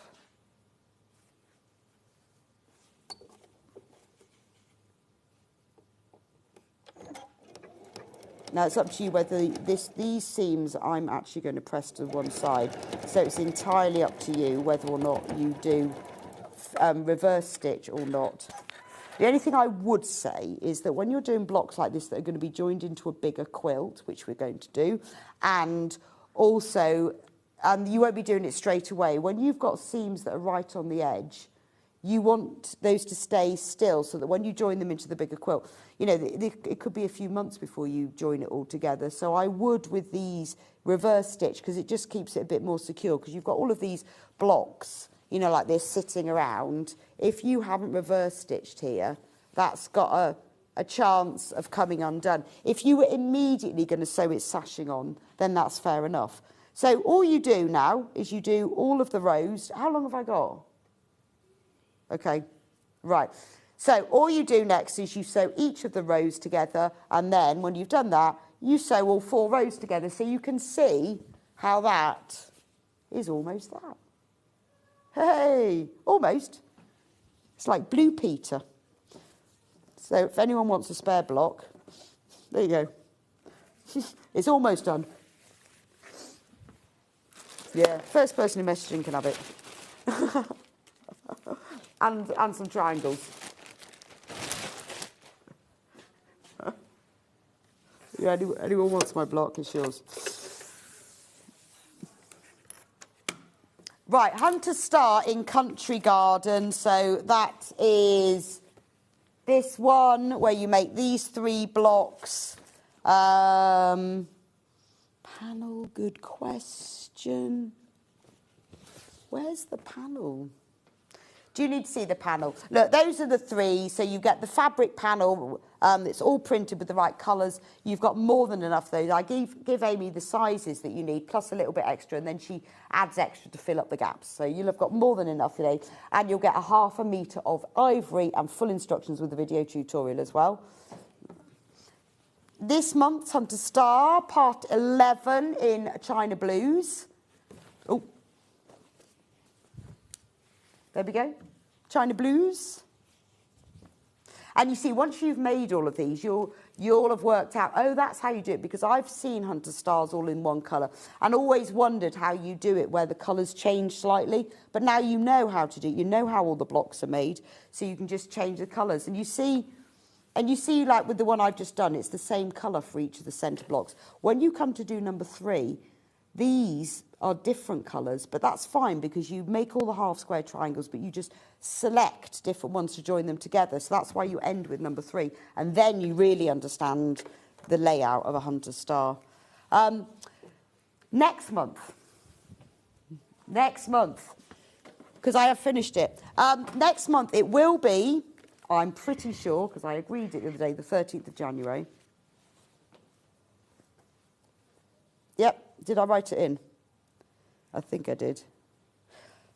I think it was because it's with the lovely John, and I think it's the 13th of January. There we go. Right, this is pineapple. I love the pineapple block. Now, honestly, this one has absolutely done my head in. Probably more than Storm at Sea. But now I've worked it out, it's really easy. I haven't used any templates. I haven't used any FPP, any funny rulers. I've just used measuring and strips. Once I've worked it out, now I have, it's as simple as an economy block and strips. It's really, and I love it. It creates, look at this, this is China Blues. I mean, you wouldn't know that that was the same block, would you? Completely different, because just by having the light and the dark strips arranged, it's all about colour arrangement, they look completely different. And this is perfectly easy to get an absolute accurate block. You just got to get the square right, but I show you how to do that. And then that's how it looks when you change the colours. So that's it in blues. And then this is it in Country Garden. Again, by having the different colours, it just changes the look of it.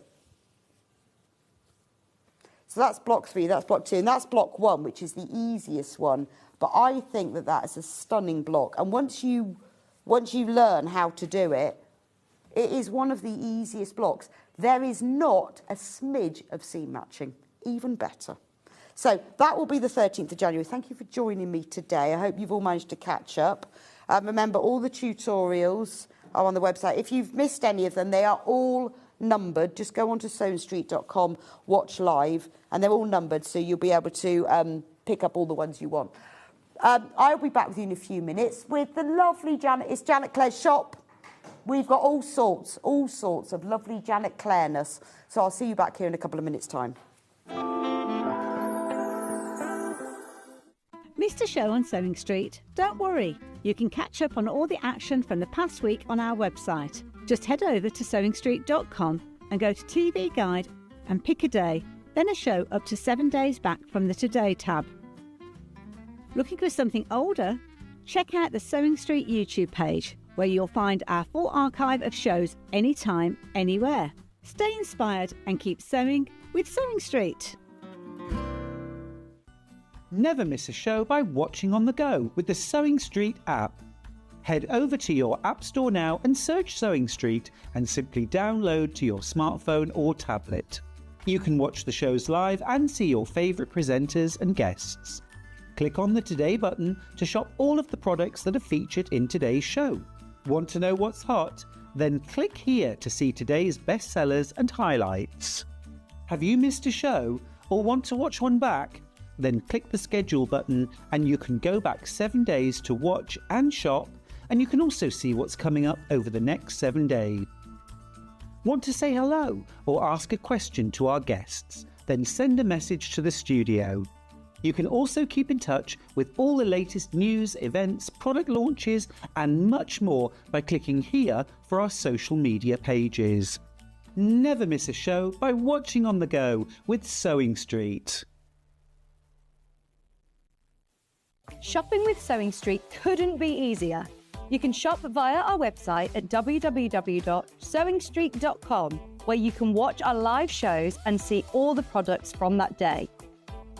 We also have a huge amount of products on our website, from your sewing room essentials to fabrics, sewing machines and much more. You can download and shop on the go with our Sewing Street app. Simply head over to your App Store and search Sewing Street. Alternatively, you can contact our UK-based call centre 24 hours a day on 0800 001 4433. Shopping made easy at Sewing Street. Looking for the perfect gift for the sewing enthusiast in your life? The Sewing Street gift card is just the thing.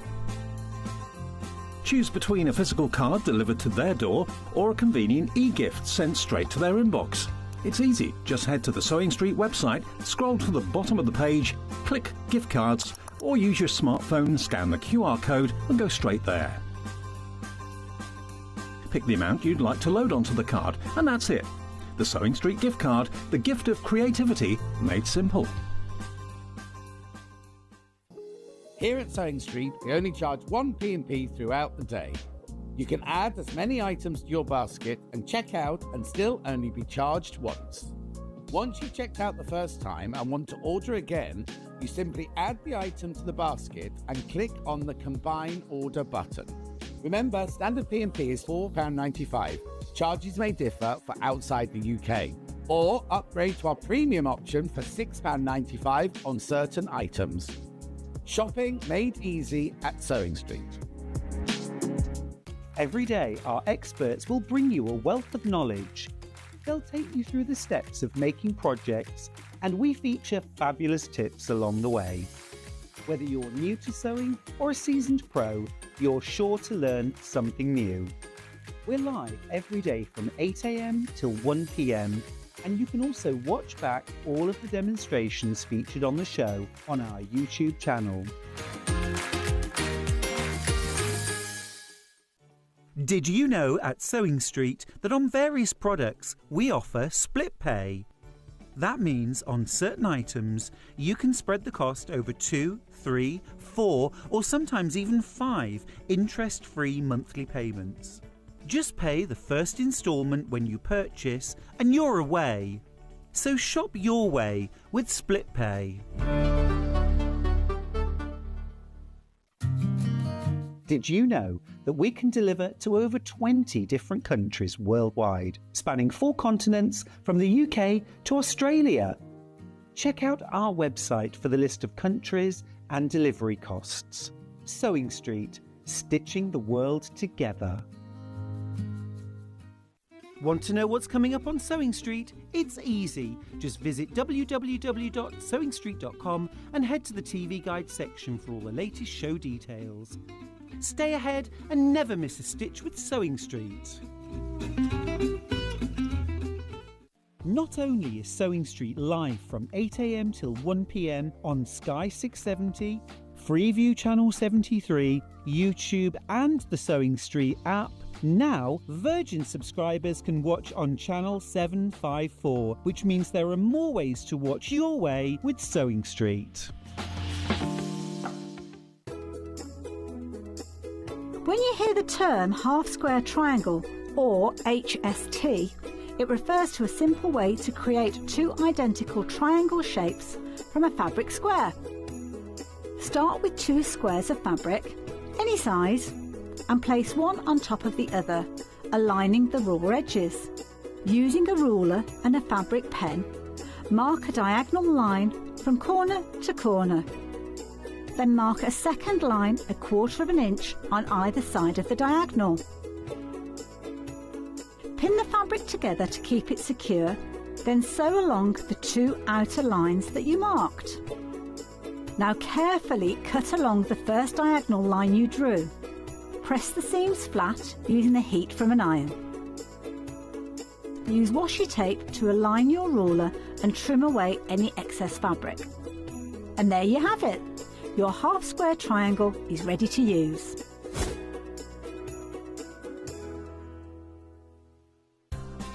Looking for the perfect gift for the sewing enthusiast in your life? The Sewing Street gift card is just the thing.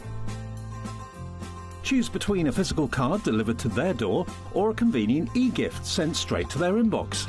It's easy. Just head to the Sewing Street website, scroll to the bottom of the page, click Gift Cards, or use your smartphone, scan the QR code and go straight there. Pick the amount you'd like to load onto the card, and that's it. The Sewing Street gift card, the gift of creativity made simple. Did you know that we can deliver to over 20 different countries worldwide, spanning 4 continents from the UK to Australia? Check out our website for the list of countries and delivery costs. Sewing Street, stitching the world together. Keep up to date with what's on Sewing Street, as well as all the latest news and special offers by signing up to our email newsletter. Go to sewingstreet.com and scroll down to the bottom of the homepage. Type in your email address and click the envelope. That's it. You'll never miss out on the latest news and special offers ever again.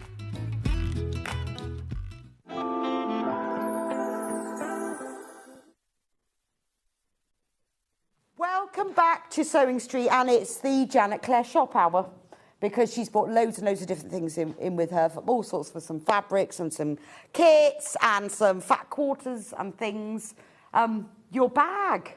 We're going to start with the gorgeous tote bag. So these are limited edition. They're new in.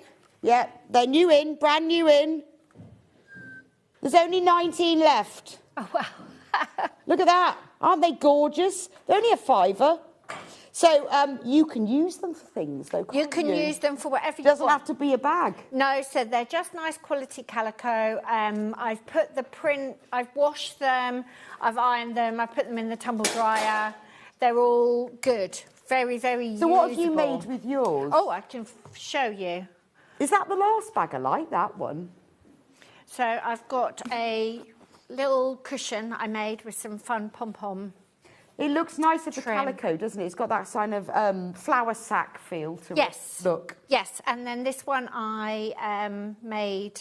Oh, just put it flat. Just put it flat. Lovely. Just made a little pouch with. Oh, that's nice. Used all the logo bit. I hope you should have cut off the bit that said Janet Clare. And I've made quilt blocks. And I've just sewed it to the top of your apron. I'm standing on everything now. It's catching. Here you go. Made some quilt blocks as well. Very, very simple. This bit, you need to sew to your apron. I could sew that Janet to my Clare. apron. Yes, I could, couldn't I? Oh, definitely. Just like... It would look... Right, there's a gap. Look, There's loads of gaps. Yeah. This all has to come off soon. It's going to get its little Christmas rest in a couple... Is it? This is its last outing of the year. Is it? And then that's it? It is. And no, then I've got a Zoom. I've got something to record. And then you'll have time. And then you can sew Janet Clare. Because you're the only one who can wear that, unless there are any Janet Clares out there. There's a lot of Janet Clares around. So it's a lovely calico. It's a really nice chocolate brown. Do check out. So if you've bought any of Janet's kits, you do get a free bag if you buy the quilt kit, and that is it. If you buy anything else, you don't. So it's quite nice to have this if you've bought any of the kits. It's a nice extra. And it's made from recycled cotton as well. Right. Now, we've got fat quarter bundles. So these are from your fabric collections. They're from my fabric collections, and some of the fabric choices go across ranges, and some of them are a single Do you want range. to come and join me? I could join you. Would you like to come onto my table? On your table. Come onto my table. It's very posh over here. We're going to do textures first. I've got things to read and all sorts. Oh, I know. Look, you can see all sorts going on here. So this is from your fabric ranges, aren't they? They're from the fabric ranges over the last couple of years, and they show you, they've got a nice tonal There's only 22 range. of these left. Yeah, so these are really, really useful to have. Oh, they're lovely. Are these the ones where you do the water? Do the watercolour. So some of them are watercolour and some have got more of a linen type. Yeah, because like this one, they're not plain. They're not like solid really colour. Not solid. Let me show you this one. If you've got a stash of Janet Clare, you want it to go a bit further, but you see what? See, look how it's not a plain. No, it's quite subtle, and obviously when you cut it up, it's even more subtle. Oh, it's lovely. But they're really, excuse me, they're really useful to have in your stash because, of course, they just liven up so much, and they give a lot of definition as well. If you use like a texture, give something a lot of definition. So they're plain but not plain. Plain, they're very but lovely. Not plain. Are these limited as well? Yes. Yeah. We've got new fabric coming in well, it should have been here already, same old story, but it's coming soon, so we are trying to clear some shelves for So do they, Moda, not keep reprinting these? They will not keep these in stock. They are part of... So when I design a fabric collection, I've got 28 to 32 SKUs, whatever SKU is, a barcode. That's how many I can have in it. And I always fight for my textures because I know I don't like the solids with them. Yeah, they come out of my SKU allocation. Right, and so they are part of the fabric collection. They're printed at the same time. They were not in permanent stock. Right, OK. So when they've gone, there's 20 left. When they've gone, they're gone. So you will get one of each of these, £45. So that's only £4.50. Those are the colours. I mean, that is just the Janet Clare palette. It is. The only thing it's missing is a pink. We haven't got the pink. I didn't ask for a pink. I know, but other than that, that is your colour palette, isn't it? That is definitely my colour palette. There you go. And fat quarters are a really nice size. Do keep checking out on those. They are limited. Once these 20 have gone, they are gone. Right. Blue. Which one is called blue? Would you like to specify which blue, Hannah? No, it's called blue. Oh, it's called blue. See, I let Tony and Tessa name Have you got a picture? So that's textures. That's nice and easy, that one. Yeah, but this one. No! That can't be blue. This one. Is that blue? No, it's that one that's on the picture. There. It's that one. Oh, there you go. Blue. So this one's called, I fancy calling your collection blue. I mean, they're all blue except for the pink one. Honestly. Right. We have to have a team meeting. Team meeting. Can we not call anything blue? So this is... Which collection is this from? This is Bluebell. Bluebell. Bluebell. That's what they meant to say. Cyanotypes. So you've got 5 fat quarters in this one. That is Bon Voyage. OK. That is Collage. Oh, so it's not all from one collection? No. Right, that's where we're So some of them are one collection and some of them are a mixture. That's Larking. Larking about. And that is a Bluebell. That's lovely, isn't it? So the idea for that is you've got a really good set of blenders, but that... I mean, that would make a nice storm at sea. Just a few more darks. Oh, yeah, it would actually. Yeah, because you've got lights and darks, yeah, haven't you? Starting, and some that creep in, sit in the middle of them. You see, that really helps you with the tonal values. That colour palette is really coming through there, isn't it? Yeah. Beautiful. £22.50 for that, and you are getting 5 fat quarters for £22.50. Bargain. Bargain. Bargain. Very, very useful. Nice gift. Yeah, it is a nice gift for yourself. For yourself. For yourself. Yeah, absolutely. Yeah, it's Christmas. One for me, one for Who's them. the most important person? Yes, everybody else. Only £22.50, and that is a beautiful fabric collection. Right, obviously you might want to see all of them before we go. But before you make choose. a decision. Longshore. Longshore, that'll be that one. This I one. think. You see, I will see They're a all picture in a Longshore. minute. They're okay. all Longshore. I love this. Now Let's just have a look at this. It's nice being with you because John and Stuart know all my stories. I haven't told you well, I any know of my it's because I haven't been on for so long. So there is a very ancient Japanese sort of like marbling technique called Saminagashi, which is definitely not pronounced like that. And it's one of those things that is really simple to do. Like you could do it with a 2-year-old, but it'll take you your whole lifetime to sort of perfect and control. Right. So what you do is you have a basic, and I've seen people do it in puddles, like street art. They have a basin of water, and then you have like a washing up type diluted thing, and then some ink that's not water soluble. And then you do a drop of your washing solution, a drop of ink, and then you make it just all ripples out. Wow. Then you lay the paper on top, and then you can slide. So like marbling. It's very, very simple marbling. And I did an online workshop with it, and the girl was literally doing that, and I'd do that, and all my ink would be on the bottom of the washing up bowl, and I'm thinking... So it's one of those things, it's super easy, but just But that is brilliant, because that is just like sand, ripples. Yeah, just the oceans going round. And I imagine really when this is subtle cut, movement, it's lovely. You'd get like an odd bit that had a really dark piece, and then you'd get, that's lovely. Just really subtle. And don't forget, you can always use the back of things as well. So you can always use... think, oh, I want a bit more tonal contrast, and use the back of Well, I always think that with denim, you get 2 fabrics for the price of one, but I've never thought about that about quilting cotton. So there you go, Saminagashi, definitely not pronounced like that. Japanese.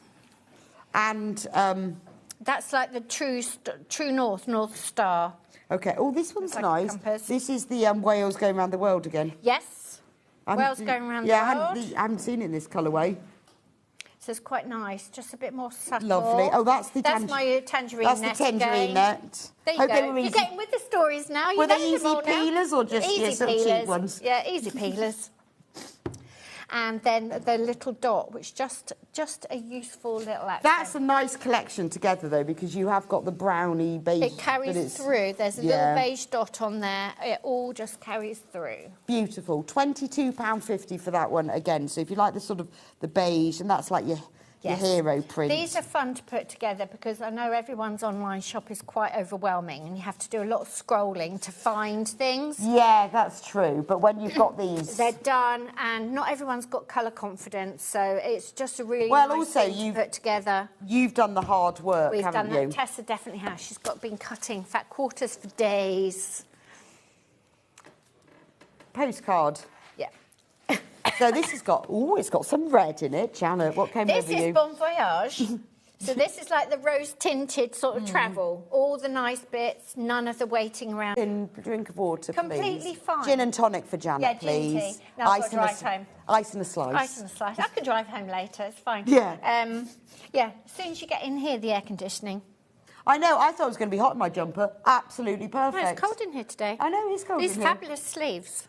I know, they knocked all the fabric off there a bit, and they're not very good. Not very good for your gravy. No, or sewing. Not good for your gravy. General casual wear, they're fine. Perfect. I like this one.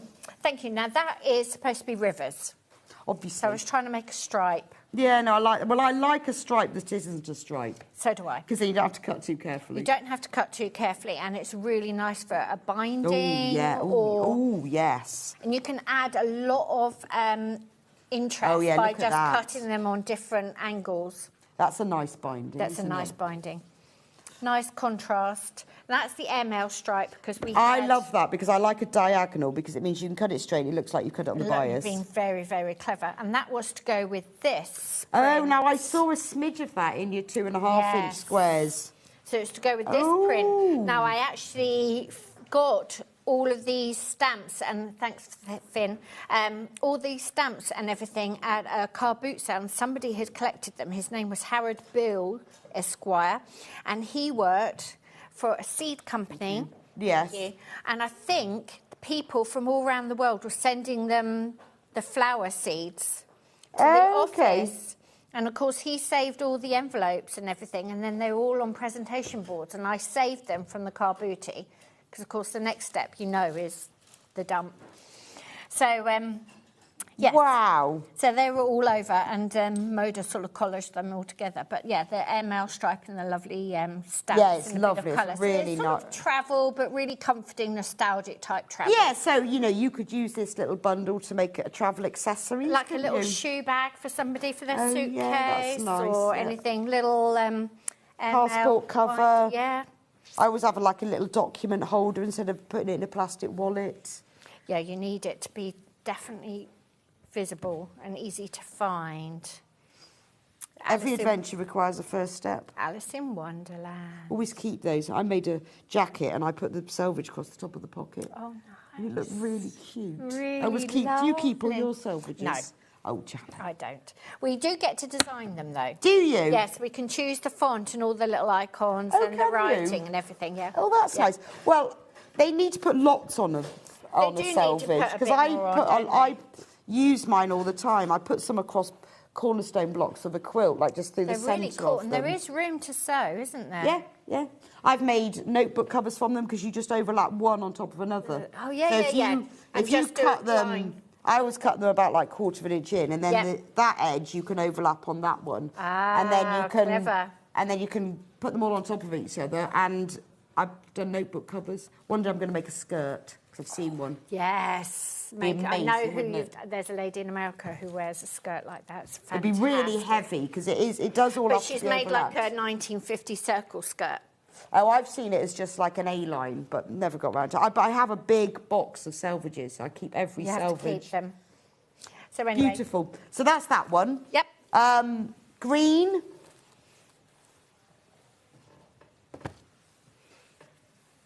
Green. 1/4 of the... Oh, let me put that one back on its thing, and then we've got a hope find it again. of remembering what's what then.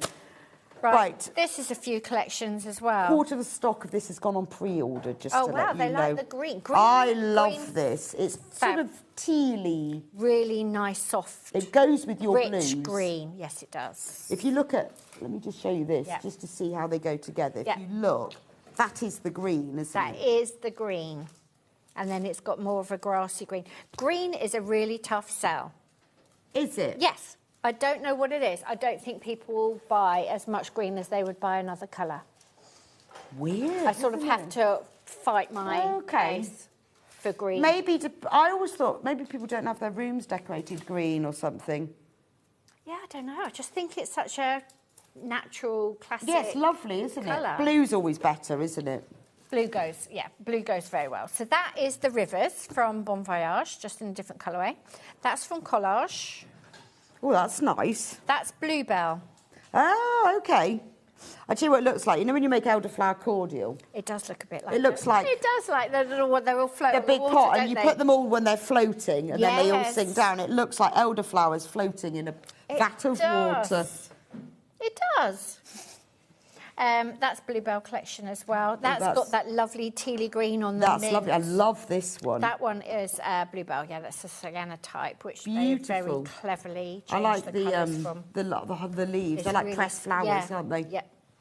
Gorgeous. So that's the green one. That's the green. And then the last one is the pink and brown one. Pink. Where we can see this better, because I was trying to show you in the 2.5 inch pack when we saw you earlier. Blooming Lovely. But this is the chocolate. Now, you must have heard the story for Blooming Lovely. Chocolate. Well, I have, but I can't remember. Chocolate Labrador yes, in the park I have, called but I Muffin. still want you to tell it. Chocolate Labrador in the park called Muffin, who was wearing a lilac collar. And then we walked home and all the Michaelmas daisies are out, and all the big the blousy asters. And then I got to the studio and I thought, there's something about that colour combination I want to play. So I started playing. Moda have got first refusal on my designs that I think might work as fabric. So just out of common courtesy, because I only do geometrics and blues and things really before then, traditionally. So just sort of out of curiosity to tick the box, courtesy, I sent some really bad photos with my phone of just what I'd been doodling, saying, oh, I've done this, what do you think? Thinking they'd say no and I could, I don't know, do something else with it. And they went, oh, yeah, love it, develop it more. So that's how I got and the it does florals work. started. It does work really well together. Thank you. And I really enjoyed designing it and working in a completely different style and a different colour palette. And now you'll see, as this next year coming up, 2026, not to wish December away, but this was the beginning of me starting to do florals and a broader colour palette. And not blue. And not blue. Not every collection is going to be blue going forward. Okay. So if you do love the blues and the more nauticals, seriously, this is no sales pitch. It's not coming back for a long time. I know it's not coming back in the next 4 collections. Wow. So you are just hug your whales Yeah, a bit I'm longer. not using mine. I've told you, I've had it for so long I don't touch it now. You definitely have at least 4 to wait. Yeah, okay. So there is blues here. There are the nauticals, but you probably need to get them now because Janet's moving on. I've moved on. She's moved on. If you want any of these, do check out. Right, we need to talk about the quilt kit next. Oh. So, this is this quilt. Yes, Finn's hung it up. So it's called Good Tidings. Should I go back to my spot? Yeah, I'll come with you because then it can I'll be take my behind us water and we can with me. talk about it. So it's called Good Tidings. Of comfort and joy. Of comfort and joy. And it is a jelly roll quilt. It's very simple. It's a courthouse steps variation of a log cabin.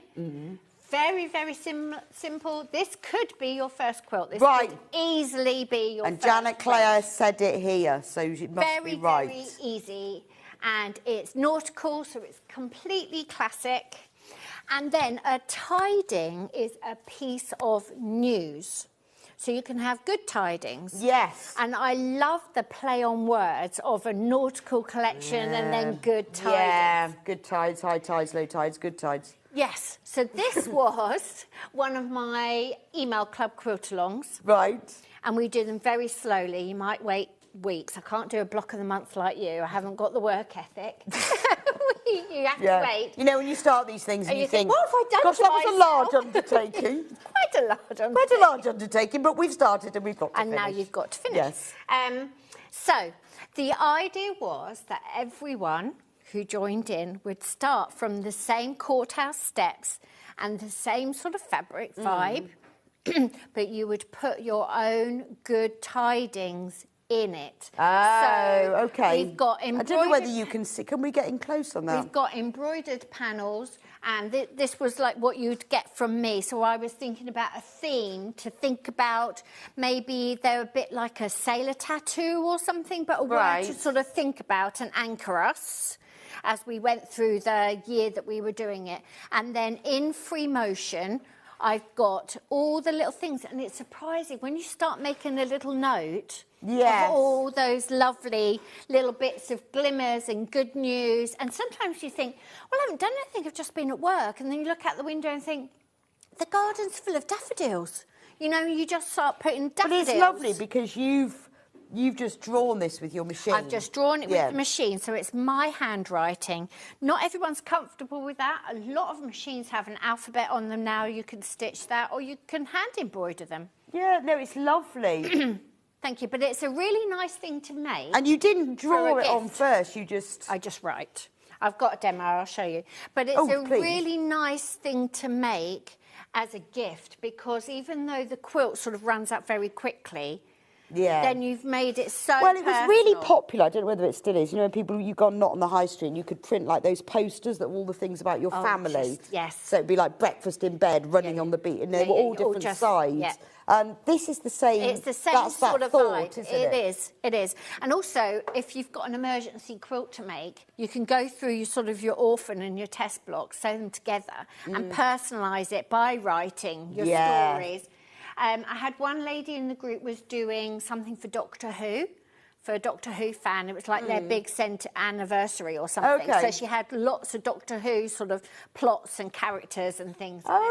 Another lady was doing musical, so favourite lyrics and songs, and so it could be anything you like, but it's very, very simple, it's very durable, and it's still a lovely quilt if you don't want to Even put if your you don't do that. in it. So let me show you what you get in it. So you don't have to put any tidings in it at all. You do not have to do any tidings. But then that would be a shame. So in your kit, you get a bag for a start. Have I got everything now? Have you got everything? I think so. You get the bag, free. You get the jelly roll. We're allowed to call them jelly rolls because they're Moda. They're Moda, yeah. Moda invented the name. Everyone else, they're called design rolls, but for Moda, we can say jelly roll. And what collection is this one? That's Longshore. Longshore. Beautiful. And Longshore has that nice marbly brown one. It has the Suminagashi, Yeah, and that it's one. got the world map in it, and it's got the tangerine print. The Wales around the world. Wales around Beautiful. the world. So you've got that. Then you get some of the fabrics from it as well. Boats. Yep. Tangerine Boats, bags. Tangerine. North Star spots. Some of those are to supplement the jelly roll so that you can keep the pattern consistent. Okay. And then if you keep the pattern consistent, you can start building up the secondary design. So you get all of those from the collection. You're going to use all of your jelly roll up. Like you're going to have some of these strips are pieced with a couple of prints in them to eke it all out. Oh, okay. So there's no waste. You get 2 skeins of anchor stranded cotton. Yes. Very nice.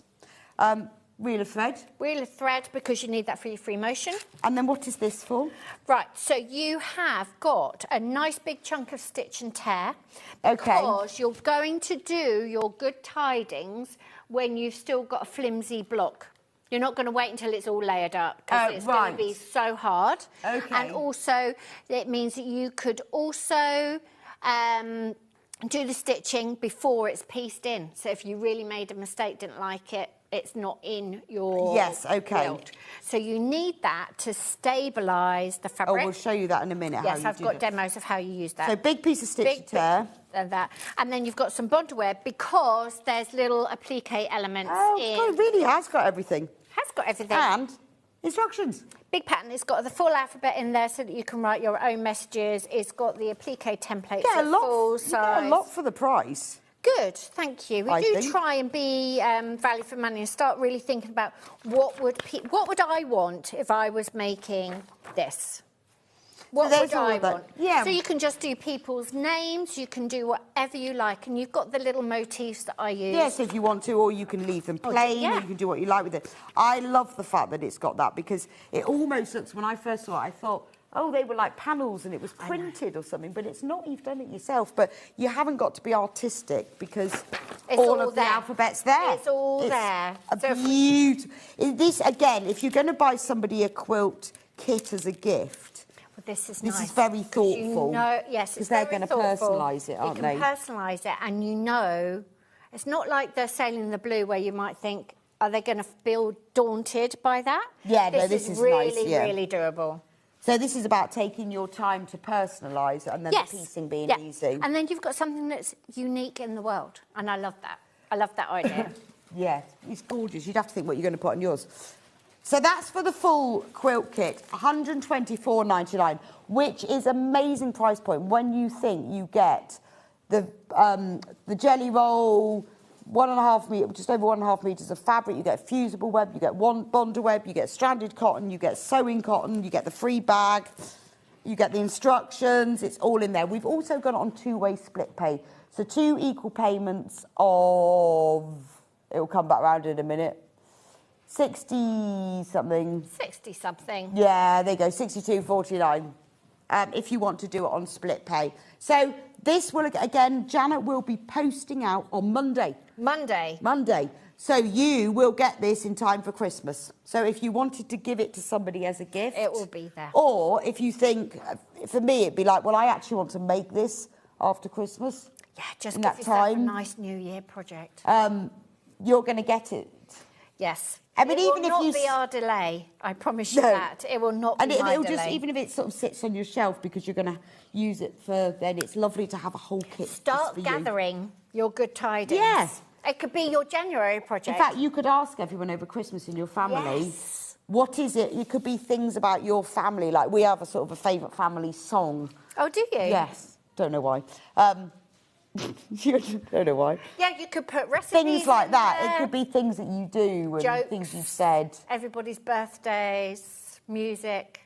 Yeah, if you've got like holidays. a big family anniversary, wedding anniversary, you could write all of those things. All those things You down. could even do it like a family tree and have everyone's name on it, couldn't you? You could. Favourite family song. Fabulous. If you've got one. But the quilting itself is very, very doable, and it's easy. You could leave it and build it through the year. That would be a really nice thing. You've only got to make 9 blocks. Yeah. Nice and easy. And that actually, and it would be a lovely thing to give someone if they, if you've got like a diamond wedding anniversary or something. Wouldn't it? And you could put everyone's name, you could put each A family. little quote from everyone. And where the, yeah.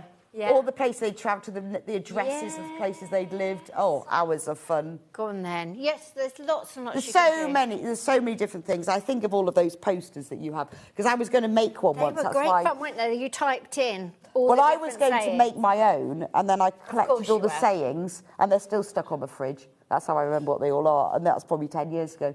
But that list is still on the fridge. Still on the fridge. And I got everyone in the family to say things. Maybe that was finished. Maybe you didn't need to make No, a print. maybe it was the idea was just, right, no, I'm done. I'm just going to live on the fridge. Yes, just my list on the fridge.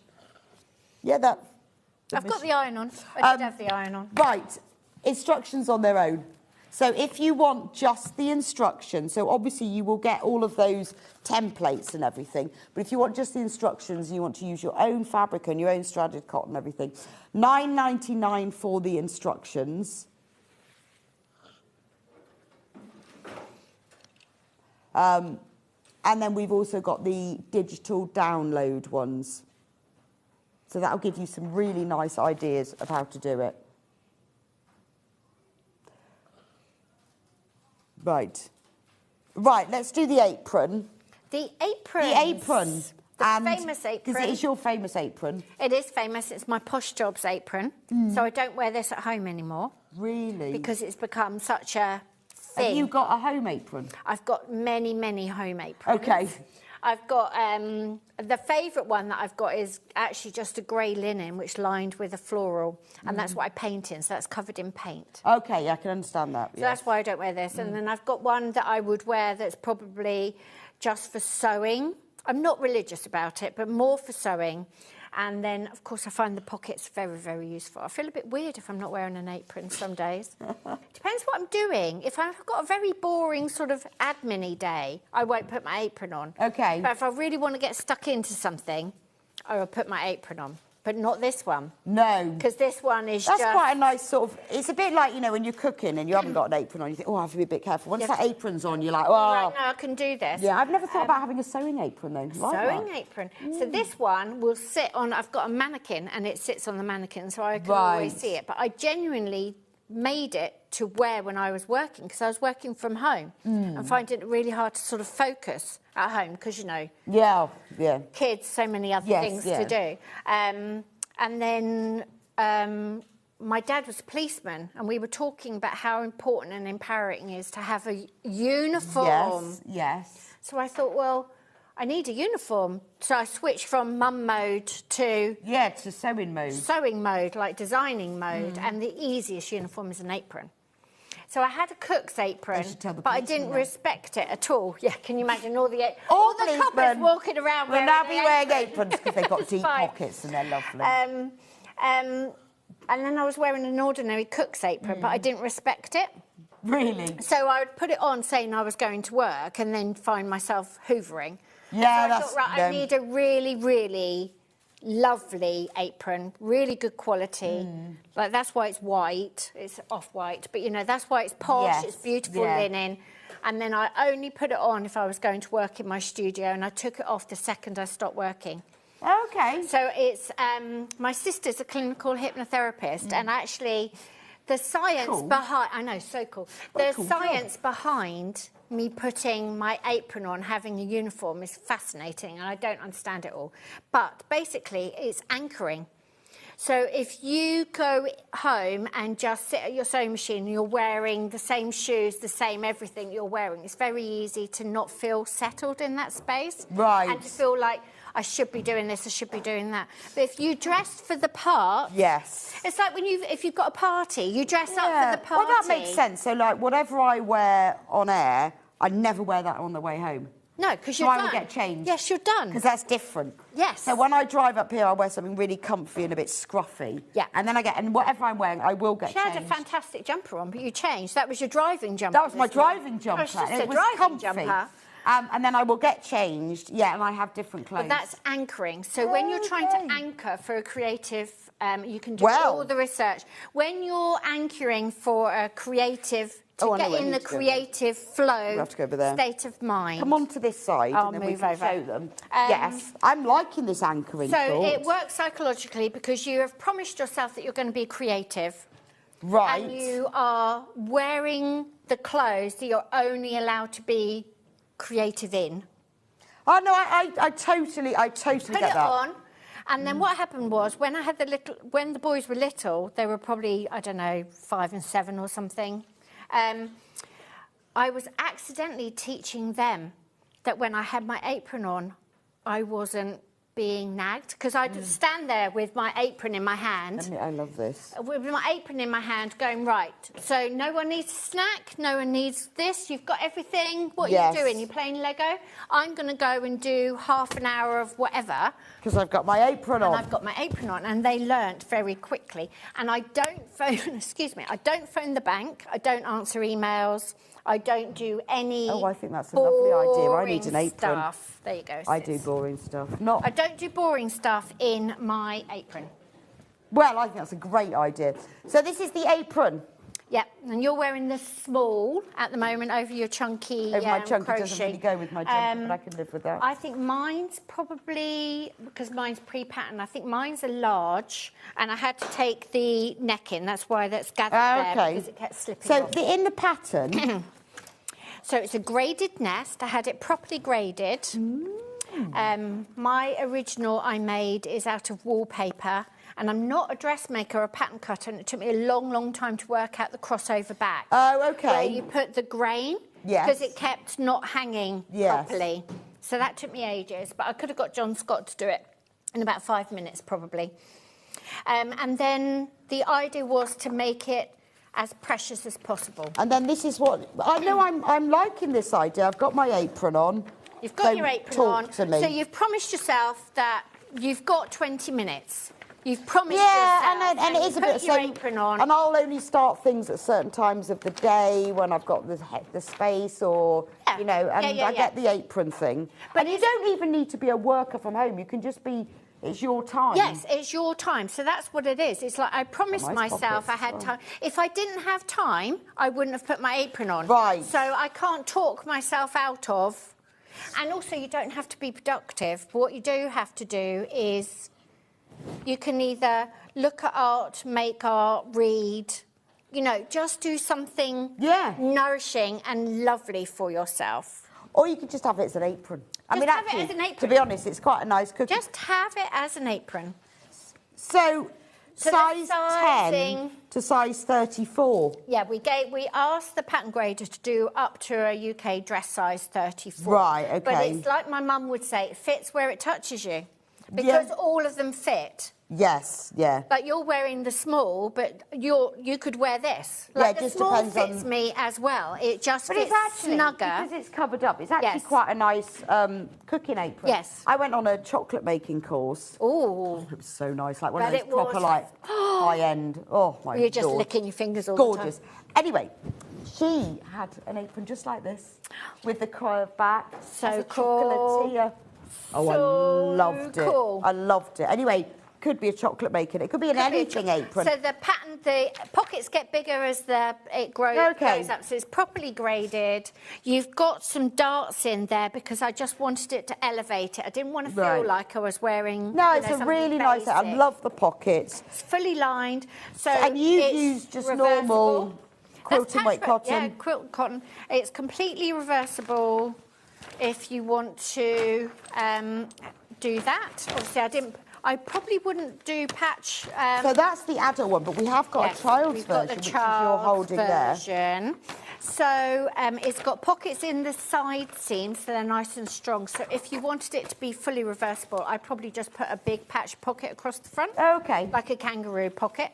So what size is the children's one? Now, I figured that you wouldn't want the child who wasn't sitting up to be in an apron. No, no. Because, you know, you're so sort 6 months. You're feeding them in your arms, that kind of, before then. And then I reckon by the time they got to about 10, they either wouldn't want to wear one or they could just about get in the small adults. If you did bigger seams or... You know? That's better. So 6 months to 11 kind of years. Avoided I mean, this could be Mummy and Me. I know, it'd be so cute. And they're very practical. People wear them with leggings, and I met a lady who's got 9, made 9. I've got 4 or 5 of them. I love it. I saw one of these once, and someone just turned it into a dress. I think they just sewed it together. Yeah, you could just put it in the back.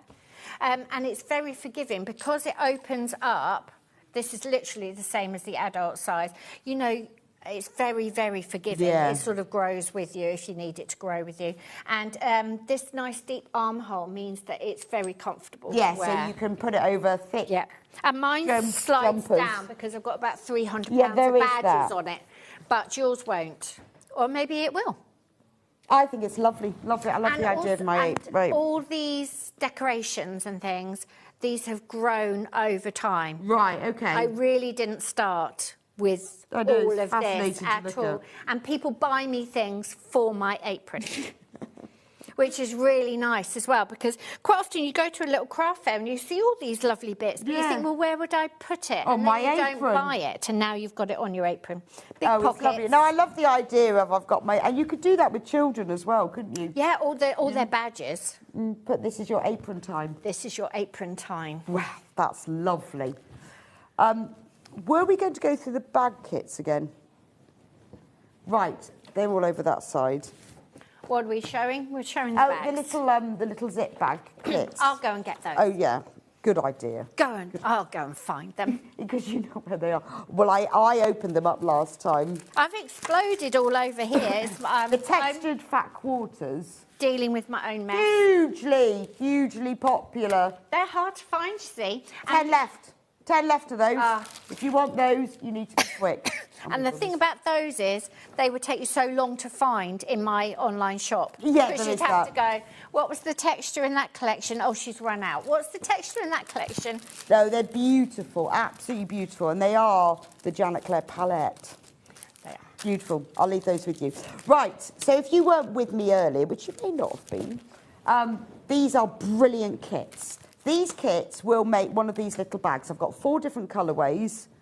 Blooming Lovely, which is this one. Should know that, shouldn't I? So in the kit, now the zip purse has got a little charm, 2.5-inch charm part, which is called a candy. A candy, which has got the whole collection. We showed you earlier all the browns and the pinks. You get a piece of fabric that's used for the lining, and you get a zip, and you get full instructions. And you will make one of these in any pattern you want. Any pattern that you want, you can choose them. And we were saying they all come out slightly different I know, it's sizes, funny, isn't it? depending on whose fat quarter-inch seam. That's brilliant, It isn't literally it? doesn't matter. But that's a lovely little gift, isn't it? It is a lovely gift, and it's a nice £16.50. make, and there's a lot of really useful techniques in there. And I also do this thing where I put a little fabric stopper on the end of the zips, which means that you've got a flat top, because it really bugs me when you're I hate that, but actually go in. It looks really professional. It looks a bit more elevated, doesn't it? Because otherwise they go in and They it's go a bit in. lumpy. I know, it is. But that little fabric tab. It just looks nice, and you choose one of them, one of your little squares for that. So I chose the mustardy one in that collection. So this is going to be the pink, but what you could do to make it go even further is you could make 2. So you could make, because you've obviously got the front and the back, you could make the front and use this half of this fabric for the back, and then do another one and use your own fabric for the lining. You'll have to put in another zip. You'd have your own zip. But this is a lovely gift, isn't it? Little ham cream, 2 Yorkie bars. Yeah, you could buy some seeds for people. Seeds. You can buy a new phone charger. I mean, a new phone charger is always useful, isn't it? It's also good. What did Father Christmas bring my eldest last year? Because he's got a proper job, so he's got grown-up money. So he goes on holiday now. And so he kept borrowing the European chargers? Oh, yes. So Father Christmas put one of those universal sockets in his thing, and that's a nice, throw that in, you know where it is. Yeah, I buy my son a new charger every year. Oh, you can't get enough because chargers. he loses his, so then he uses mine, and then he loses mine. Yes. So we start again. I know. We've got one in the kitchen, but it vanishes from the kitchen. Yeah. It's supposed to be in the kitchen. There was at one point the chargers that were plugged in, I taped so he couldn't take them out. Still did it. Anyway, Bon Voyage. Bon Voyage. Bon Voyage is lovely for a travel. Yeah, thing. and they've got the fat Because, quarter well, you pack showed of that you as well. the fat quarters. We've got the fat quarter pack of that as well. That's what the fabric So is. that's- It's this lovely one with all this. It's really soft, but it's geometric. There's no florals in it. It's very sort of gender neutral. Be nice if you're just buying somebody a gift voucher because it makes it a bit more special, doesn't Makes it? a bit nicer. Yeah. That's Bon And it's Bon a nice, Voyage. calm afternoon of sewing. It's Larkin. very, very doable. Larking, all your teapots. Larkin, that's all you like, your little china and your teapots. All So your china that would and your be very teapots. useful for anything kitcheny. Tea bags. Tea bags. Tea chocolate. bags. Your chocolate making course printout voucher Yes. could go inside. I love really practical, like, activity type presents as well, and it's It's nice just to pretty, elevate isn't it? something homemade and then something to do. I think it's just And then a lovely combination. Oh, it is. No, it's a really nice thing. Yeah. And then you give them something to do with it. Yes. And it's just, it really makes a gift more special. It Now, does. Janet will be posting these all out on Monday, so We are. you have got time to make it. You do. We'll do the Monday. We go to the post office about 10 to 5 on a Monday night. We go in the back door because he doesn't want us with our big sacks going through the front of the shop. So we always park at the back on a Monday, and we might have to go on Tuesday, depending on how generous and supportive you lovely lot are. We may be busy on Tuesday as well. So they will be posted out. So they're ready to go. This is also, because it's complete, because it's got the zip, the lining and the little squares, this is a nice gift. Yes. The whole kit. It's very giftable. If somebody wants to make something. Nice Secret Santa. So this is all your sort of blues and that lovely sharp. Really sharp green. Love that green. It's beautiful. And then that's the lining fabric that comes with it. That's a gorgeous collection, isn't That's it? fun, that one. So you might buy a few of them. Obviously, you get the instructions. So once you've got your kit, you can make more. You can make Use as your own many as fabric. you like. And really useful Perfect. just knowing how to construct a pouch with a zip. Yeah, and that's It gets really a bit useful. And it's a confusing. lovely little set of instructions, so you can just keep that. Right, the quilt that we did in your first style, that beautiful, amazing Storm at Sea quilt. We're just getting the steps in today. I know, backwards and forwards. This is as good as it gets on the TV day. Do you Yes, want it this here probably or is. want it over there? That's I was going to do the Storm at Sea Oh, one. the Storm at Sea. The Storm at Sea. Let's do it over here. We've got space over here, haven't we? So, in Janet's first hour at 9 o'clock this morning, I think it was, 8, 9. This is a long time ago. 9:30. I've been all discombobulated. 9:30. This amazing. Look at the beautiful presentation. It's the Storm at Sea block, which, as Janet has shown you and I was talking about earlier, is easy. Yes, and you had a single diamond and I did a double diamond. Yes. So there's various variations, as in singles and doubles, but they are super easy. Just easy. A lot And easier than you think. Colours are just delicious. Look at these colours. Now, when this quilt kit has gone, it's gone. It It is. really has. It You are genuinely is. getting 11.5 metres of fabric, the instructions and all the paper pieces. We've got more people who've got this in basket than we've got available. The whole thing is an FPP. It's just the diamond blocks. It's just the diamonds because you have to cut a 53.5 degree angle to make Oh, the yeah, diamond, which you'll practice. no ruler. Never going to do that. Never happening. And the rest are economy blocks. So most of the quilt is just normal sewing. Right. Normal sewing. And this fabric, when it's gone, it's gone. Janet only has a select amount. She's put it all together in this.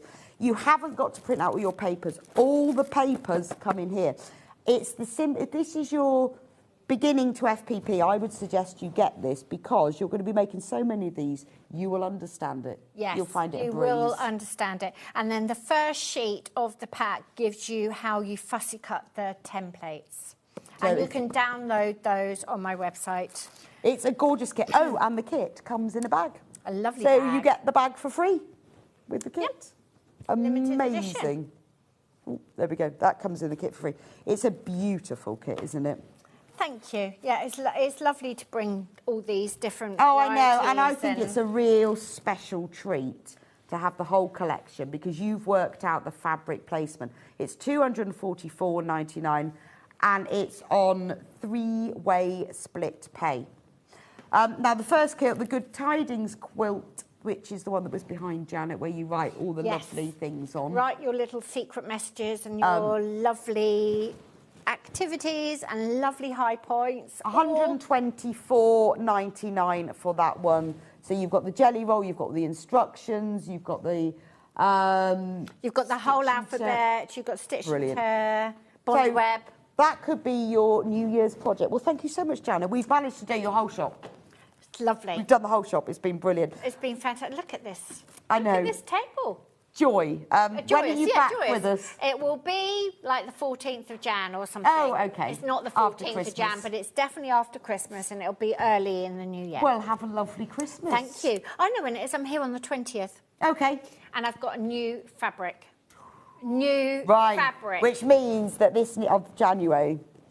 When I say I've moved on. Yeah, you wait till you see. So if you want to get the nautical blue collection, you need to do that now. 20th. So tomorrow on Sewing Street, who is presenting tomorrow? John's presenting tomorrow. He's back. John's back. 8 o'clock, he's back with his new fabrics. 9 o'clock, Helen Rhiannon's back. Dressmaking, the easy guide. Christine Bell from Pinflow will be with us at 10. The lovely Jane Greenoff's in at 11, doing a bit of Costitch Gildness. And at 12 o'clock, Christine will be back from Pinflow again. I'm not back now till just after Christmas, 27th. Have a very, very fabulous Christmas. Fabulous Christmas. Just enjoy the rest. The rest, yes. The rest. Don't cook. Calm down. Yeah. It's only the other thing, it's only one day. It's only one day. You know, I haven't got two of my children aren't here, and I'm just thinking, it's only one day. I'm not even seeing my mum till January. Well, there you go. But we'll have Christmas in January, don't you worry. Have a lovely time. So Janet and I will both see you after Christmas.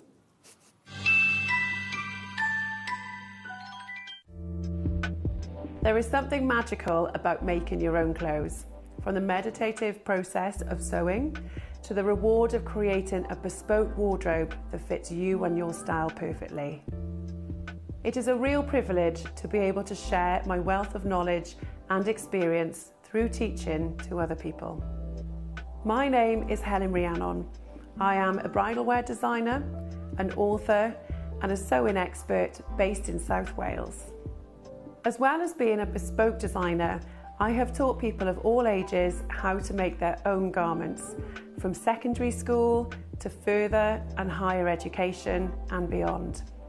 In 2010, I set up the All Sewn Up Wales workshops, where I help teach people of all ages around the world how